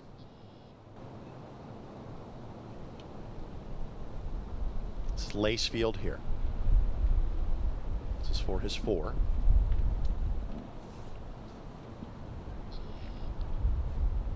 Eli came in T12. Lacefield the same. And that putt. Oh.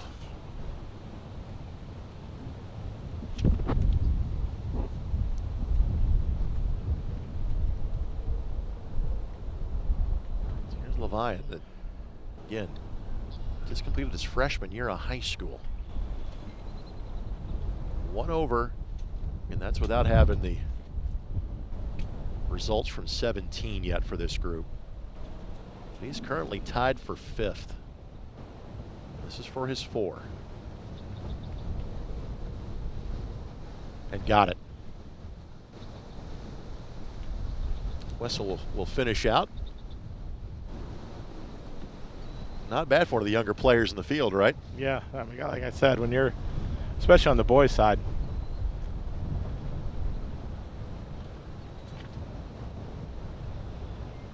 by the way. Courtney Grace, Emily Byan, and Juno Tino. Players will show on the tee box next. So I want you to go to the 2 boxes. Yeah, okay. Handshakes being shared by the guys on 18. It's your honor, so they might want you. I'm just gonna wait for it to After this group tees off, we're down to 6 groups left. You're a little up there, so that's why I like the left box is even better. Yeah. Emily Byan from Brea, California. This here kicks everything right too, so you'll be fine. Yeah.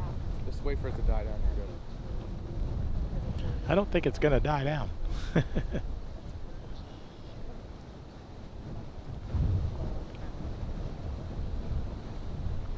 Emily tied for 10th at last check. She was 4 over on her day heading into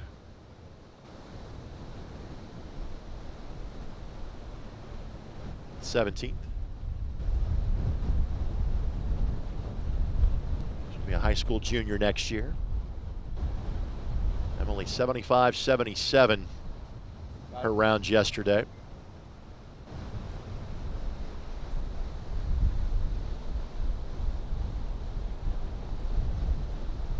Our leader currently at even par, but 3 shots clearing. Allie Wordle. And that ball finds a relatively flat area shy of the fairway.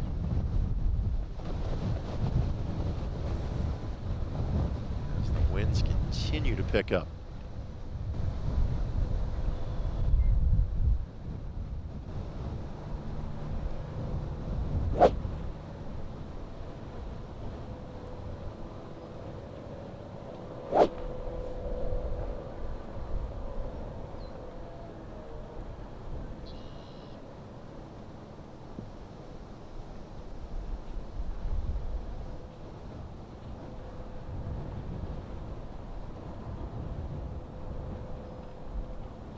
Courtney Grace on the tee.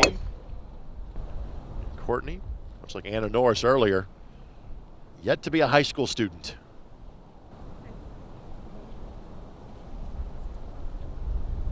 Hit the ball so hard she knocked her camera out of focus.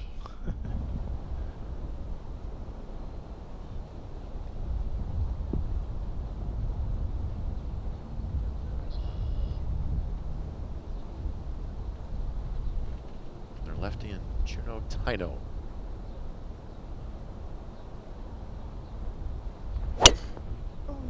Oh, that's blocked to the left. Well, you heard it from her reaction. Yeah.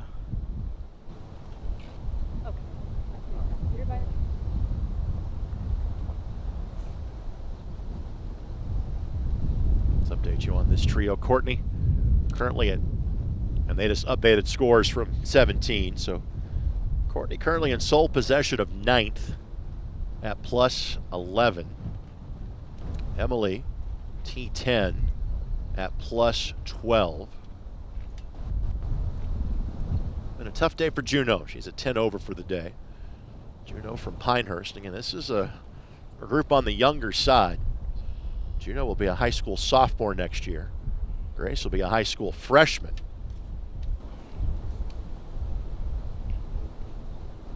Emily of this group will be a high school junior next year. Grace in 9th, best of the group so far. We frankly have not seen any of the players in front of her on the scoreboard. We saw Ashley Shaw that came in 6th when she got to the 18th. Unfortunately for Ashley, she finished her last 2 holes in 5 over. So she currently is T10. But again, with players on the course and the windy conditions, that number might keep dropping as the event goes along. Yeah, it's definitely hang on right now. You're not making up much ground.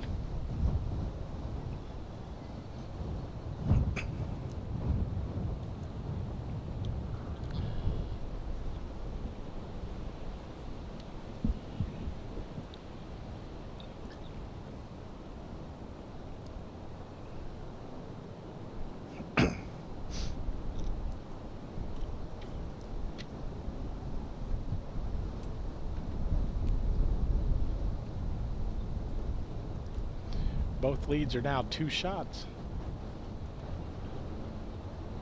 Next group getting to the 17th green.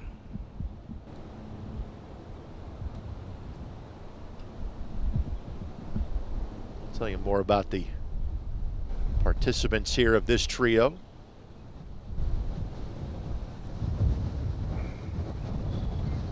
Courtney from Birmingham, Alabama.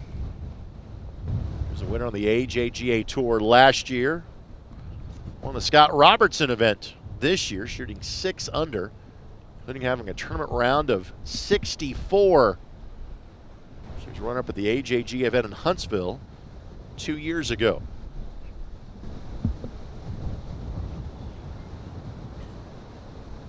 For Juno of this trio,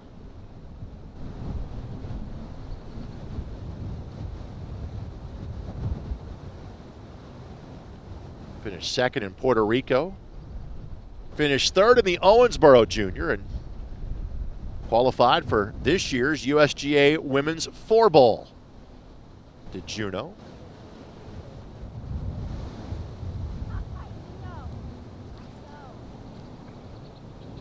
We can't even hardly see where they're at now, where their balls are landing.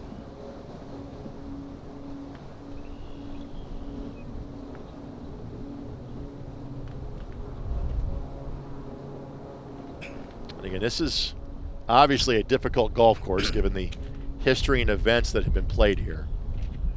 But I can tell you, again, this is rarely a wind direction the players face on this hole. Emily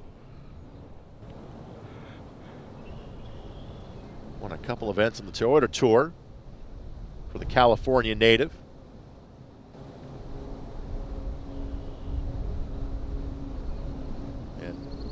You're not thinking anywhere close to the green here. You're just thinking about advancing the ball as far as you can down the fairway. Good shot. It does exactly that.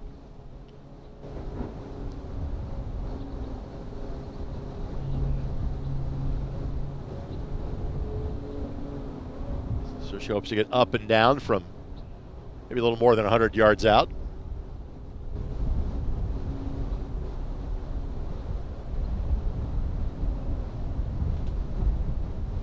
There is no let up on this finishing hole, is there? No, just getting harder.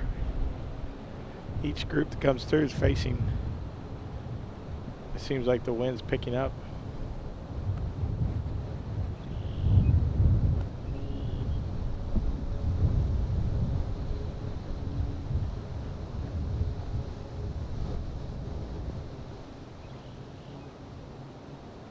A shot middle of the fairway.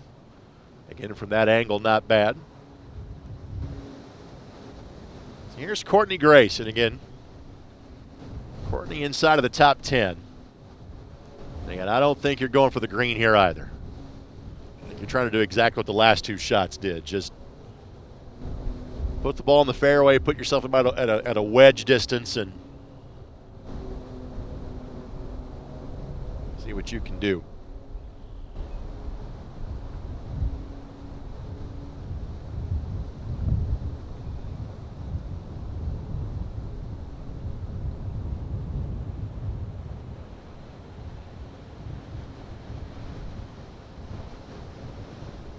She'll attack this one up the left side, but she'll do exactly that. Nobody came close to the green, but Grace is the closest. And again, she's 14. But at the same time, you also didn't flirt with going in the water, going to the bunker, going in the rough. Everybody has a shot off the short stuff to put this one on the green and give yourself a par. Group behind this one playing the 17th green as we speak. Clubhouse leaders right now, Shaw and Marshall at 12 over. Our on-course leaders at 1 over on the girls' side. Our clubhouse leaders on the boys is, you remember we just saw in the last group, Caden Levian. He is at +3. Our leader on the course is Grant DiLorenzo who is at -2 and is playing the 15th. But the top 9 scorers on the girls' side are still on the course, including the young lady at the center of your screen and Courtney Grace. Obviously, we'll start to do a little more scoreboard watching now as these groups are starting to come through.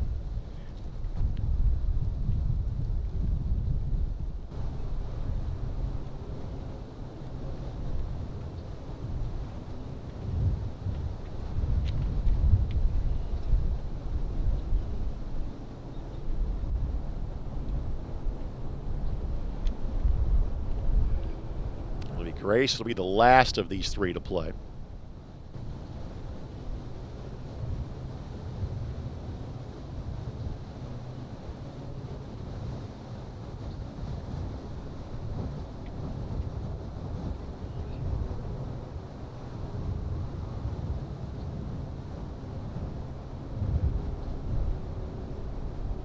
Back to the middle of the fairway.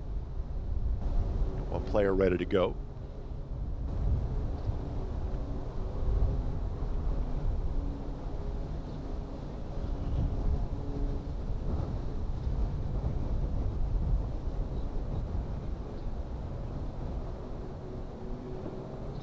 First approach, what do you think the distance is on this, Lance? She's probably 140, 130.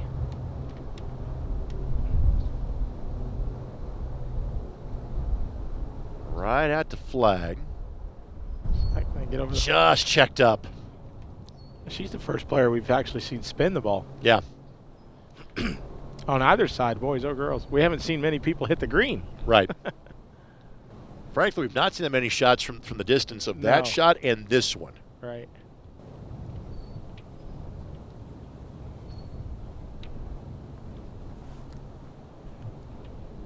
Being a lefty, you got a good angle to attack here, but I'm not sure. Yep, it's going to work out just fine.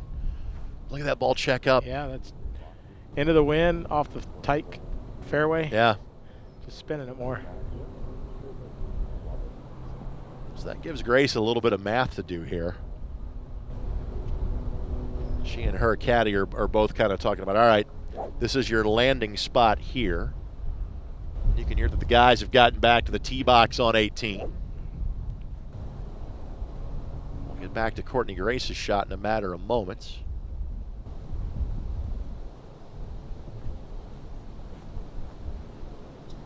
Keen Tino, Tommy Kelly, and S.J. Thomas. The 3 players due up here.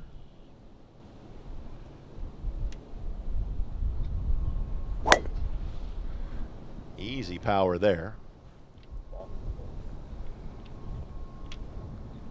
Courtney Grace is still a few moments away from hitting her shot, so we're good to stay here.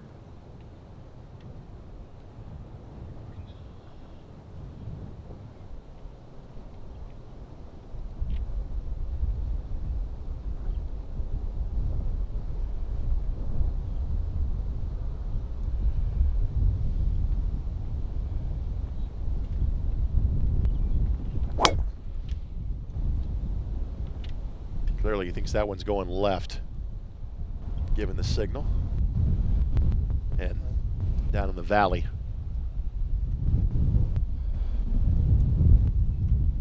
We'll get back to the chip of Grace here in a matter of moments. I'll show you that coming up. We'll show you all 3 drives off the tee and then get you back to the green. All of our players have a putt for par.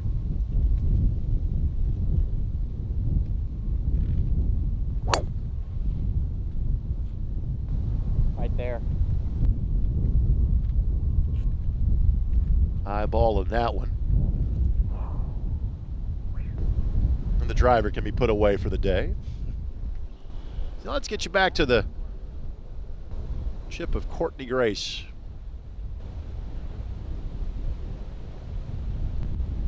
And again, read the slope of the green well. She'll have that for par, so 3 lengthy par putts for this group. But par putts nonetheless. I'll try to aim left of that bunker. And again, really for the girls, this is almost playing as a 5. Oh, it absolutely is. We haven't seen since the player who hit the longest tee ball hit the ball over the green. Was it Larkins? Larkins of Ball State, correct? Yeah, we haven't seen anybody even come close to getting to the green.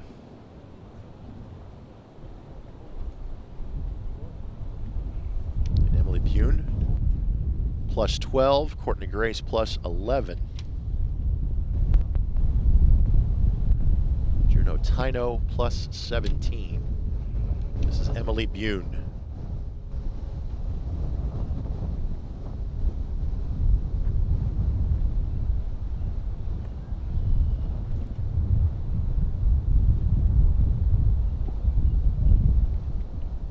Has it right down the line. Yeah, it's not bad.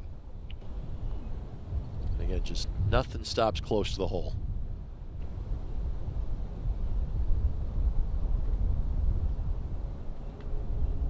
Juno will, I think, putt next. Believe she's away versus Grace.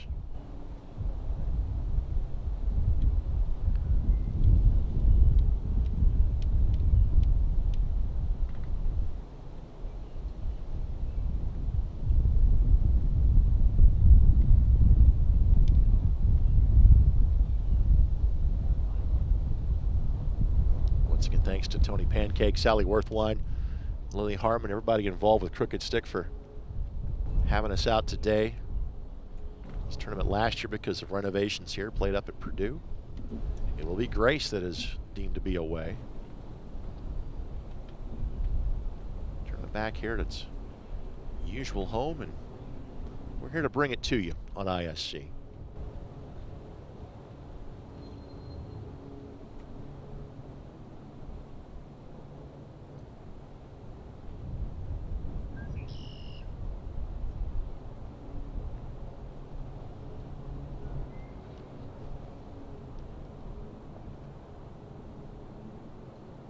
That swing back to the left. She'll finish with a 5. Courtney gets the house at plus 12. She's now in a share of 9th place. One of 3 current clubhouse leaders. With Ashley Shaw and Carly Marshall.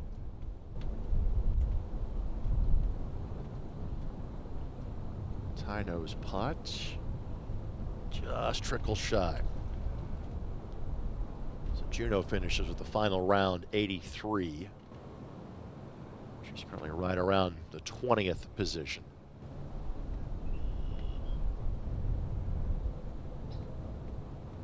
Emily Bune going to slide back to a tie for 13th if she makes this one. She and the aforementioned Taylor Larkins.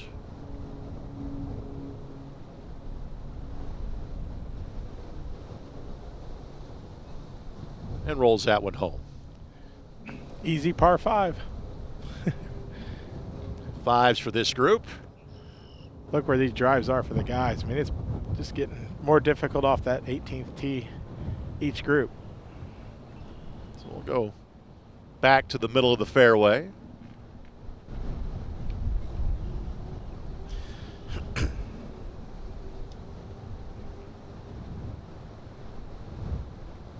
This group is Keen Tino that is highest up the leaderboard. He's at plus 7. S.J. Thomas also at plus 7. That's 9 shots back of the leader. Tommy Kelly, actually, let me correct that. Tommy Kelly is tied for 5th.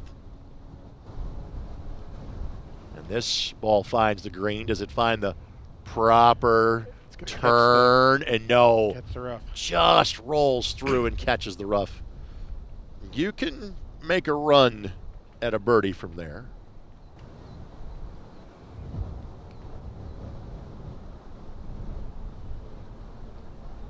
And that approach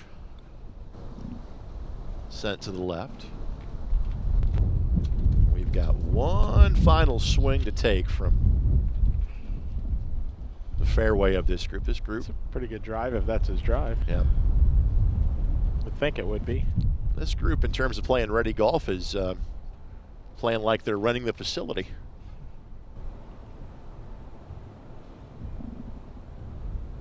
Kelly of this group is going to play at the University of Nebraska. He is 1 over on his round. Their scores are updated through the last hole. But Kelly is T5 and 6 shots back. By the way, Grant DiLorenzo is now to 16, and he's at 3 under. Iron is in. And way long, and that's the first miss we have seen there today. As far as this far back. Yeah, that's going to be a challenge. Yeah. That's one where, again, the better play is probably to just hit it almost 20 feet right of the hole and hope the slope brings it back down. So again, we mentioned Tommy Kelly of this group. Going to play at Nebraska. What sort of golf program do the Cornhuskers have in the Big Ten? They had the best finish in program history this year, finished 4th. I think they probably ranked around 75. Probably, it might have been the best season in program history, honestly, Greg. Just a really good year. Had a great run this spring, and like I said, went to the Big Tens and finished 4th, I believe. Best finish in school history. And he looks like a local product from Omaha. Or kind of local. Close enough. 45 minutes or so, I think. And want to thank our ISC Sports Network crew. Jordan Shue, Kyle Donlin. That's Nick Seeger's camera work you see on the drone shot there. David Kahn graphics, Eldon Wheeler, our T-Box camera. The pride of Wabash, Matthew Stein, out there in the middle of the fairway. Aaron Van Wolde, and the pride of Cecina High School, Carlos Alarkin, to our immediate left of our broadcast position. Appreciate wherever you might be watching us from in the world. Maybe you're Alan Hughes and checked in from Chattanooga, Tennessee today. Thanks for tuning in, everybody. It's our one day a year to do golf on the ISC Sports Network.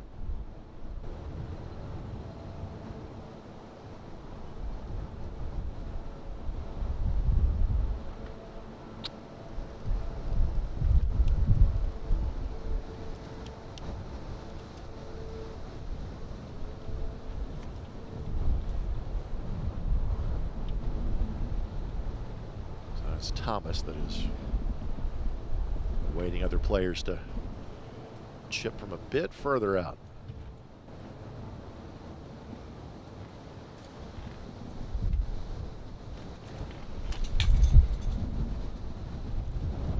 Yeah.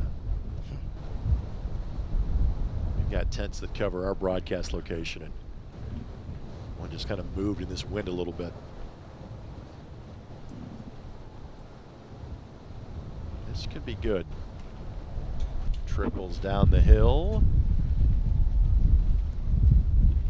And that is outstanding from that distance. Yes. As good as you could expect. One of the better shots we've seen today. Yeah, that's Tommy Kelly. And Kelly's got a good round going, so that should not be a surprise. You can tell by his walk. Right now he is tied for 5th. This chip need to go a little further. He didn't. No. He was a little scared of that. He could have probably been a little more aggressive. Right general idea.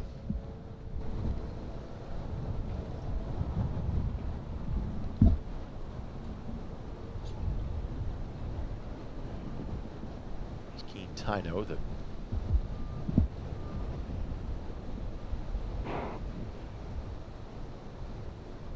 again, knew he had to hit it out to the right, but didn't intend to block it that far right.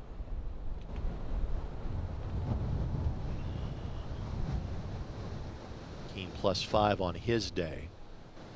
After ending the day at 2 over, after going 74-72. So this is S.J. Thomas. Sophomore to be from Birmingham, Alabama. That might be quite good. Watch it roll, watch it roll into the hole. 3rd birdie of the day. How about that? Nice way to finish. He'll finish at +6, and that puts him in a tie for 9th. First player we've seen chip in today.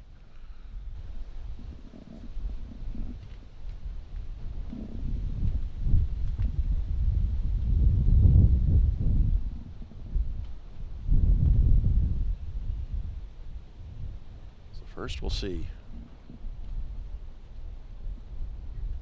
Tino, a lengthy putt for par.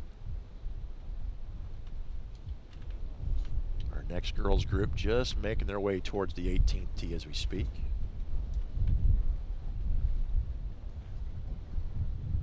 Realistically, Keene's trying to get this down in 2 to get to the house at +8 for the week.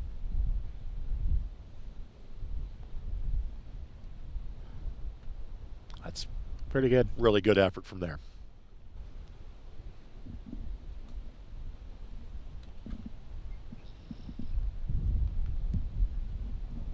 Keene had a double on 16 after a birdie on 15, kind of threw off his round a little bit.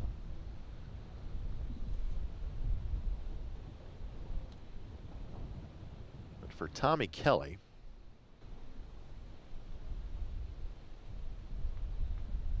if he can make this, he'll be one of our 2 clubhouse leaders. Just not the way you wanted to finish. He'll finish with a 5. He'll drop into a tie for 6th. But you play this course 54 holes and go 4 over, you can feel awfully good about that. Absolutely.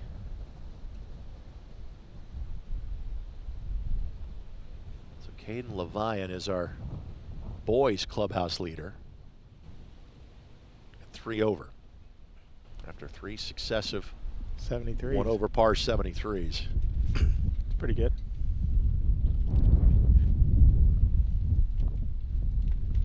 These gentlemen will share handshakes after a job well done.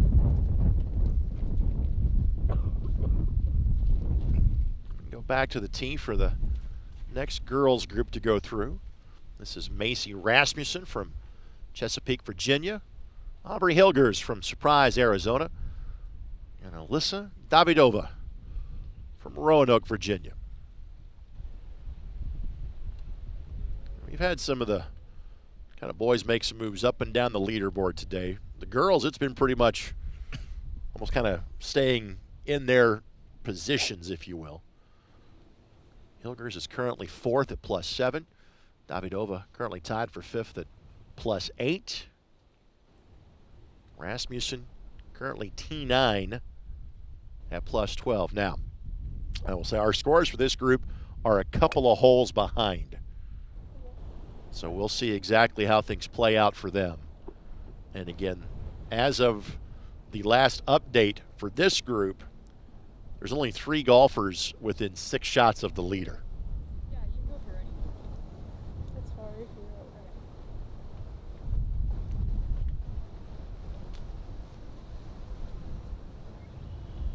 After we see this group here, there's only 4 more groups that follow them the rest of the way.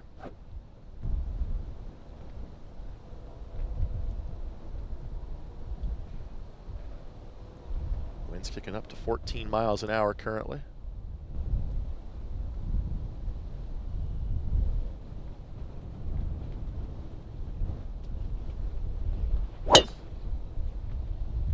Good solid sound off the tee. Well, let's see the ending destination. When our camera's got a pan left, that's a good sign. Where do I leave? The right side. You see the 2 electrical boxes. So Davidova.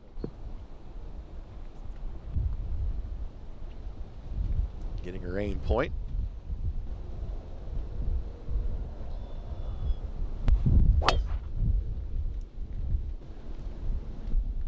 Sends that one left.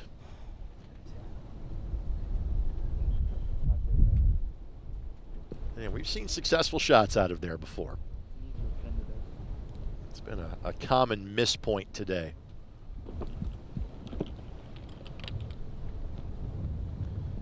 Davidoa going to play at Missouri.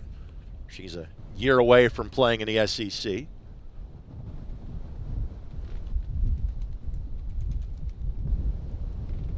It's a great view there.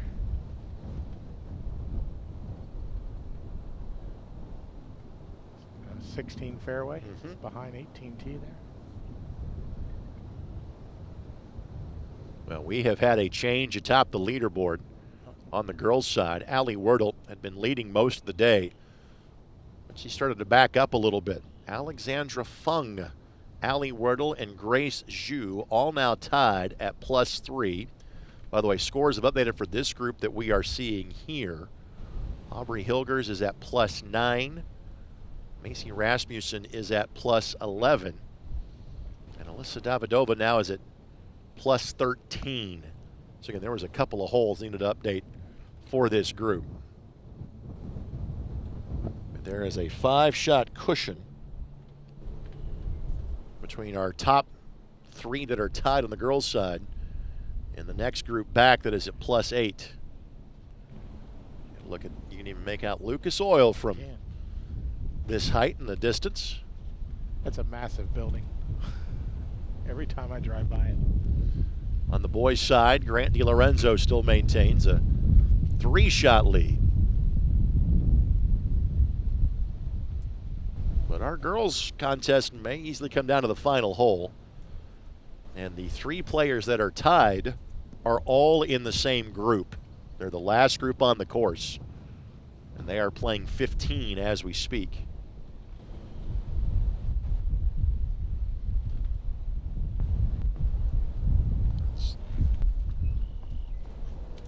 There are 2 further girls groups after this one.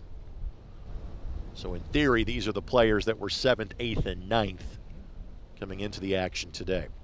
We mentioned Davidova. Tell me about the Missouri Tigers women's golf program.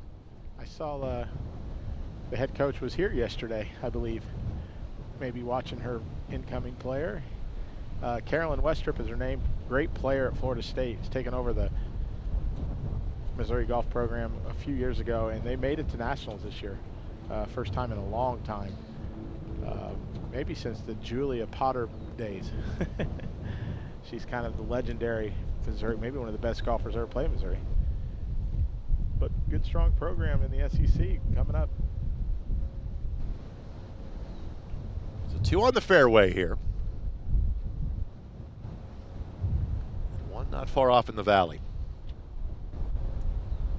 We've only seen 1 ball off the tee in the water. We've seen 1 make it 2 approaches in the water. And the common miss has been left. This one going for the green. But there it is. They're fine.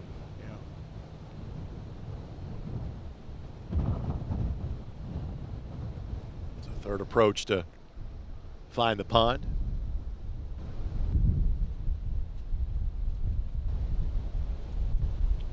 And Hilgers of this group currently tied for 5th. She is a junior to be in high school from Surprise, Arizona. This one pulled way left. It will stay in the fairway, or the kind of collection area. And again, you've got line of sight, just now it's a matter of trying to hit the brakes for the 3rd shot of Davidova. Macy Rasmussen, the 3rd player of this group. Macy's going to play at North Carolina. Tell me about Tar Heel Golf. Always good. Always a top program. ACC. Haven't really had the postseason success, but they, generally an NCAA qualifying team. Great golf course they have too. A lot of these schools have great golf courses. Well, frankly, a great golf course usually means a moneymaker. Yep.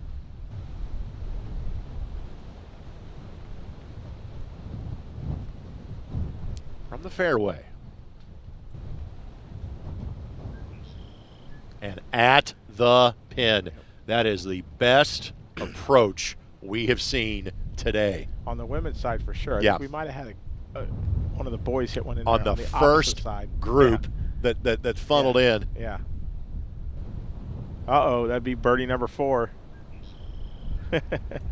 We'd be right. We have not seen a birdie on the girls' side yet today. Not. We've seen 3 on the boys' side. She doesn't know how good that shot was. No. She'll realize it here. We're going to have a 4th shot. And because of point of entry, it's going to be much further back than the other couple that we have seen that she's not done got to yet. the lake. Yeah. There's some work left to do.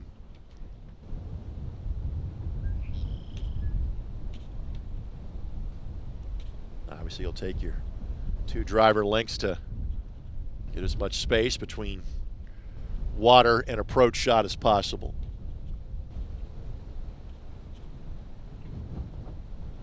I think that's Rasmussen that is the player that is having to take the drop.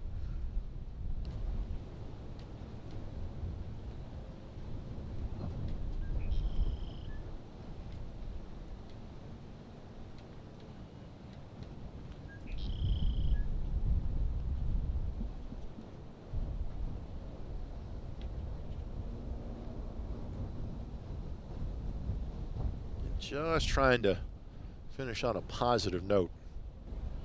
These players will not factor in the win, but again are having a chance for a top 10. But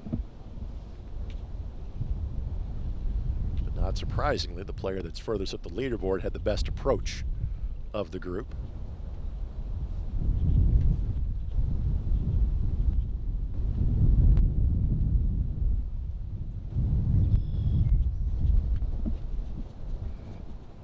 Hilgers, who has the birdie putt, won an AJGA event in Bermuda earlier this year. Had a couple of wins, 2024 as well.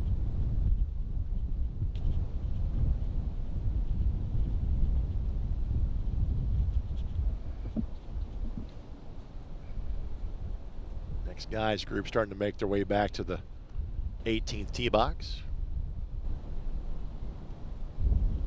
4 groups follow this one.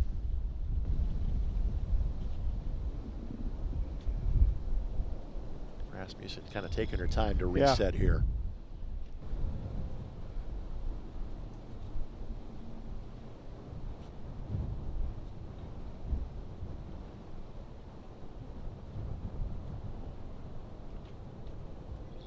That ball carries, and it does. Nice. It will trickle down, funnel a little bit closer, takes the hill, and she'll have that for a 5. Good recovery. It really was a good shot. We haven't seen many balls take the slope there, and that one did.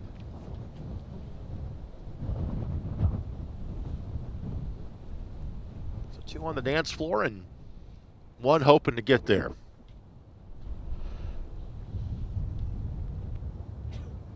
What does the landing point need to be for Davidova here? Well, I mean, what we've seen, if she could land it anywhere on about the cut of the green, I feel like that would be pretty good depending on how high she goes. But it allows you to hit more of a pitch shot. If she does that, she could probably land it a couple paces off the green. I did. That was quality, but that was a good joke. It was.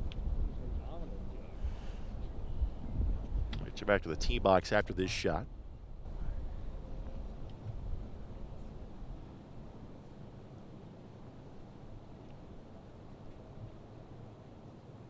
Yep. It will take the hill. It will roll down, and that's pretty good. From that spot is very well done. I mean, it'll be a par putt coming up. The alternative is to, not hit it as far, but you don't want to risk leaving it up above the hill. All right, so the guys group that is now on the tee: Carter Graham of Brentwood, Tennessee, Owen Bowles of Chandler, Arizona, and Brooks Urquhart, who briefly had the lead today. Card currently tied for second. Right now the lead is 5 for Di Lorenzo.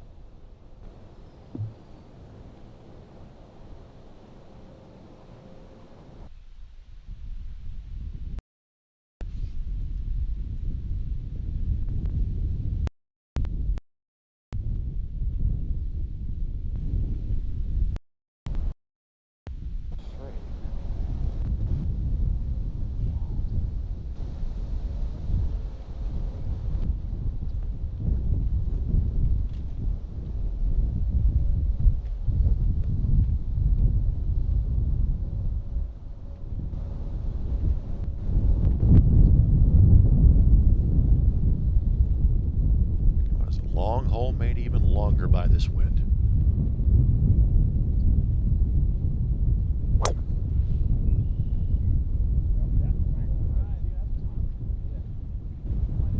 And our penultimate boys group is off the tee. Well struck there. All right. Back to the green. It's a bogey putt here that just Rasmussen will tap in for 6. So Rasmussen's day is done.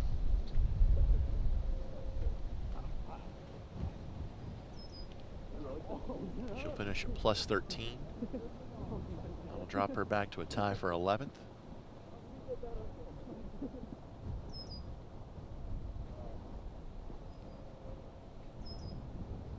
This is Davidova, who's trying to hit this to stay in that tie at plus 13.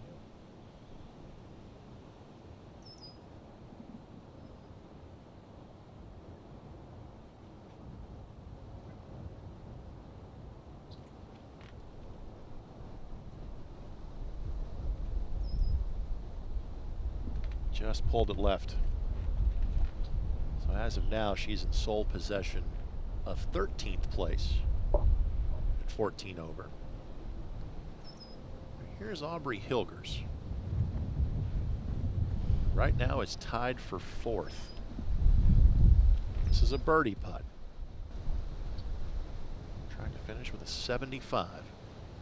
She went 70-79 yesterday. And sends it home. First birdie on the girls' side we have seen today. And she got it to the hole. We've seen so many of those putts come up short all day long, and she rolled it right in. Clearly she's been watching the feed. Of course. Take a look. It tried to slow down. Absolutely. Yep. So Aubrey in at plus 8. She is now the clubhouse leader on the girls' side. We have 4 more threesomes left to play through. Graham Carter from Brentwood, Tennessee. Owen Bowles from Chandler, Arizona.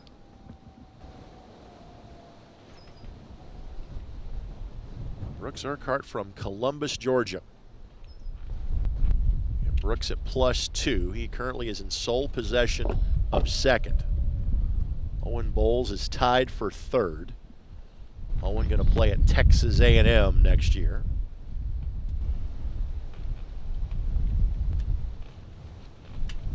Graham Carter. It's been a bit of a rough day for Graham. Graham, after being 1 over heading today, sadly is 10 over on his day today. Graham's going to play at UT Chattanooga next year. Team that made the NCAA championship this year.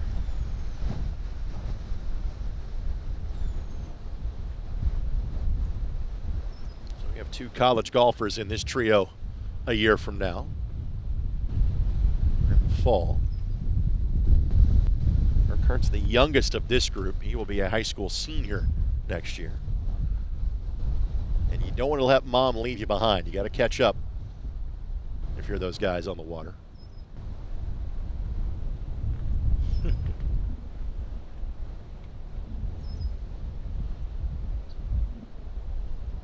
2 in the fairway and 1 just off.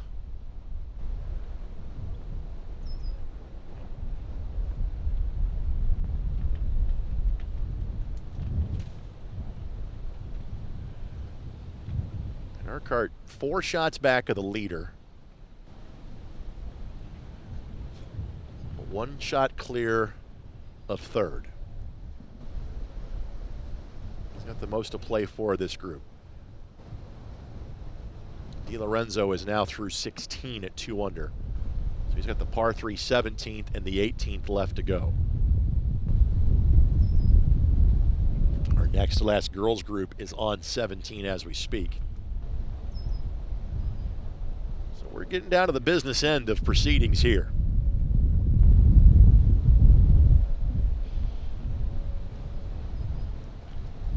This shot, Well, that's a great shot. Finds the green. It will be a lengthy putt, but it is a putt nonetheless. So a birdie putt from off the fairway. Well done. So now back to the fairway we go.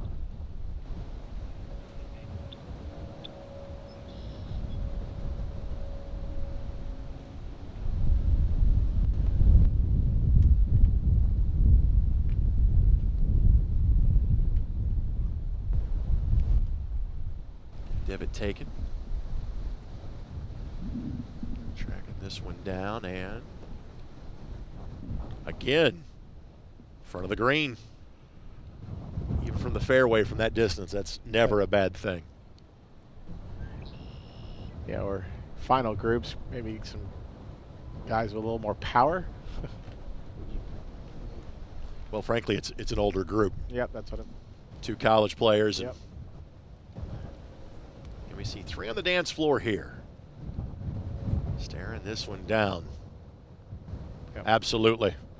It didn't get the right bounce, so to speak, in terms of, but those are 3 quasi-professional shots we just saw right there. Greg, possibly, I think that might be the first group that's all 3 3 players have hit the green in regulation. I was kind of thinking the same thing, and I this is our 21st group of 24 today. Yeah, and not surprising either. I mean, these are more the players that are been playing well all week. We talked about the UT Chattanooga program. Got a young man going to Texas A&M. How are the Aggies in golf these days? Aggies are good. They were really good this year. Didn't make match play at the NCAAs, but they're a team that's always there. A&M generally has pretty good Olympic sports across the board.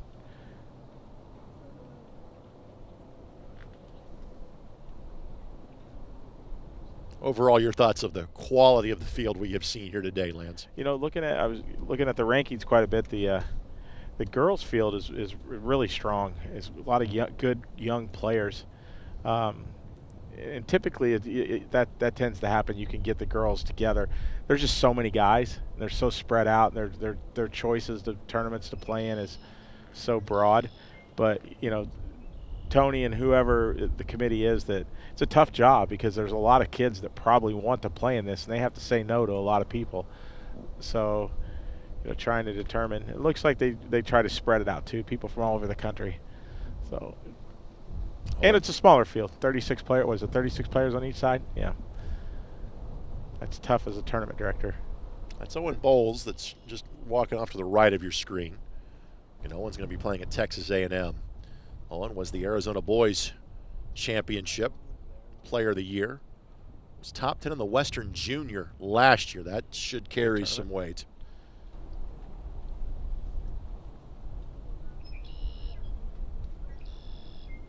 Carter Graham was the Sea Pines Junior Heritage Champion last year.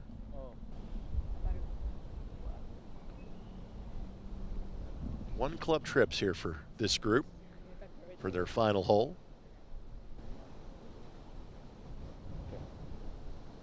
Frankly, you can kind of go to school on a couple of these putts here too.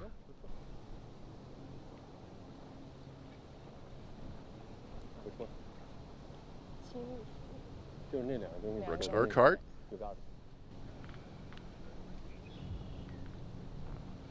Was the Georgia High School champion in his classification last year. Finished 9th at the Dustin Johnson World Junior event in 2026. Finished 2nd at the Georgia Junior PGA a year ago. Looks like Mercer might be where Brooks is heading. And he's got a year left of high school to go.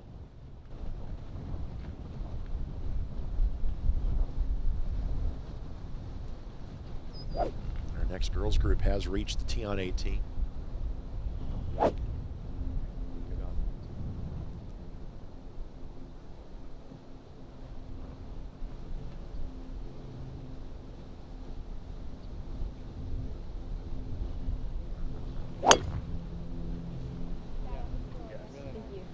That will, speed-wise, that's fantastic. Very makeable par putt. That's good.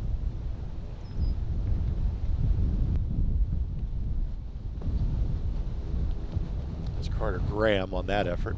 Back to the tee we go.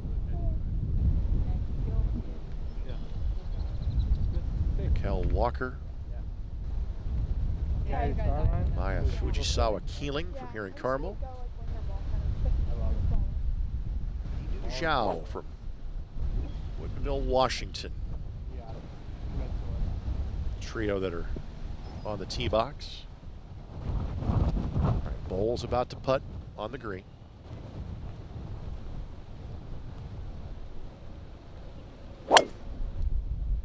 Get you back to that putt momentarily. Good swing. That tee shot finds the fairway. Here's a replay of the last putt. A little too much credit given to that break on that one. Some work left to do for Bowles that right now is tied for third. Brooks Urquhart trying to wrap up second place. They all read a little too much break. But frankly, where he left that should be fine. Yep. And oh yeah. that should be his par. Caden Levian. Good chance he's going to finish solo third. Urquhart looks like solo second. Bowles needs to make this to stay in a tie for third.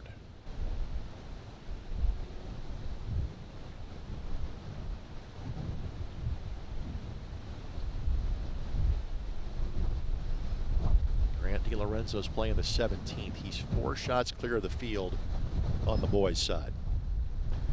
You can always tell when it's getting late in the day because there starts to be a lot more people around the 18th green.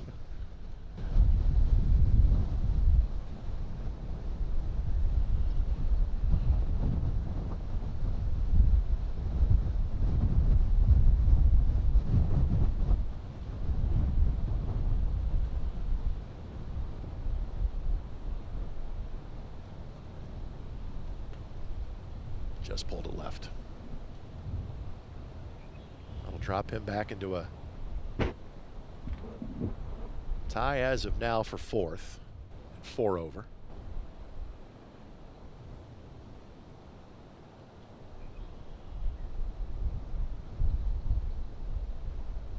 Carter Graham.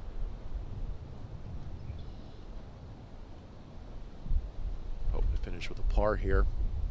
It's been a rough day for Carter. Makes that one 82 on the final day. But for Brooks Urquhart, he had a 67 in his second round yesterday. This would be a 77, however. Solo second. Never a bad thing. Good job, gentlemen. Handshakes all around.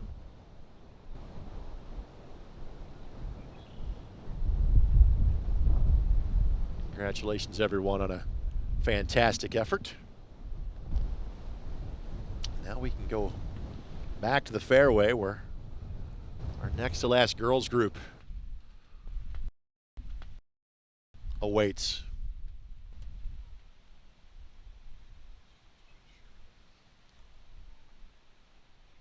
Walker, Zhao, Fujisawa.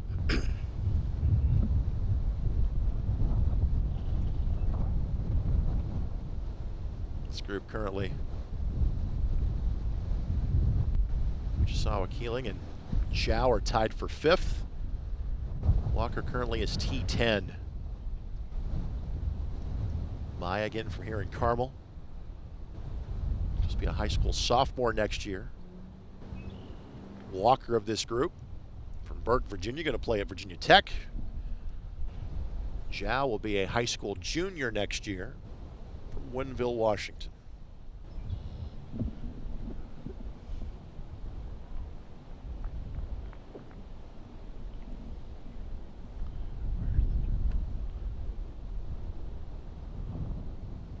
Fairway wood.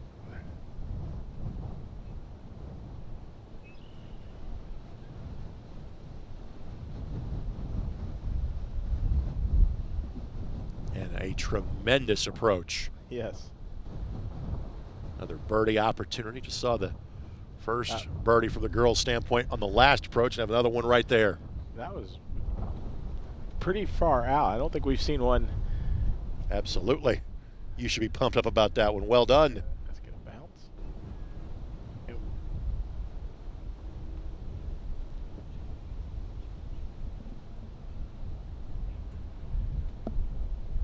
That one off to the left. That's Fujisawa Keeling.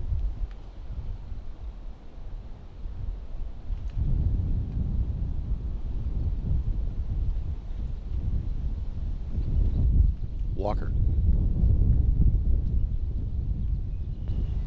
Just off the back edge of the green. That's about a foot away from being outstanding. A foot and maybe a yard to the right. And that's really good. Walker can feel happy about that. She's going to play at Virginia Tech next year. Tell me about the Hokies. Another ACC program that just always kind of there. Some years just outside looking in, other years just trying to get over the hump. But they've consistently top 75 team, I believe. They had some nice golf courses where they play too. That's the one thing about what these kids. They're so spoiled. You pick the right school and you get to play some fabulous golf courses for 4 or 5 years. The Zhao of this group, a Washington State junior champion.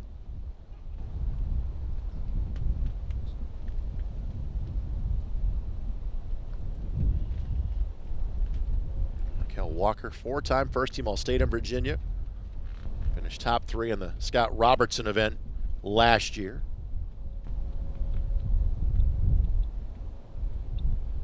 By the way, look at the top of the leaderboard. Grace Zhu now with a 1-shot lead. That group is playing 16 as we speak. And they are the last group on the course. The last boys group is playing 17 and starting to head back towards the 18th tee.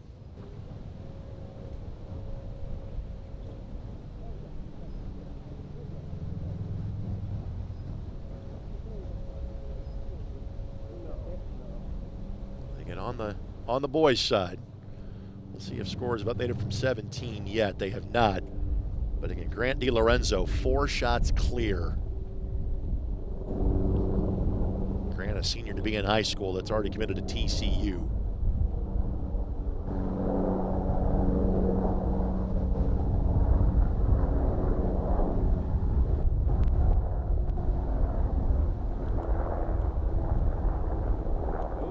So keep an eye on the activity at 18 as these guys get ready.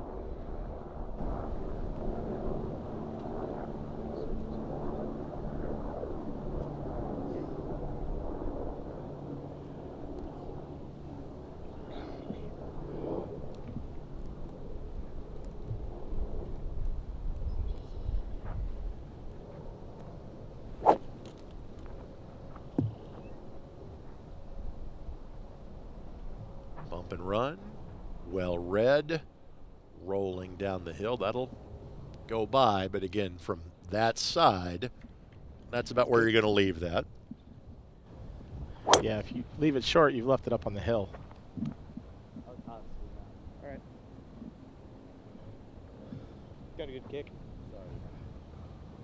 Maya was the 2025 Girls State Junior champion.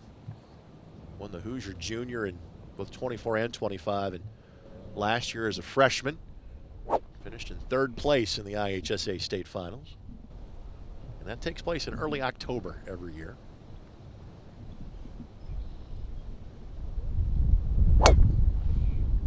See the tee shot there. We'll come back and show you a pretty solid chip for Walker moments ago on the green. She has not left herself much work for what'll be a par here. Take a look. Saw a player chip in from a similar spot on the boys' side earlier.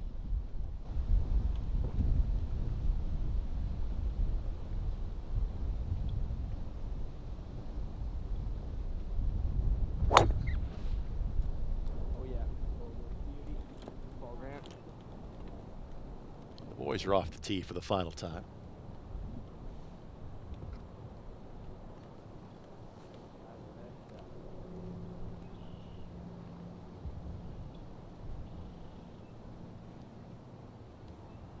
Now Zhao for birdie. And this would be to get a share of 4th place. Just needs to hit it firm. It's kind of the one spot on the green you say that about, right? Yep, that's the only one. Yeah, that was a good stroke. Good stroke. Just pushed it Heels right. off to the right. Yep. Take the par here. She'll finish as of now tied for 5th. I say as of now because the next putt would determine whether she will have someone sharing 5th place with her.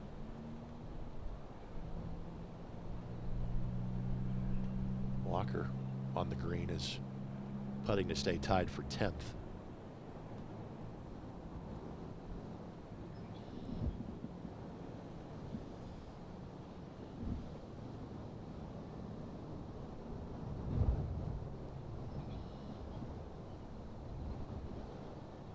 Good looking stroke.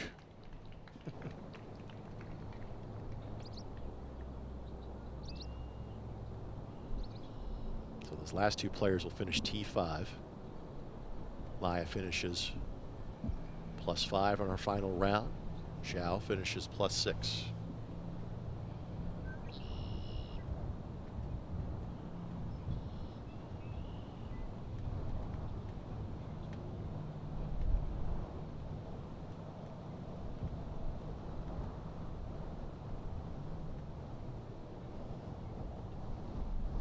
I believe our last 2 groups just had 6 consecutive pars, correct? Yeah, right. Not bad.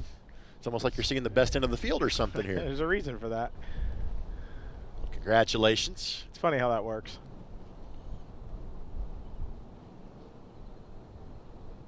So we are down to 2 groups left on the course.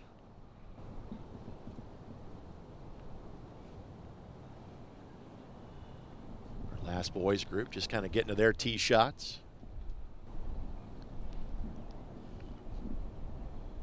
Lorenzo gave back 2 shots on 17. So he doubled the 17th, but he has 2 shots to work with. So 5 or better, and he wins the tournament.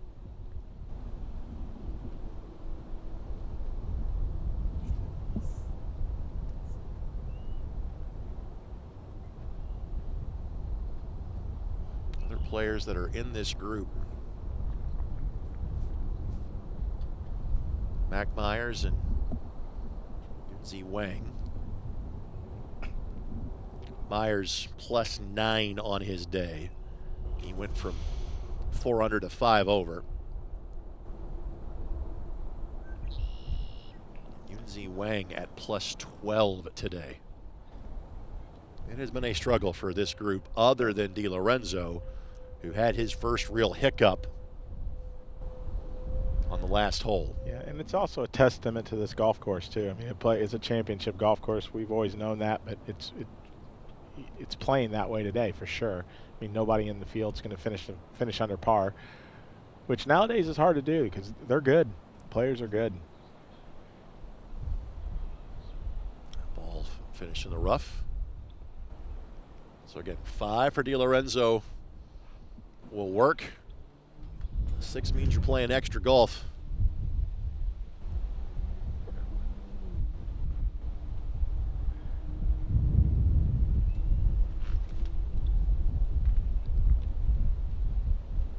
That shot carries all the way back, and that is in the wispy heather. First ball we have seen there. That carried all the way through the rough, and that will be a diabolical shot to get to the green from that angle.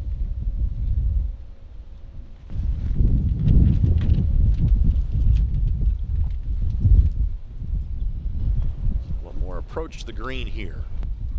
Obviously the best tee shot of the three.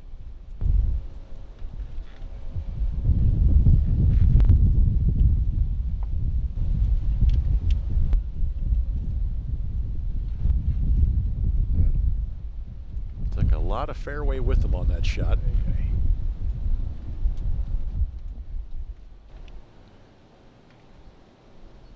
Just playing safety golf. So this group making its way towards the 18th green. I think our final group on the course has made their way to the 17th green. And that's where our girls champion will come from.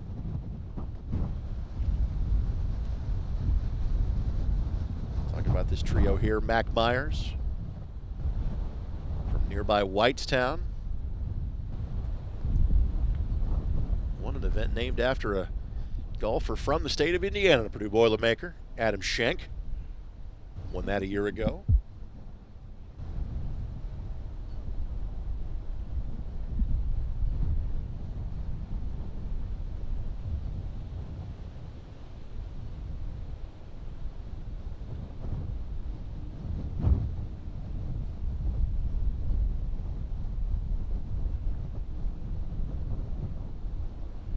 Wang, a part of this group from Rancho Santa Fe, California. As part of last year's AJGA All-Star team.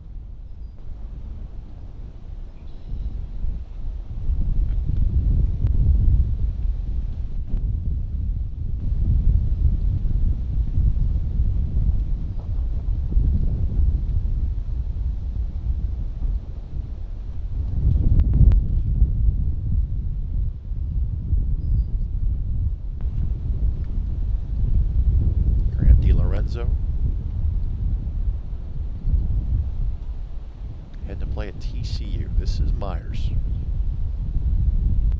from the heather. Lofted that one. And again, from there, it's about as good as you're going to do. And we've seen a lot of players kind of take different bump and run angles, and that he just got it airborne and knew it'd slow eventually. So again, Wang has an even more difficult shot. And we've all been there. Yeah, that could have ended up a lot worse than it did. As end results go. Yes. Not bad. Yes. Almost kind of walked through that one. So it is our tournament leader by 2 shots in Di Lorenzo that will have a chip here. And again, his goal, he's got 3 shots to work with. Yeah, he's just got to pitch something, get it down the slope. So he is right on the seam of that bunker. Yeah. He is in the grass. Actually, probably helps the lie a little bit. It's probably sitting up a little bit so he can get the club face right on the back end of the ball. He just wants to get that ball on top of the ridge and let it roll down. I expect it to come out pretty low, just kind of funnel into the back like we've seen all day long. Past the hole. He was top 5 in this event last year, and watch this ball roll down. Dazzles it right up to the hole. He'll have 2 putts from there to win the tournament. Last year when he finished top 5, that was up at Purdue. And he is going to be glad he came back to the Hoosier State to play in this event again. Lindsey Wang going quickly. Nice. Nearly chipped in. We'll finish with a 5. Will the California native. Again for He and Mac Myers, it's kind of a last round to forget.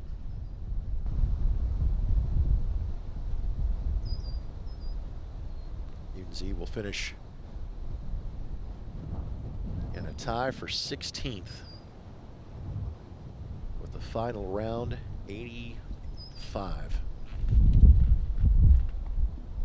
He was -3 coming into the day. Myers will finish inside of the top 10. This was a par attempt for him. And he was at 4 under to start the day. He'll finish tied for 7th.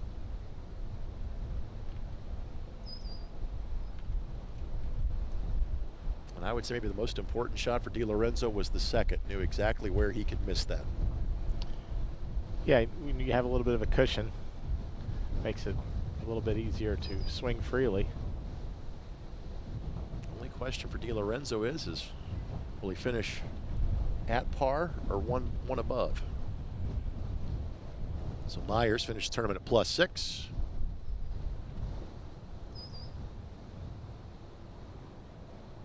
I mean, I think this putt's fairly straight. It may fall just a little bit to the left as it loses speed.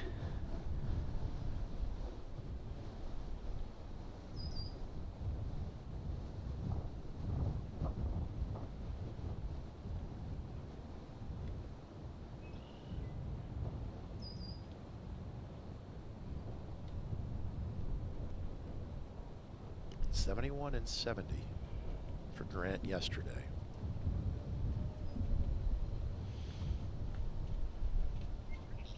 This is for a 75 today.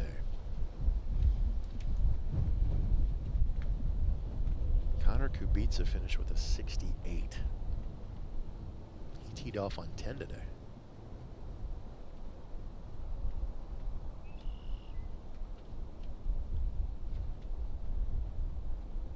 DiLorenzo got it.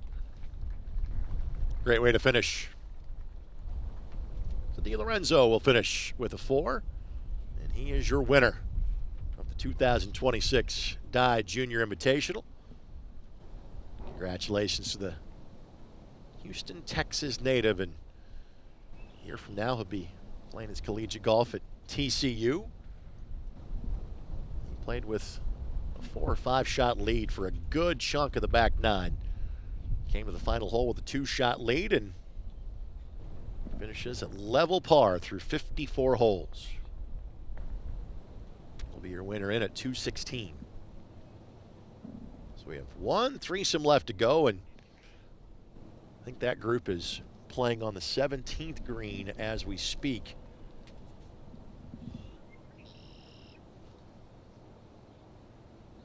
Grace Hsu had a 1-shot lead. Alexandra Fung and Ali Wordle, the other players with them.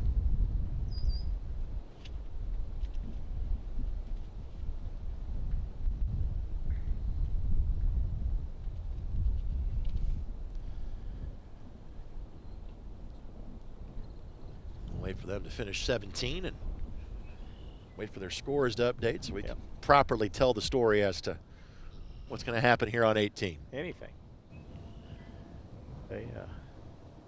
It's nice to be playing with the people that you know you have to beat. Correct. That's what it's come down to. Makes the math a whole lot easier. Any one of those 3. Well, we appreciate you spending your day with us. We've been going now for the last 5 hours here on the ISC Sports Network.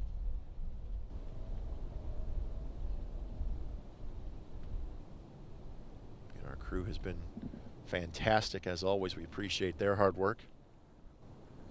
Lance has fallen in love with the drone shot. It's pretty cool.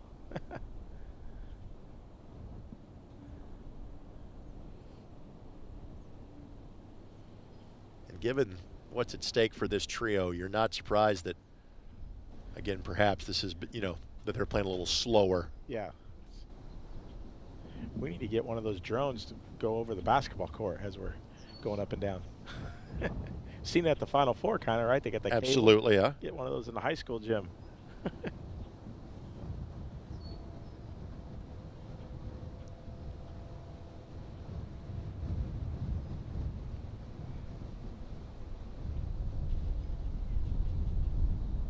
See just how dastardly wow. Right, that with the heaven. There's a hill that goes into one side of that par 3, and obviously the lake right behind.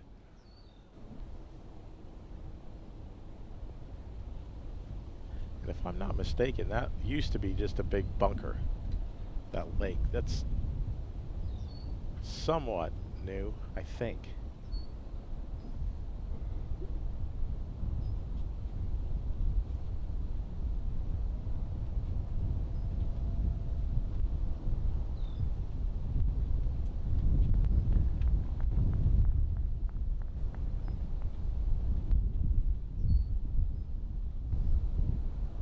All other players have finished on the girls' side. And all the boys' scores have been recorded.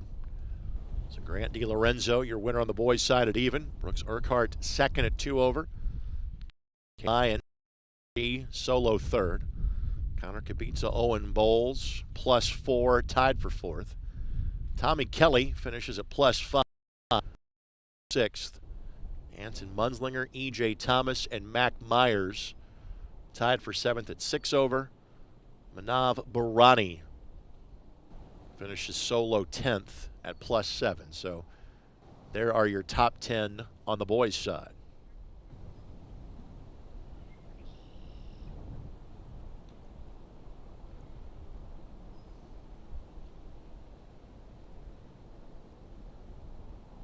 Official scoring takes place on the patio over to our right. I'll tell you about some of these girls participants. Grace Hsu from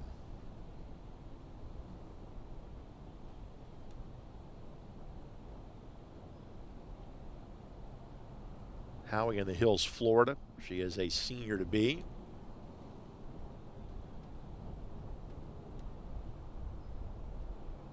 Grace was the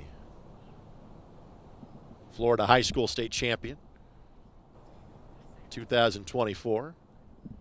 She won the Billy Herschel event in 2025 and made the U.S. Girls Round of 32 2025 as well. Allie Wordle was the 2025 Illinois High School State Champion. In a high school competition, Allie shot a 59. She made the women's Western Junior quarterfinals. Did Allie as well.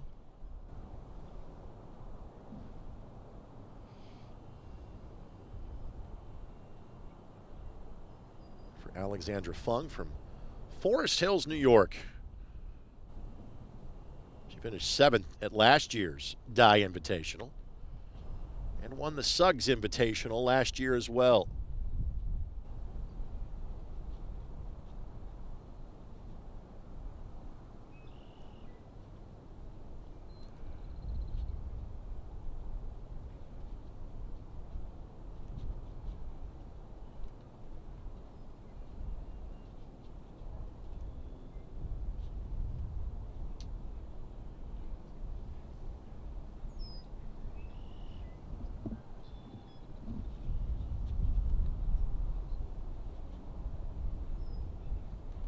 See them make the walk over to 18.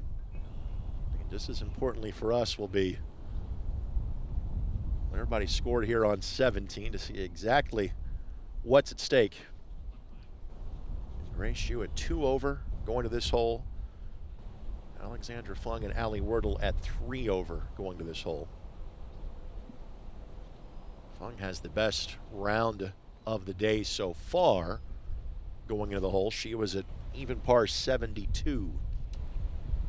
In this group, we have 1 senior to be and 2 high school juniors to be, so no college affiliations yet for this group.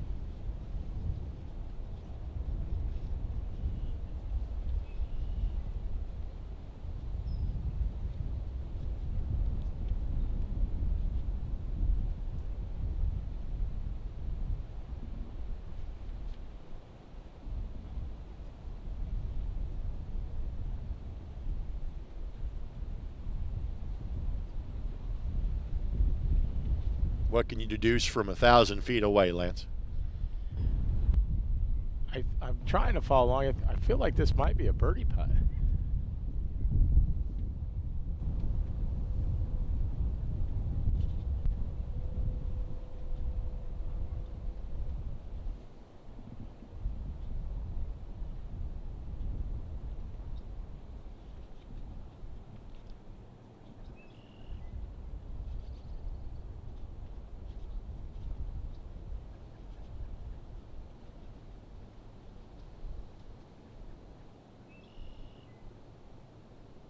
Just as not many has.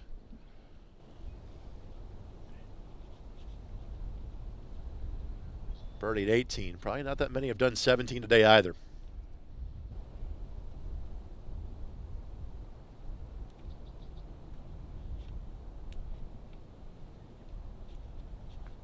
Looking ahead, Zhu has parred this hole twice.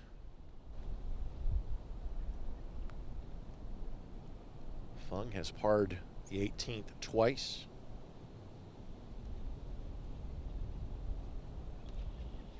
And Wordle has bogeyed the 18th both times. Looks like our boys champion and Grant DiLorenzo is heading our direction for a quick chat.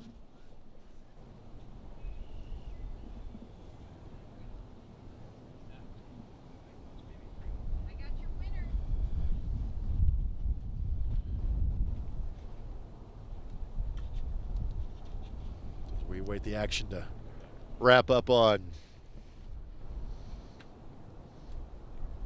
the 17th. We are now happy to be joined by, again, Grant DiLorenzo. Played this event last year, was up at Purdue, and wins this one by 2 strokes, finishing an even par. Grant, congratulations. How you feeling after the big win? Thank you. I'm really excited. Played well this week and happy that I feel like I didn't have my best stuff, but happy to get it done. Houston is home for you. Why play this event last year and this year as well? Yes, sir. I would say it's just like a nationally ranked, like really high competition at a great course last year and this year, as well as AJGA points, and I just hear great things about it. Well, obviously this year you get to play kind of the home course at Crooked Stick, and I know when talking with Tony Pancake, kind of educating younger golfers on the legacy of Pete and Alice Dye means a lot to them. What have you learned about this great couple of golf while you've been here this week? Yes, sir. I definitely learned that they, kind of what I've heard from Sawgrass and other places, they like to design tough golf courses, and then this one definitely is. A lot of water, a lot of bunkers, and the green complexes are really tough. Tell us why. I know you got a year left of high school, but why is TCU the right place for you? Yes, sir. I kind of want to stay close to home, and I just really like both the coaches. I like where the program's headed, and my cousin also plays there. He kind of pulled me over there. It's always great to win, but winning at a place like Crooked Stick, understanding the history and what all's taken place here in the last two or three decades, what does that mean to you to know that you won a championship on this golf course? Yes, sir. It means a lot. I feel like this course is probably set up to pretty similar a lot of college events. So the fact that I can win here just kind of gives me a lot of confidence going into college, and kind of other events like US Junior and kind of the bigger echelon events, I feel like it kind of gives me a lot of confidence. Where would you rate this win amongst all your wins? This is definitely up there. This is my second win in the past year. I would say probably tied with my biggest win ever. So. What was that? The Elite Invitational in Florida. Yes, sir. Grant, congratulations. When do you have to get to the airport and fly home after this? I have a flight at 5:30, so I heard the Indianapolis airport isn't too bad, so I think we'll be able to make it. Yep. But probably if I head out here in the next 45 minutes, I'll be able to make it. I would say a 3:30 departure might be in your future. Yes, congratulations and safe trip home. Thank you. Nice meeting y'all. Grant DiLorenzo, again, he is your winner of the boys event. Finishes at even par 216 for 54 holes. So congratulations to Grant. Where do you like? All right, so with that, you see see his winning putt. I like that. I kind of would. I would like. And you can obviously hear that our final girls group has made their way to the 18th tee. Mostly just against. I want to thank Lily Harmon for helping usher Grant our way for a quick interview. So, Alexandra Fung and Grace Zhu Tied at 4 over after 17. Allie Wordle at +5. And again, Alexandra and Grace have both parred this hole both times they have played it. Allie has bogeyed it both times. Bro, what the Back fuck off. is this guy doing? Go.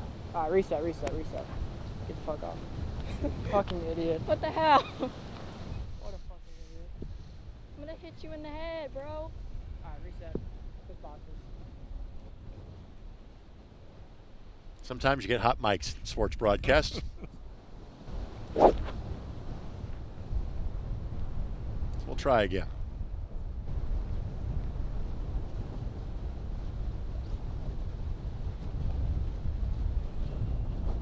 See just how big of a factor the wind is playing across the golf course.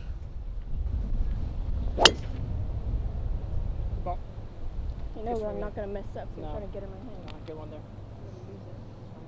So, dead, solid, perfect.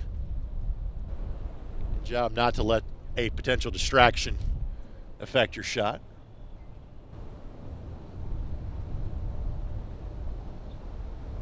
Two more players set to tee off. The next closest player to this group is Aubrey Hilgers at +8. So again, barring something of a significant calamity for all three of the golfers in this group, our girls' winner comes from this trio.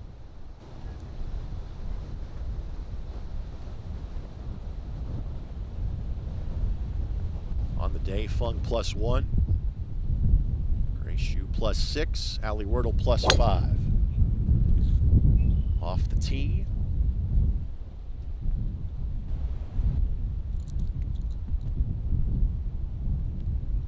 And again on the fairway.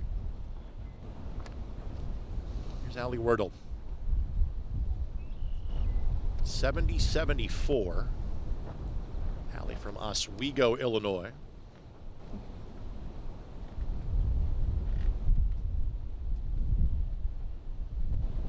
Just unfortunately doubled the 17th after doubling the 14th. +5 on the day, +6 on the back 9. After she had birdied 3 and bogeyed 2.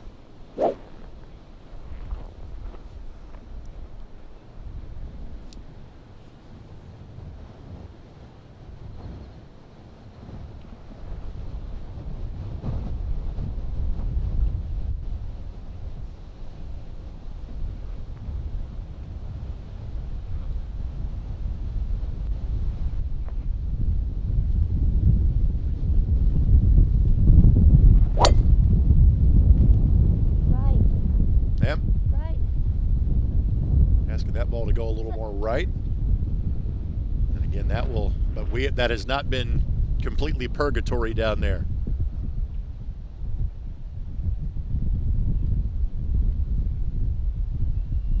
So it's got to be your swing thought here on these second shots, Lance. Well, you just, once again, if their ball's in this, if found the rough, it's all dictated on the lie, and if it's not a great lie, you got to play it like a par 5 and try to make a 4, especially trying to win the tournament. You don't want to lose the tournament on a second shot. You got to keep yourself in the hole and give yourself a chance. So Alexandra Fung with a bogey on the last hole. Grace Hsu with a double bogey. Allie Wordle with a double bogey on 17. So you would think maybe some nerves are kicking a little bit here. Something was going on. Yeah, and again, the wind playing a factor as well.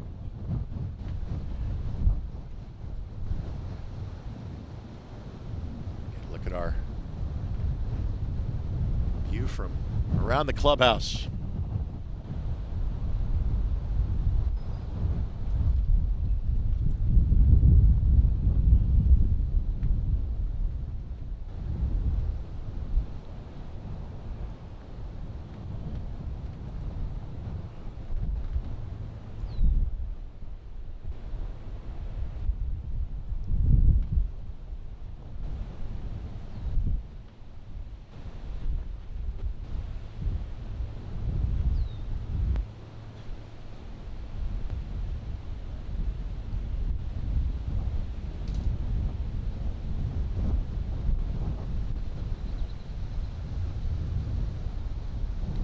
Fung and Xu have had the better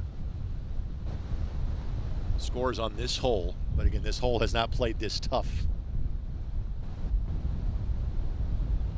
Xu, whose shot went down into the valley, as we have called it. So Fung and Wordle have their shots on the fairway.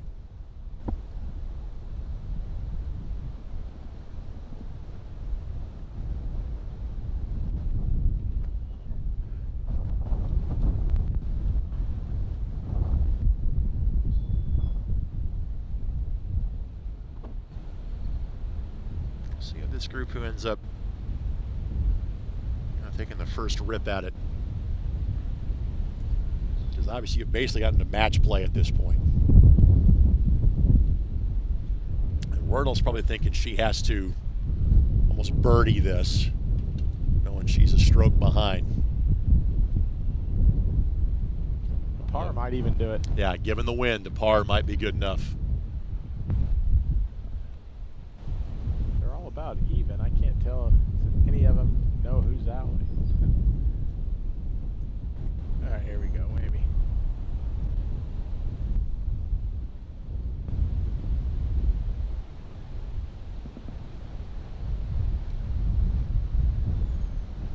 That is Fung that is going to go first here.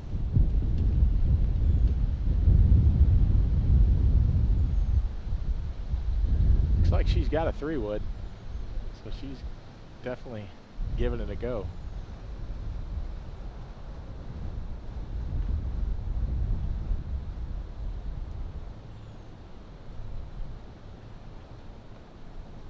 Good line. That will be in the rough, but again, pretty straightforward shot. Looks like the ball's sitting down too, so. Right in front of our broadcast location.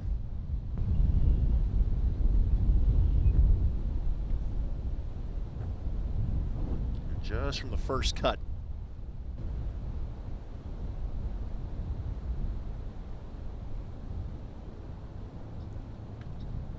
With an iron.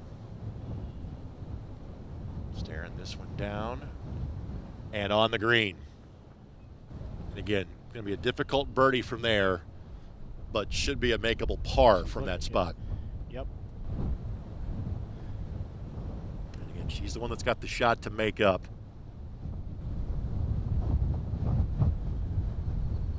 It's a really, if she can hit the green from there, she'll be in the driver's seat, no question. Here's Grace Xu.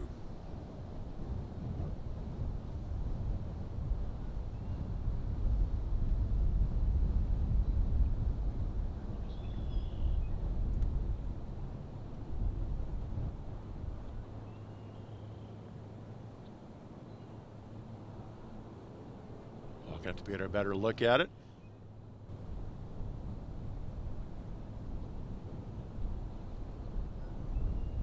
Way short. Yeah, left that one short. Probably by design.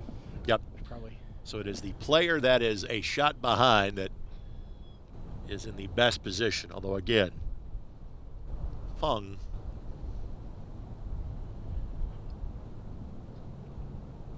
a chip, but still one that's pretty cut and dry as to what you need to do.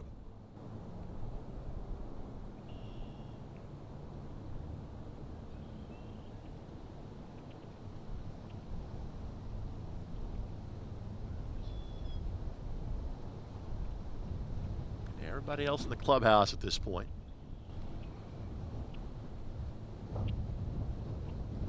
This group, their round's going to be right about the 5.5 hour mark.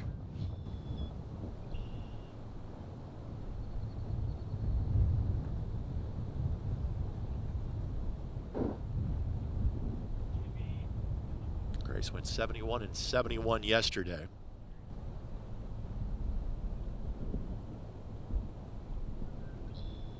Scoring conditions much tougher today.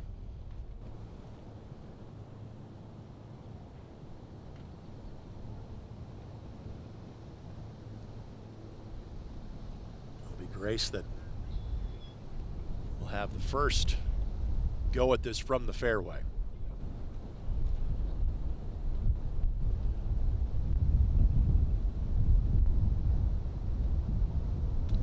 has to do is take her putter with her.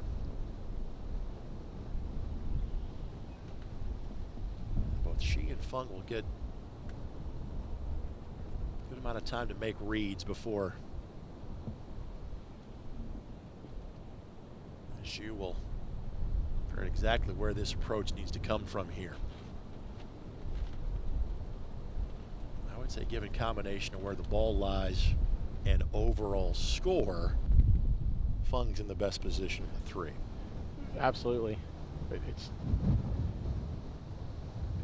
her risk on that shot is actually leaving it in the high stuff. It's just it depends on how cute she wants to get with it. We've seen it all day long. If she just hits it, it's going to be 10 feet past the hole, coming right back up. You can pretty much guarantee that if you just make contact and get it onto the green, it's going to roll past the hole. But you don't want to try to get too cute and leave it laying there.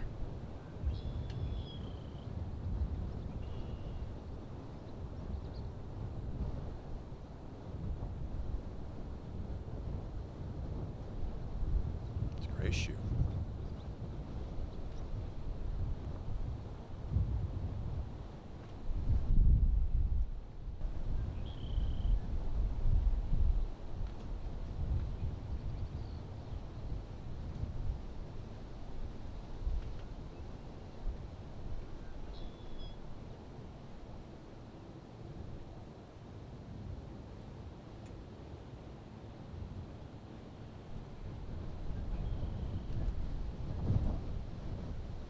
See if she got the right distance.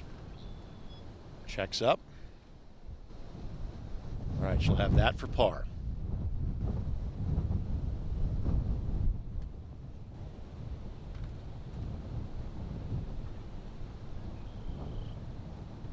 Frankly, what Fung does on this shot will kind of dictate what Wordle has to do on her next shot.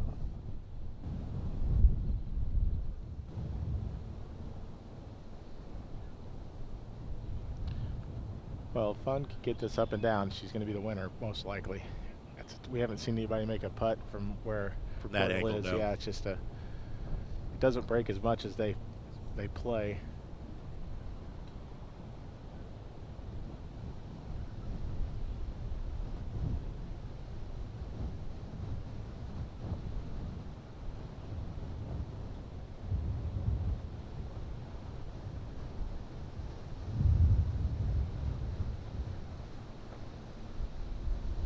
To go next.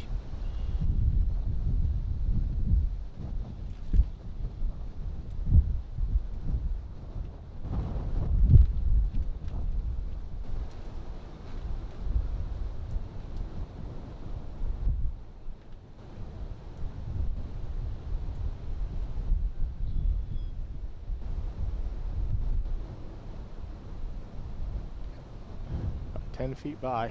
Yep. That's for her par. So if you're Wordle, thinking 2 putts and you got a chance? Yeah, I mean, you want to give it a go, though. You want to try to. But yeah, you got to figure both those two they're not gonna make. I mean, Fung's got the best chance to make if she hits it hard enough.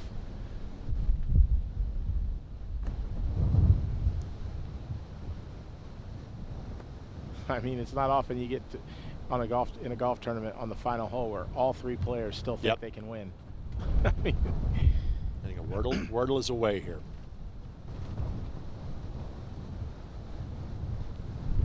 That ridge in the middle of the green with this whole location is kind of like a dividing line. Yeah.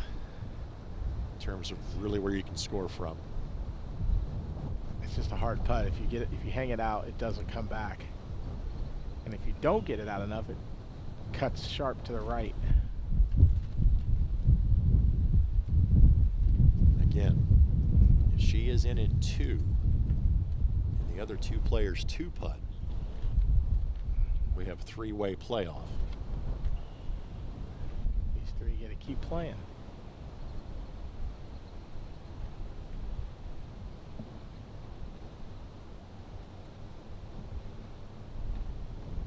That one. Yep. Not a bad effort. No.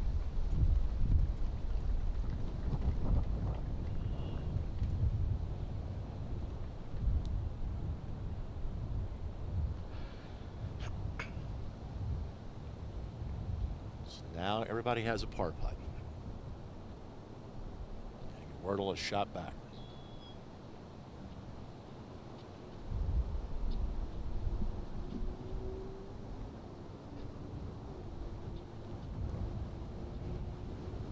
If any one of them makes, let's see here, one of these first two par putts, probably would do it.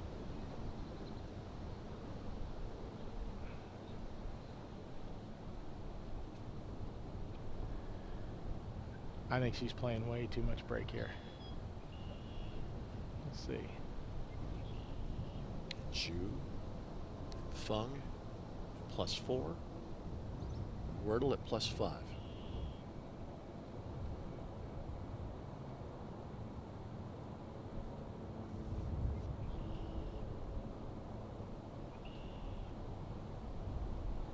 So Ju to go.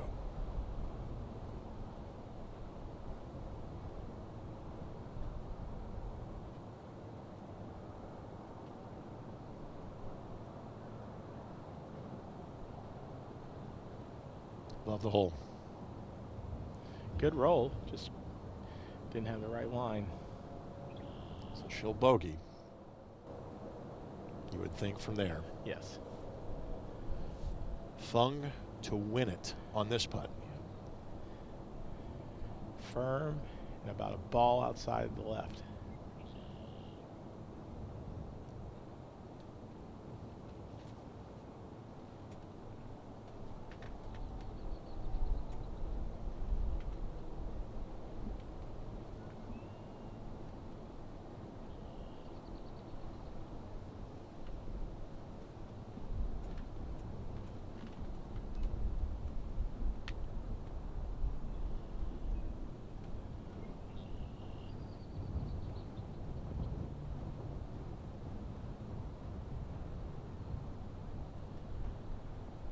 Looks good. Got it. That's your champion right there.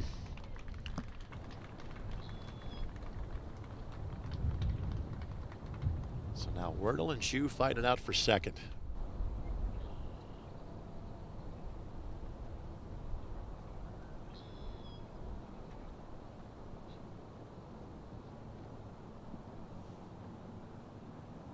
So Fung will finish with a 73.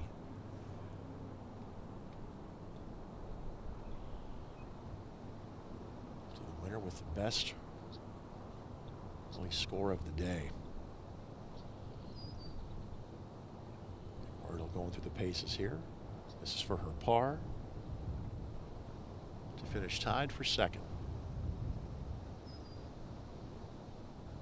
And makes it.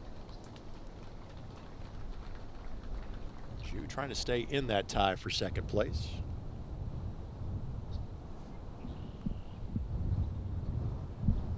No additional golf is going to be required today. Especially for those players that are going to have travel plans today.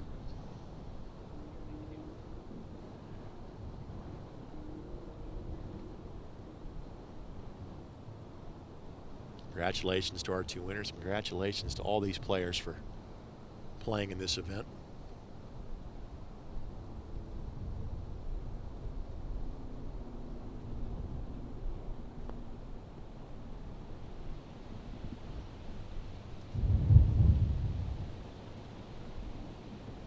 And that's in for Grace. So,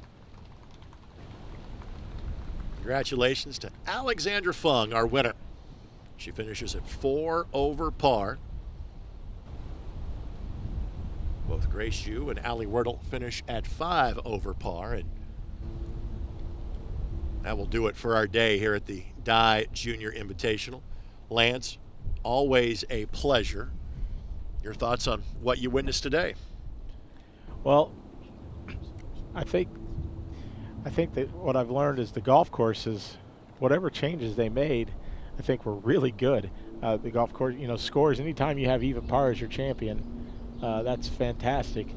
And it just continues to amaze me how good these players are at such a young age. And we see it here every year with players from all over the country, and it's just awesome to see how much the dedication and the support that they have. It's just, you can't believe how much work these kids put into being this good. We'll try to hang on to get Alexandra on the broadcast if we can. She's got to sign her scorecard, but we'll also make sure we have a chance to have a conversation with her. Again, thanks to Sally Worthwine, Lily Harmon. Thanks to Tony Pancake for the job that he did. Thank our tremendous ISC Sports Network crew. Jordan Shue, Kyle Donlin. And the drone coverage phenomenal from Nick Seeger. Thank you, Nick. David Kahn, Eldon Wheeler, Matthew Stein, Aaron Van Wolde, and Carlos Alarcon. A final look from above Crooked Stick Golf Course. And we'll look forward to coming back here a year from now. We rattled off the top 10 from the boys' standpoint. Let's do the same for the girls. Alexandra finishing first. Allie Wordle and Grace Shue finished T2. Aubrey Hilgers solo fourth. Maya Fujisawa Keeling finishes tied for fifth, along with Nunu Zhao. Ashley Shaw and Carly Marshall, along with Courtney Grace, all finished tied for seventh. And then there was a five-way tie for the 10th position. Emily Bune, Macy Rasmussen, Alyssa Davidova, and Raquel Walker all finished with the share of the top 10. Plus 13 and better. Gave you the top 10 rankings on the girls' side. You see the boys' side.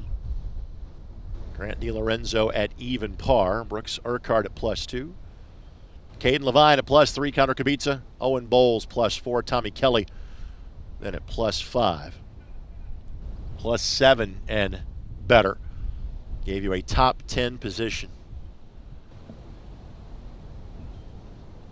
All of these young golfers commended for their efforts today.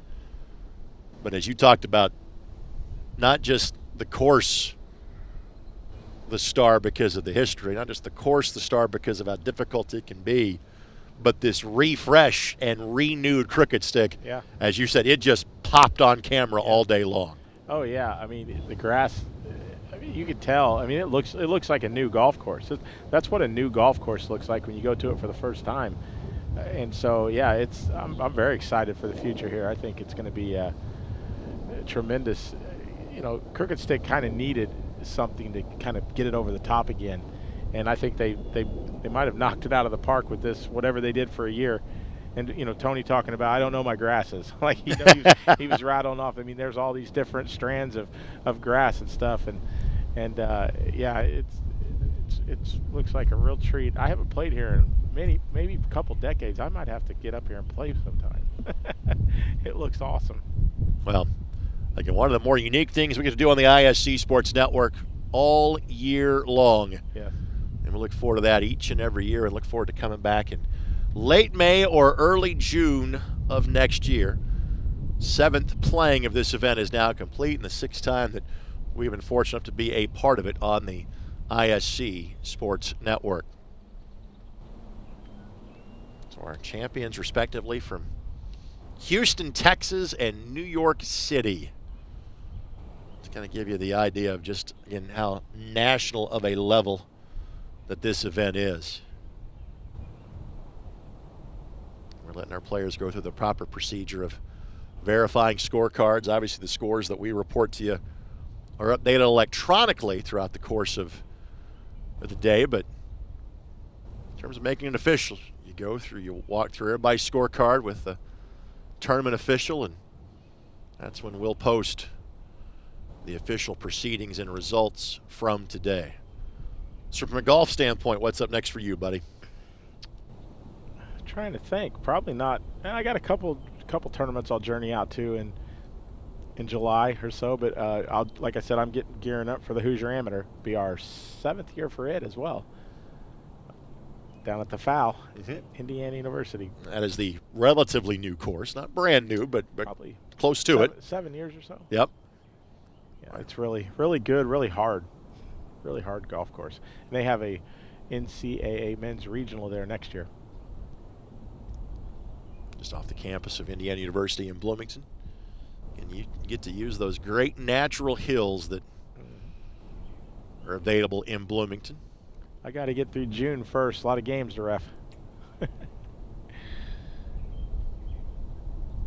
We'll go back to doing basketball on ISC tomorrow night for the junior-senior all-star game at Mount Vernon.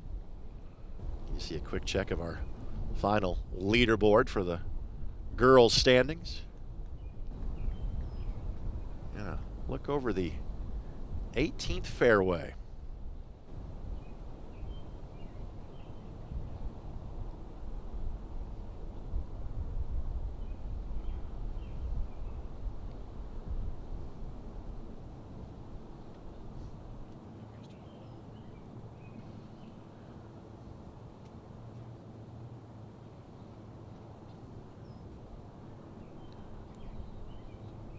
Make sure we give Alexandra the chance to turn on her scorecard and come join us if she would like to for a quick post-round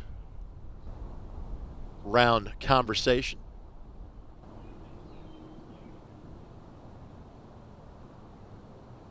Get a look at the wonderful complex here in the clubhouse. Will not have better weather for this event, that is for sure.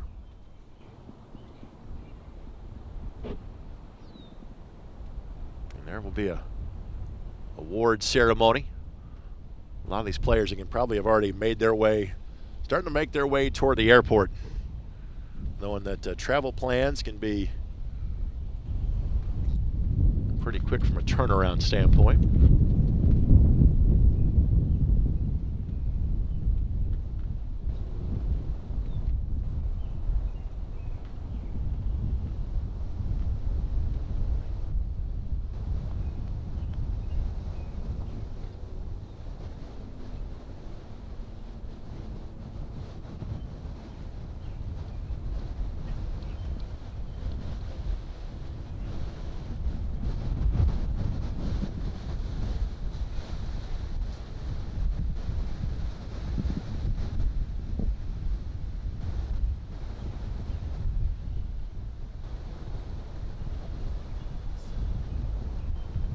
Winning score on the girls' side +4. Winning score on the boys' side at even par.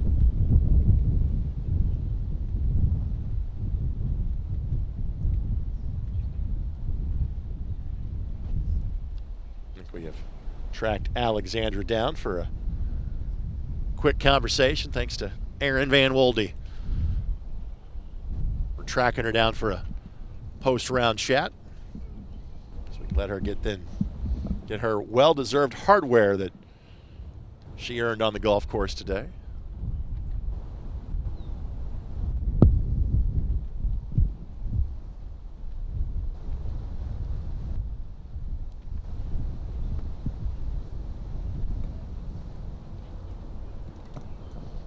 So Alexandra joins us now.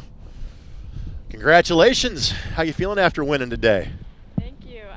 I feel amazing, and honestly, I had no clue. I knew I was in third place when I teed off, but I had no clue that I won when I made my last putt on 18. Well, just what were these conditions like in terms of the wind? How big of a factor was that for you and the other competitors today? It honestly felt like a hurricane after hole 14. It was just swirling, and it was such huge gusts that on hole 17, I had to pull my 5-wood, and I also had to pull my 5-wood on the last hole. Well, so it was insane out there. We just showed your tournament winning putt from right below us here. Kind of walk me through what you were thinking in terms of getting that one to go. Well, honestly, like I said, I had no clue where I stood, and I was just like, okay, I just got to try and get the best score possible. So I was in a pretty tough chipping spot, and both my caddy and I knew, okay, there's like no chance I could get this to sit. So I was like, okay, let's just keep it on the green so I have a chance. And then thankfully I executed well, and I honestly, my caddy said 3 cups out on the left, and I was just like, are you kidding me? Like, are you making a joke right now? And so we decided 2 cups, and I just executed, and it went well. Can you talk about the golf course, like the difficulty? for the tournaments that you play in, was this a tough golf course for you? 100%. I would say one of the toughest. Like, I feel like this really challenged each player mentally and physically because you had to be long but also straight and also have a really great short game around the greens, or else when you missed the green you were just kind of in a tough position. How were the greens this week? Oh, they were phenomenal. Aren't they were, yeah, they were. And in the mornings they were dewy, so they were slow, and then as the afternoon progressed it got a lot quicker, but great conditions overall. Well, congratulations. Thank you. Alexander, obviously at this level you guys play kind of almost a national tour. What are some of the tournaments you're planning on playing this summer? I know I have the Rolex, which is an ADGA, coming up. Mm-hmm.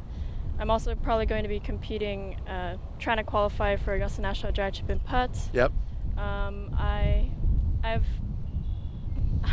honestly, I think there's a lot of tournaments coming up, but that's all I know as of now. Well, enjoy this one. Whatever your flight back to New York is going to be, enjoy it. You've got a trophy to get. We'll let you go. Congratulations. Sounds great. Thank you. Alexandra Funk, again, our winner on the girls' side. Again, Grant DiLorenzo, our winner on the boys' side. That'll wrap it up for our coverage today. Congratulations. Thank you so much for being with us all day long on the ISC Sports Network. Our crew, phenomenal. It matches the level of the golf course and the tournament in whole. For Lance Ringler and our entire ISC Sports Network crew, this is Greg Rakestraw. Goodbye from Crooked Stick Golf Club in Carmel, Indiana. You've been watching the 2026 Pete and Alice Dye Junior Invitational on the ISC Sports Network.